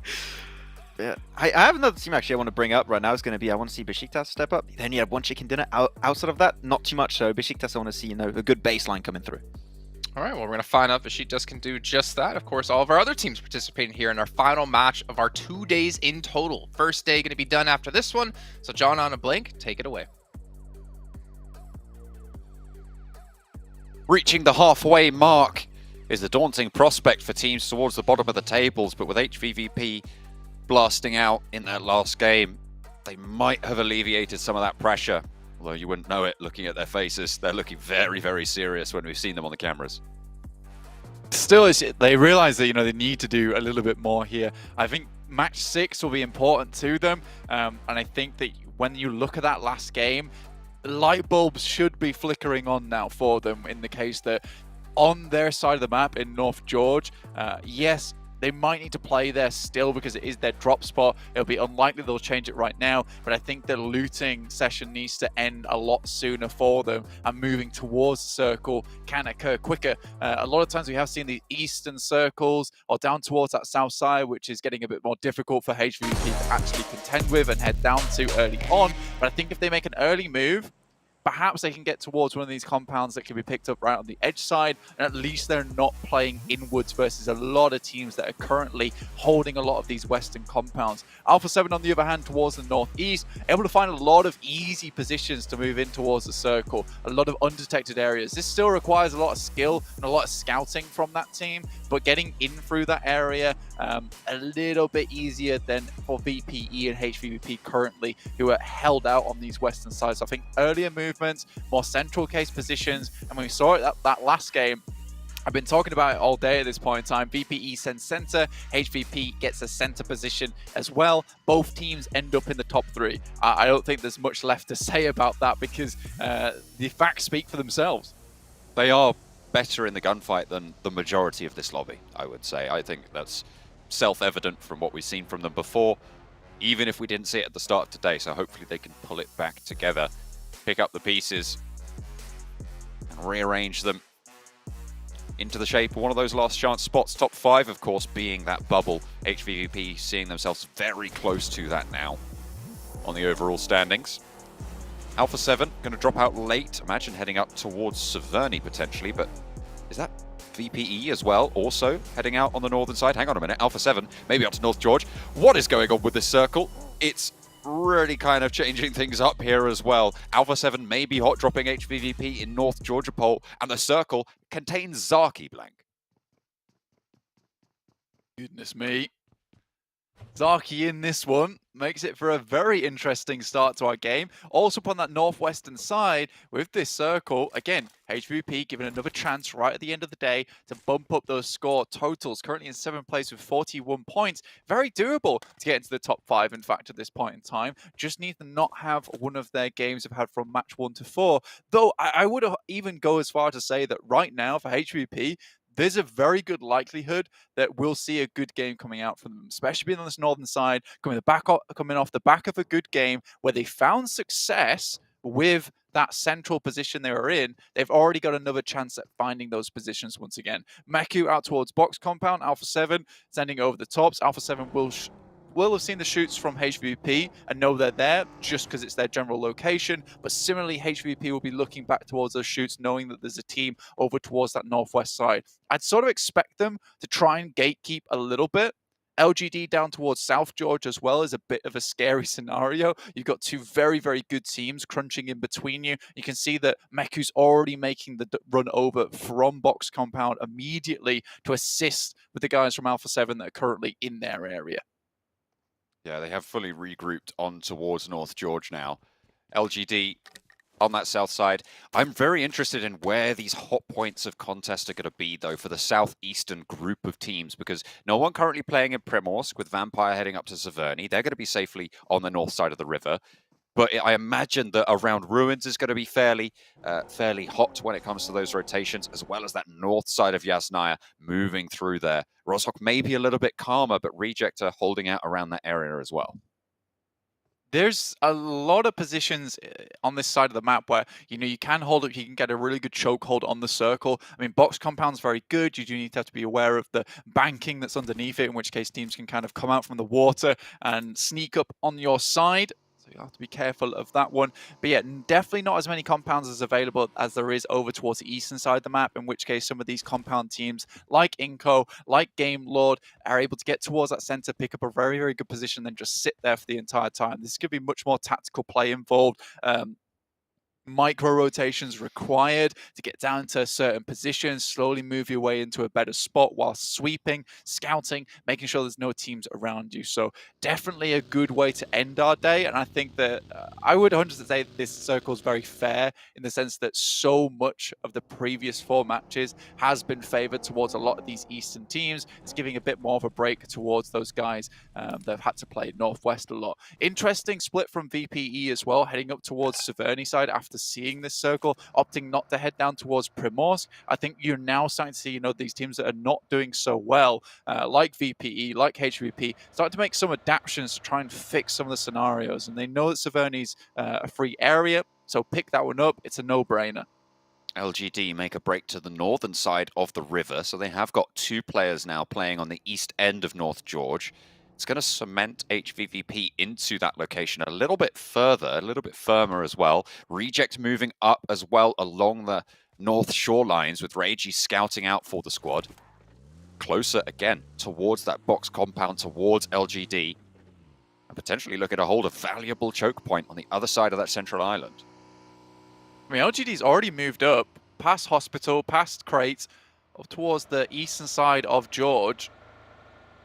Now, HVP stuck between a rock and a hard place at the moment. Brazilian squad, Chinese squad just either side of them. Jen Foster looking to take some damage over towards Down 1, who have been really suffering towards the end of the day. Still 44 points though, riding high on the amount of eliminations they've been able to get over towards those previous matches. Still in 5th place as well for Down 1. Right now, 1 point ahead of IHC, 3 points ahead of HVVP. Bigatron taking shots their way as well. 39 points. They are still very, very much in the race and keeping things going. Game Lord trying to suppress these shots. Game Lord, kind of a surprise entry, I would say, for a lot of people towards the top of these tables. But is it Game Lord or is it Narvalo? We're going to keep asking that question until the rest of the team proves themselves fully worthy of being in those top 5 as well. Vitali run down for iNCO. Bigatron are happy to pick up the point. iNCO getting a lot of points off that last game. They needed it as well because they were slipping down quite a bit. And I think that, you know, practically, like you say, John, the majority of their points have come from 2 games today. 31 points at the start. They got 3 points over 3 matches, and then another big game there on Miramar sits them at 54. Again, that buffer though at the start of the day with a high elimination count and a chicken dinner really does benefit you massively. Even if you make mistakes a lot during the day, with that one game, it has really allowed them to be in a better position. You know, if they had had maybe a 5-point game at the start of the day instead of what they had with 34, I believe it was, or actually 31, you know, this would have been a case where you would see them down towards maybe even 12th to 11th place, like stuck in the middle of that. With that last Miramar game. So a lot can change and very quickly in this format, as we can see just with HVVP as well, up to 41 points after that previous match on Miramar. And Vampire, it is unfortunate that they didn't jump further than they did. They're currently still 15th place, but they have shrunk that gap to the bubble to 23 points. So hopefully trying to eat into that to bite a chunk out of that distance towards the end of today. Teams starting to crunch in. HVVP have not left North George yet, and a lot of teams are starting to move into the positions around them, so potentially difficult for them to maneuver. Alpha 7 actually leaving North George and heading back up towards Zaki to play right at the back. Nobody's going to be able to backfill them there. Why would they? Unless DRS go for a wide boat swing, which might come through if the circle shifts north. Yeah, Misery gets lost on the rotate. Unlikely they'll bring him back up, gets shunted into the bush and dunzoed. One elimination now found for Besiktas. 62 players in the lobby, 16 still going. IHC, the long crawl up towards that northern side. Titan still remaining over towards Milter. Circle centers up, and look at that, iNCO. A long run, make their way towards that top side and shooting range. Sure, they took a little bit of damage earlier on, but they should be absolutely fine. This is in that forested region, so they can keep themselves nice and safe. Nice and comfy in that area. Of HVVP playing all the way over towards the eastern side of North George. LGD a little bit further ahead of them towards the east side. I'm wondering how LGD are going to be able to hold on their 2-1-1 split right now. I mean, it's very open with this next circle. I imagine they're going to look to regroup, potentially even 2-2. HVVP get the first knock onto iNCO, get a second as well. Third coming through. Was that a flush onto Nenebete, in fact? Turning it around. No, it's only Becca left for iNCO, and HVVP picking up a couple points there. Make that 3 that they're able to claim away. Someone must have pinched one of those points away from them. But either way, iNCO down and out in the final game of the day. 54 points is their total blank. That is below a 10-point average on 6 matches. It's a 9-point average. So should sit just underneath, technically, of 5th place. We do conclude this match, but still, a lot of teams have to do well here. And we could have a case where a lot more of our 1st to 5th place teams drop out. We have more of these 7th to 8th place teams start to ladder up just a little bit. So we'll see what happens. I mean, 54 is still a 10-point buffer between them and 4th place at the moment. All moving out down towards Besiktas' area. This is in the ruined airplane area at the moment. Nice position to hold for a little while. Ooh, fortunately, you can get naded out quite easily. Shot down. Narvalo gets the flush as well with the DB. Akashi takes a lot of damage but doesn't go down for Game Lord, so still 4 players active. Aegon XI8 not so lucky, taking a knock their way. HVVP holding off against Vampire, who have managed to appear here in the circle. Moving in from Severny a long time ago, past Alpha 7 somehow. Into the north side of Georgopol, to one of the buildings underneath the hillside on the north edge of it. Seemingly allowed to do so. That's going to be dangerous. Potentially a bacon time situation for Vampire. Very close to a lot of these guys. At the moment, HVP continues to hold off both these teams at the same time, getting some knocks through. Sure, if they're stalled by other teams, it's not too bad as long as they provide themselves some space in the area. And with VPE all locked into one building, there is a chance that you can take some good nade tosses over towards that area, maybe find yourself a few eliminations, a few knocks that way. You could diminish the actual power of VPE, that's good. But again, these were our two top teams coming into this lobby. Going head-to-head against one another, it's not always as easy as we make it out to be. LGD also similarly a top dog, but haven't really found that power that they were looking for quite a while. Circle sent us up towards LGD, VPE, and HVVP, so looks like a lot of these guys towards the top of the tables have now a chance to prove themselves and get some big points on the board and get back in the running towards the top before tomorrow. And look at DRS as well, all the way out on that west side. They're crossing on the West Georgia Pole Bridge to the north edge. I'm wondering if that's going to go detected. Should be just about close enough for VPE, for HVVP to hear those vehicles move. But if they go in on foot, it might catch them unsuspecting if there's a third-party position there from the North George area. But do DRS want to commit to it?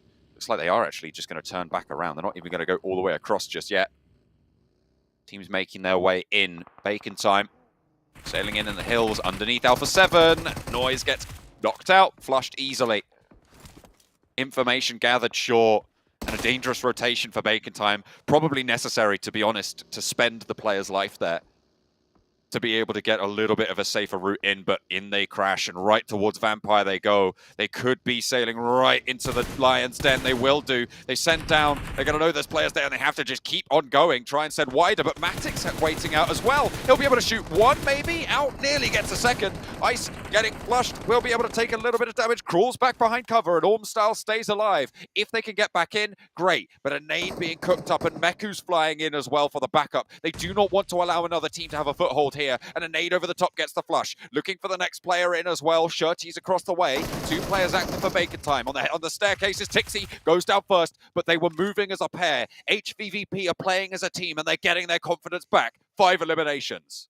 Really good refrag there coming through from Meku and Tixie. Also backed up by the fact that Matix remained in that building, so isolating that engagement away from any team that wanted to go for a third party. So VPE still locked down by Matic, able to quickly peek out those windows if he needs to. But HVP in a really good turn of events at the moment. Bumping up their score points, already now in 5th place, laddered up above Dan 1. For now. Disaster for Bacon time, though. Last place on the standings, 1 player remaining. The first day, absolutely getting cooked. I'll have to really come into tomorrow swinging, best foot forward, try and turn things around. Titan moving in, having to play with 3 this time around, unfortunately. It is far from ideal, but middle of the pack, if they can just get 6 points on the game, they'd be okay with that. That would give them a chance for tomorrow if they can come back with 4. Titans. Still in the game at the moment with the 3 players, like you say. I mean, got quite far into the circle. It's a decent position, but with that shift, heading down towards the south side, BTR can't have lucky blessings, but there will be a lot of teams moving over towards that crated area. A lot of positions to hide, a lot of warehouses to move into. Reject immediately making the decision to make that crossing right now. Reiji starting out that movement, dragging the rest of the team behind as well. Playing 1-2-1, forward 1 scout, 2 in the Dacia. Trying to make it across, will be able to do so. Bigatron actually spotted, taking a knock as well, allowing Reject probably to get past into a position that otherwise they probably wouldn't have been able to get to. Yeah, you're 100% sure that if that happened, BTR would have loved to have taken shots down that way, but it's actually HVP that takes shots over towards Reject. Find at least one of them. They're on the open broadside from the windows. Really good stuff. Again, they still have to be worried about VPE. They're on that north side. Eventually, we'll have to cross downwards. Good shots coming through from down 1, but that's Ravenclaw actually taking a knock. Great moment there for HVP to keep VPE locked down on that northern side. Really good high ground in those buildings for HVVP. Game Lord, down 1, both fighting it out. And this, again, is good news for HVVP. One of those teams around them, either way, is going to take a little bit of punishment on the northeast side. Heating up very, very quickly. But guess who's still alive for Game Lord Blank? That's right, it's Narvalo. has that DP in hand, a signature weapon seemingly for this guy, and he needs it. When you're left alone so frequently, you're going to need the number of bullets that you can put in the magazine there. Now, Valo, those spotted by down one are right on the edge, unlikely to survive much further. Yeah, it's going to be so difficult for him to make his way in. Does have a vehicle, though, so could just full send it. It's a little bit further forward, spots the player, looks to take shots as he's rotating away. Game Lord knowing they need a few more points, but it looks like Damwon's just setting back up further to try and finish off this final member from Game Lord. So close to them in terms of the rankings as well. Finishing out the final member right now, knowing that how far Game Lord can get into the game with just a solo player as well. You know, those placement points could be the big difference maker. Titans swimming it through at the moment. A tough spot to be in underneath the bridge, but a very survivable one too. As long as you can hold it down. Those sightlines from the side can be brutal, so if you allow people onto the coastline, like Alpha 7's position, like Besiktas' position, can be dangerous, but fortunately, there are teams on either bank as well who are going to take shots across that broadside. It is a very isolated position, but Titan are going to try and hold off under the bridge with 6. The way that this landscape pans out, there is huge amount of low ground here, a lot of buildings to play around with, so no one's really safe.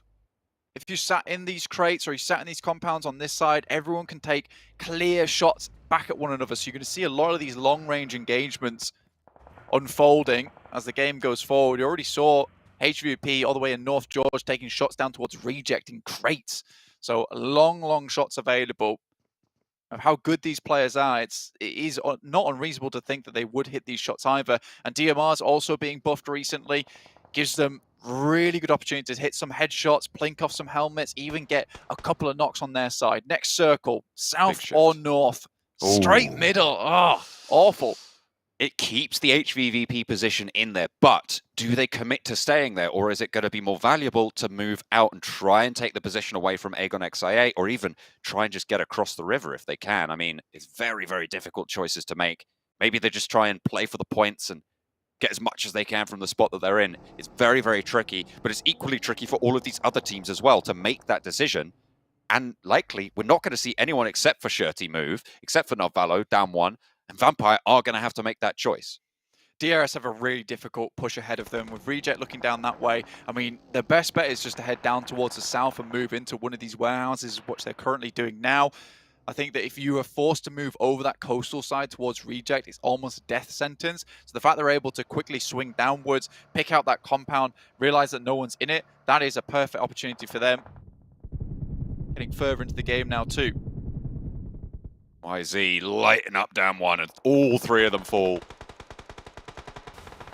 Punched out and flushed out as well. Goodness me. Fabian wondering what the hell just happened to the rest of his team. Now going to have to live the Narvalo lifestyle. And cut down the approach quite easily. Very sharp reaping blade coming through from the guys of LGD. Instantly shut that down. Narvalo's even looking for a little bit more, maybe hoping to pick up Fabian. That is a dangerous position to be in. 6 takes some shots. Doesn't quite hit it, and Fabian finds the mark he was looking for to get towards the water. Drops out maybe a little bit too short, though. With the vehicle there, if he can fall back and explode it safely, that's some really solid cover. The difficulty obviously will be nades coming in from LGD and from Titan. LGD actually taking shots over towards Aegon XI8, who have pushed up to North George. Oh, no, wait, hang on a minute. That's Vampire. It's similar color, different team. But down one do finally go down. 44 points. Hello. Before the game, 3 eliminations. Narvalo joins Aegon XI8 in their compound, but there's plenty of nades being put through the windows now. 2 players are there to fight off against, and they shouldn't be able to find a nade angle at the moment for Aegon XI8. He's playing right at the back in the room. It would be super difficult without pushing straight on in for them to find that. Unless he missteps. Does take a bit of damage there. Just smokes out the entire building, though, and makes it really hard to go for those nade angles. Very exposed at the moment. A lot of utility been sent through from Aegon. Try and get this member down from Game Lord. Moves a little bit further up. This is a dangerous push. 6 grenades, though. More than enough to maybe make this happen. It's right up towards the window. It's too close. There it is. UZM finds it. Able to get the nade right on the money. It was a dangerous push, as he said, but didn't really have too many choices to make. It's no, even Narvalo can only go so far. IHC against Enigma Galaxy in the crates on the south side. Next circle just about to pop as well. So this fight needs to conclude, and they'll make the decision what to do after it. Modi with the lineup playing off Freak on Enigma Galaxy. IHC have the high and low ground. A risky drop in, but it's good for Icy. What a way to find Modi there. Knows that there's another player waiting around as well with the knock. Freak is there, looks for a hop up, looks for a shot, but hang on a minute, it's Bigatron looking to light up IHC in the meantime. They're taking shots out that way, but Freak might just step a little bit too bold forwards. Godless spotted, and he will be taken down. That's Freak close by to a nade from Bigatron, who are taking a lot away a lot of these points from the teams. The circle does shunt, but it keeps that northern side in it. Aegon XI8's compound now priority for the teams on the north. Need to make their way on over with Aegon XA a little bit under the weather. 3 players, definitely doable to go for this crash. LGD looking to do that themselves. Liquid down, a good nade to start that one off, and Zuxi, no choice but to back off here. Jem Foster has a great spot on the high ground. Time being, now VPE realise that they have to push through HVVP if they want to get in. Ravenclaw on the side, great move out from Matic. Opening up onto Vampire. Ravenclaw down first. Matic down on the ground. The only player from HVVP there has Tixie on the backup, who might just fall out the front to try and get a challenge here. Fluke has a nade cooking. Another! Schwepp is there. Another knock over to Stoned, and Matic is going big right now, but finally he's dismounted. There is cover on the hop out from Tixie, though, on this high ground position, but the blue zone is pushing. Matic is pretty much done for here. The rest of HVVP are going to be shut down, and Fluke moves on up to the top and will be able to get the shots down with the DBS. Kitsune now left last man standing, and HVVP take a tumble. 6 eliminations on the game. They will go down in 10th. It's probably going to be all right for them into tomorrow. They'll have that platform to play from with all of the teams right in front of them going down early as well. Blank, that pack doesn't close fully. They even managed to get one from the grave. 7 eliminations. VPE now tried to step out, but it's Aegon XIA in the way. Goes to find Schweppes. That's a really long grenade, and UZM sees it coming. Has to just back off that position. It's a really strong spot coming through from IA. And it was a difficult push for HVV to hit up with 2 teams fully loaded in both of these compounds. Making that crossing would have been very difficult. I think even for VPE, like, it was lights out as soon as that shifted away. Didn't really have much choice after that fact, just to hope the circle moved their way. Looks Duxie on his own. Inside the crate, I think Icy knows, though. Oh, they definitely know. Oh, they definitely know that he's up there. In the meantime, LGD bearing down upon Aegon XI, who've been holding out strong for so long, but Ghost finally taken down by a nade from MVM. Suki on the outside, YZ goes up to join him, a nade out the door, might prove troublesome, but UZM trapped in the kitchen there, under the fire, will go for a spray, and it's 1 and it's 2. Last player standing for Aegon XI, it's a 1v1. Suki up to challenge, a lot of damage pouring both ways through the window, and UZM takes the brunt of it, goes out wide, and he shut it down. LGD wrest control back in a hairy little fight on the northern side, but there's no one for a third party, and everybody in the south is still going hell for leather. That could have been very bad there. I felt like I8 had that in those final moments. It was a really aggressive push out. I respected it, to say the least, but just one of those bullets flew straight, did not hit him. He's able to close that one out. Now LGD back up to a 4-man strength alongside them and IHC. Currently right in the zone themselves. For LGD, what a difficult push it's going to be to get across this river for them. They'll need the vehicles. I don't think they have them. They will have got that full resupply, though, off all 4 bodies there. Jem Foster for Bigatron.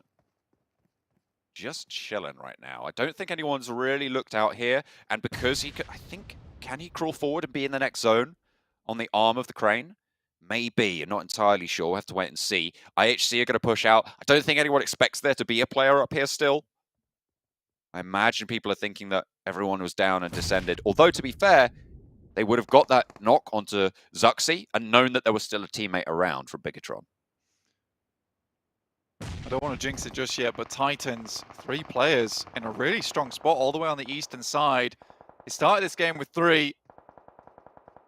A very nice consolation to AXA, currently not in the game. They ought to pick up some good points here.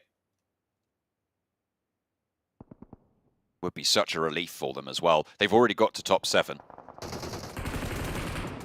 Looks like they're going to try and take the fight with LGD. A tough task, and Teak goes down first. They have got cover.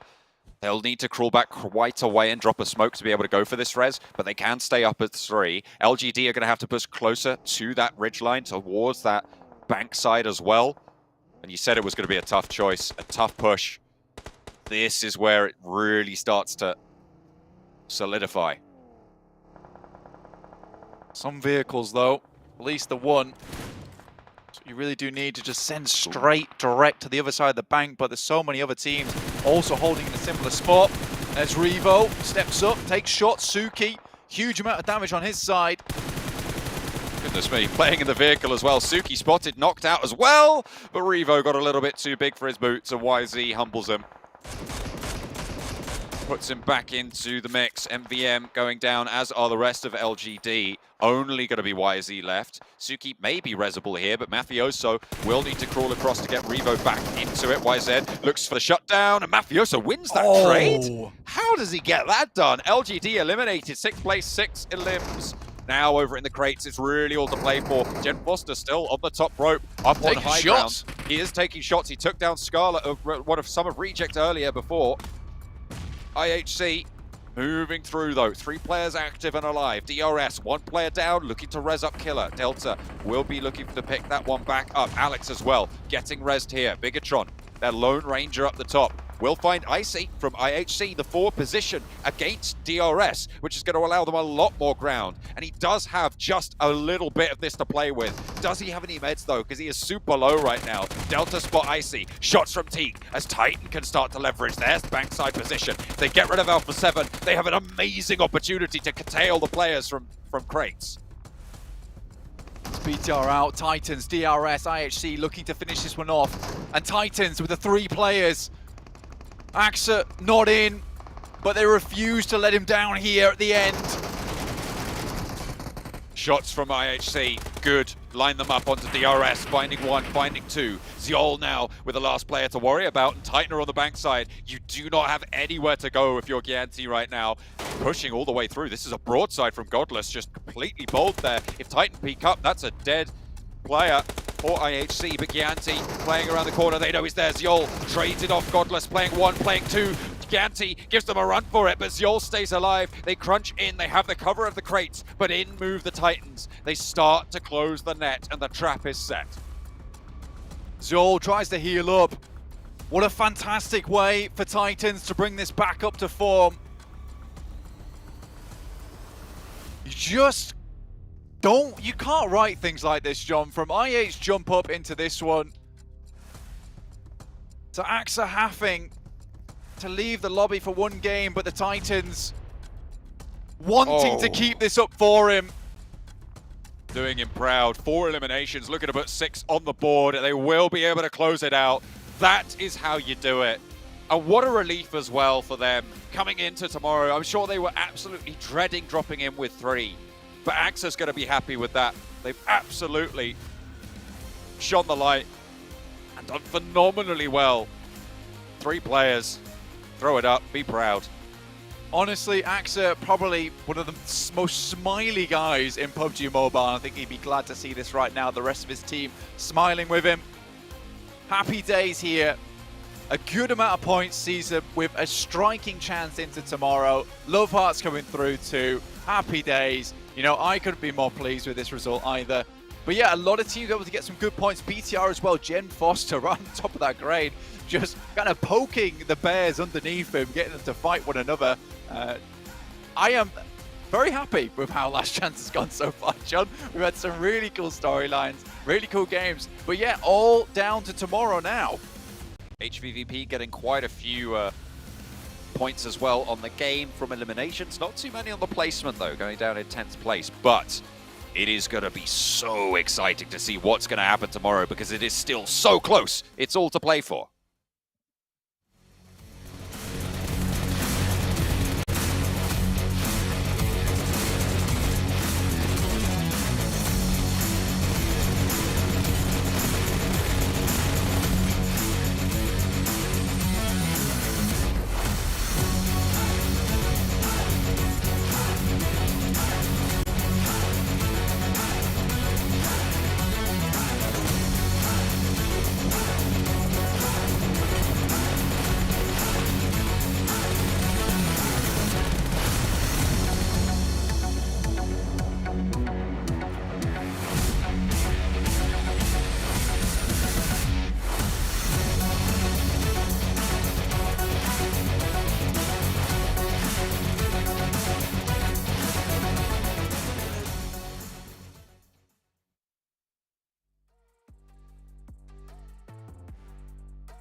Just gotta leave the suspense in there for you guys at home, because to do that for Titan Gaming being a man down since the game started, and to pull off a chicken dinner with 6 elims, 21 points to keep them in the running for top 5, I don't know what it is to say about that team, but that was phenomenal.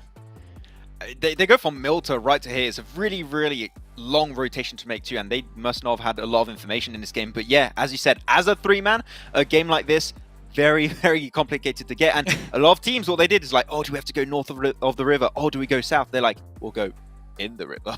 How about that? We are the we river. Are the river. we are the river, pretty much. The bridge tolls of the game. And the moment all the teams are eliminated on a north sandstorm, you can start playing that ridge line, and you know you're never going to leave George Pole in one piece. Well, DRS get another 14 points as well. Genfo's getting a bigger chunk. I believe that was 12. Some big points needed here for some of these teams, but DRS lengthening the lead even further. But taking a look at a quick recap of the day, Matic, 15 elims, leading the charge here. Kind of surprised by that, to be honest, considering HVVP only really had one good match. Yeah, considering the fact that when we started today's games, they started off in 12th place, 8th, 13th, and then in that 5th game, getting those 14 elims was absolutely massive for them. And then once again, having the zone coming in your favor towards that northern western side for Georgia Pool definitely helped out HVVP. And in the rankings, they are still 7th. 5 points between them. Yeah, actually 2 points between them and getting to that top 5. But Titan, jeez. How do you predict? I don't know. I don't know. I am a little bit shocked by it. This is completely off to what I initially expected going into this, but DRS in first place. We said it, the change of playstyle has been working great for them, Jason, and I want to see if they can keep it up heading into tomorrow, because I think a lot of changes are going to be made by these teams on the second page of the rankings. Problem is that 5th place is so close to so many other people. Like there's like 2 or 3 teams behind them, 2 points away. Going even into 9th place, it's 47. Like there's not many points separating them between a lot of different teams. So going into tomorrow, like that is the scariest place to be. And I need to see Titan do it yet again, though. I hope they do, call Axter right away. Be like, bro, we won. What's happening? Get out of here more often. We'll play as 3.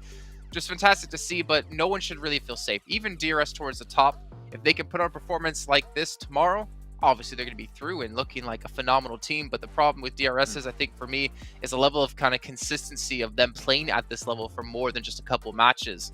And I think that's going to be one of my main focuses going into tomorrow. Well, these guys have been performing insanely well in today's games, and you want to see consistency, they definitely showed it to you today. Not one game have they been placed lower than 7th. Not one game. They had 2 7th place finishes, and then the other 4 games they had, it was top 4, top 5 every single time. So this is exactly the kind of change that you wanted to see coming into this stage of the tournament, and it is phenomenal to see for these guys. And now we can see the fans being very, very happy for them. We saw how many times they were voted for in the group stage, so definitely a happy community and a happy crowd for DRS. I think that DRS and iNCO are my 2 teams that stood out the most throughout today, because I think they brought something to the table we have not seen these 2 teams do, if it's in their group stage or if it is especially in the survival stage. So I'm stoked to see these changes happen. It's paying off really, really well, and I'm stoked to see if they can work out also tomorrow. Well, you know what? DRS, they're leading the charge. They're going to be on the stage with Flavor for a quick interview to talk about the matches today. Ladies and gentlemen, welcome back. We're currently here at the PUBG Mobile Global Championship, the last chance that's actually happening right here today, day number 1 itself. We have just concluded all the matches we have today. Amazing 6 matches right here. And of course, I'm joined in together with a representative from Team DRS. How are you feeling right now, placing first? I'm feeling great, and it's an honor to be here. And yeah, we are feeling really great and having a good time today. Right. And of course, how are you feeling now that your team takes first place in a ranking in such a competitive race right now, since everybody is looking forward to being top 5 out of 16 teams? Yeah, the game is really tough, and all the competitors are equally good, and we are also one of them, and we are feeling great, and we are feeling little bit uneasy, but we will adjust ourselves in this lobby, and we will try to take the #1 place tomorrow. Yeah, most definitely. So they seem that despite the confidence in being in first place, they are still a little bit uneasy. Probably they want more right here. And of course, what do you think should be taken care of to keep your team in the top 5 tomorrow? We should be.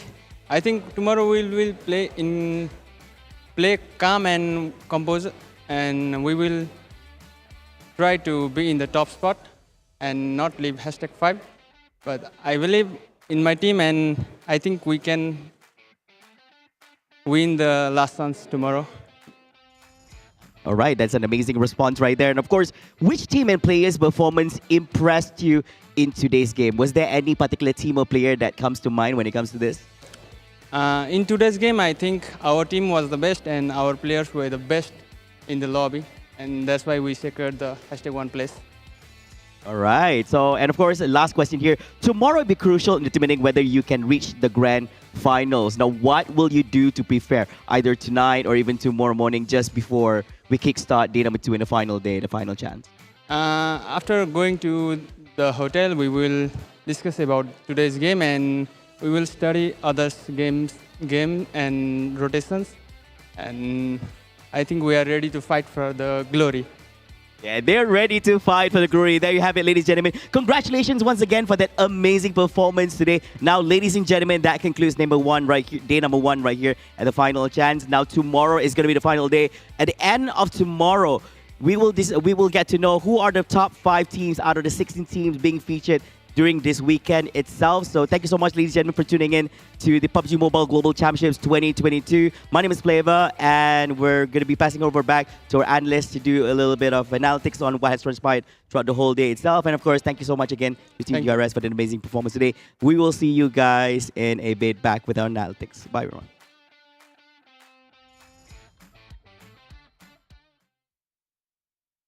All right, so DRS have a little bit of confidence, realizing they're played the best today, which obviously within the settings they definitely have been able to do so. But can they do it yet again tomorrow? As you heard him say, their work's not done just yet. They're heading back to the hotel, Kuala Lumpur, Big Star Hotel, where our world is your playground, funny enough, and study, because that's what they need to do here. They realize what's on the line, and getting through into the finals is exactly what they want. I didn't like that he said we're going to try and play calm tomorrow. Don't play calm, play aggressive. This is great what you guys did today, okay? Don't relax too much, even though you're going to a pretty cool based hotel, I'm not going to lie. But yeah, I hope we can still see these eliminations coming through because they looked impressive today. I want to see if they can keep it up. They really did. Absolutely massive change from them. And other teams definitely did step up. I mean, even IHC with their performance right now, they're in 3rd place. Pretty secure for themselves, but just the fact that we're having 5th place so close to even 10th and 11th, just that small margin, it's so close that any one game can change it up. And again, because we didn't have 1 or 2 teams, let's say, completely dominating today's games, how close it is, it just makes the end that much spicier. And I absolutely love this PMGC. And you know, I'm on the hype train. This is the best PMGC ever, and I love it. Well, the hype train will continue tomorrow. We'll find out which 5 teams will be joining the rest to head over into the PMGC Grand Finals, kicking off in Jakarta over in the month of January, just a few weeks away. Hope you guys have a great night, but you better be back tomorrow to find out which teams make it through. We'll see you guys then.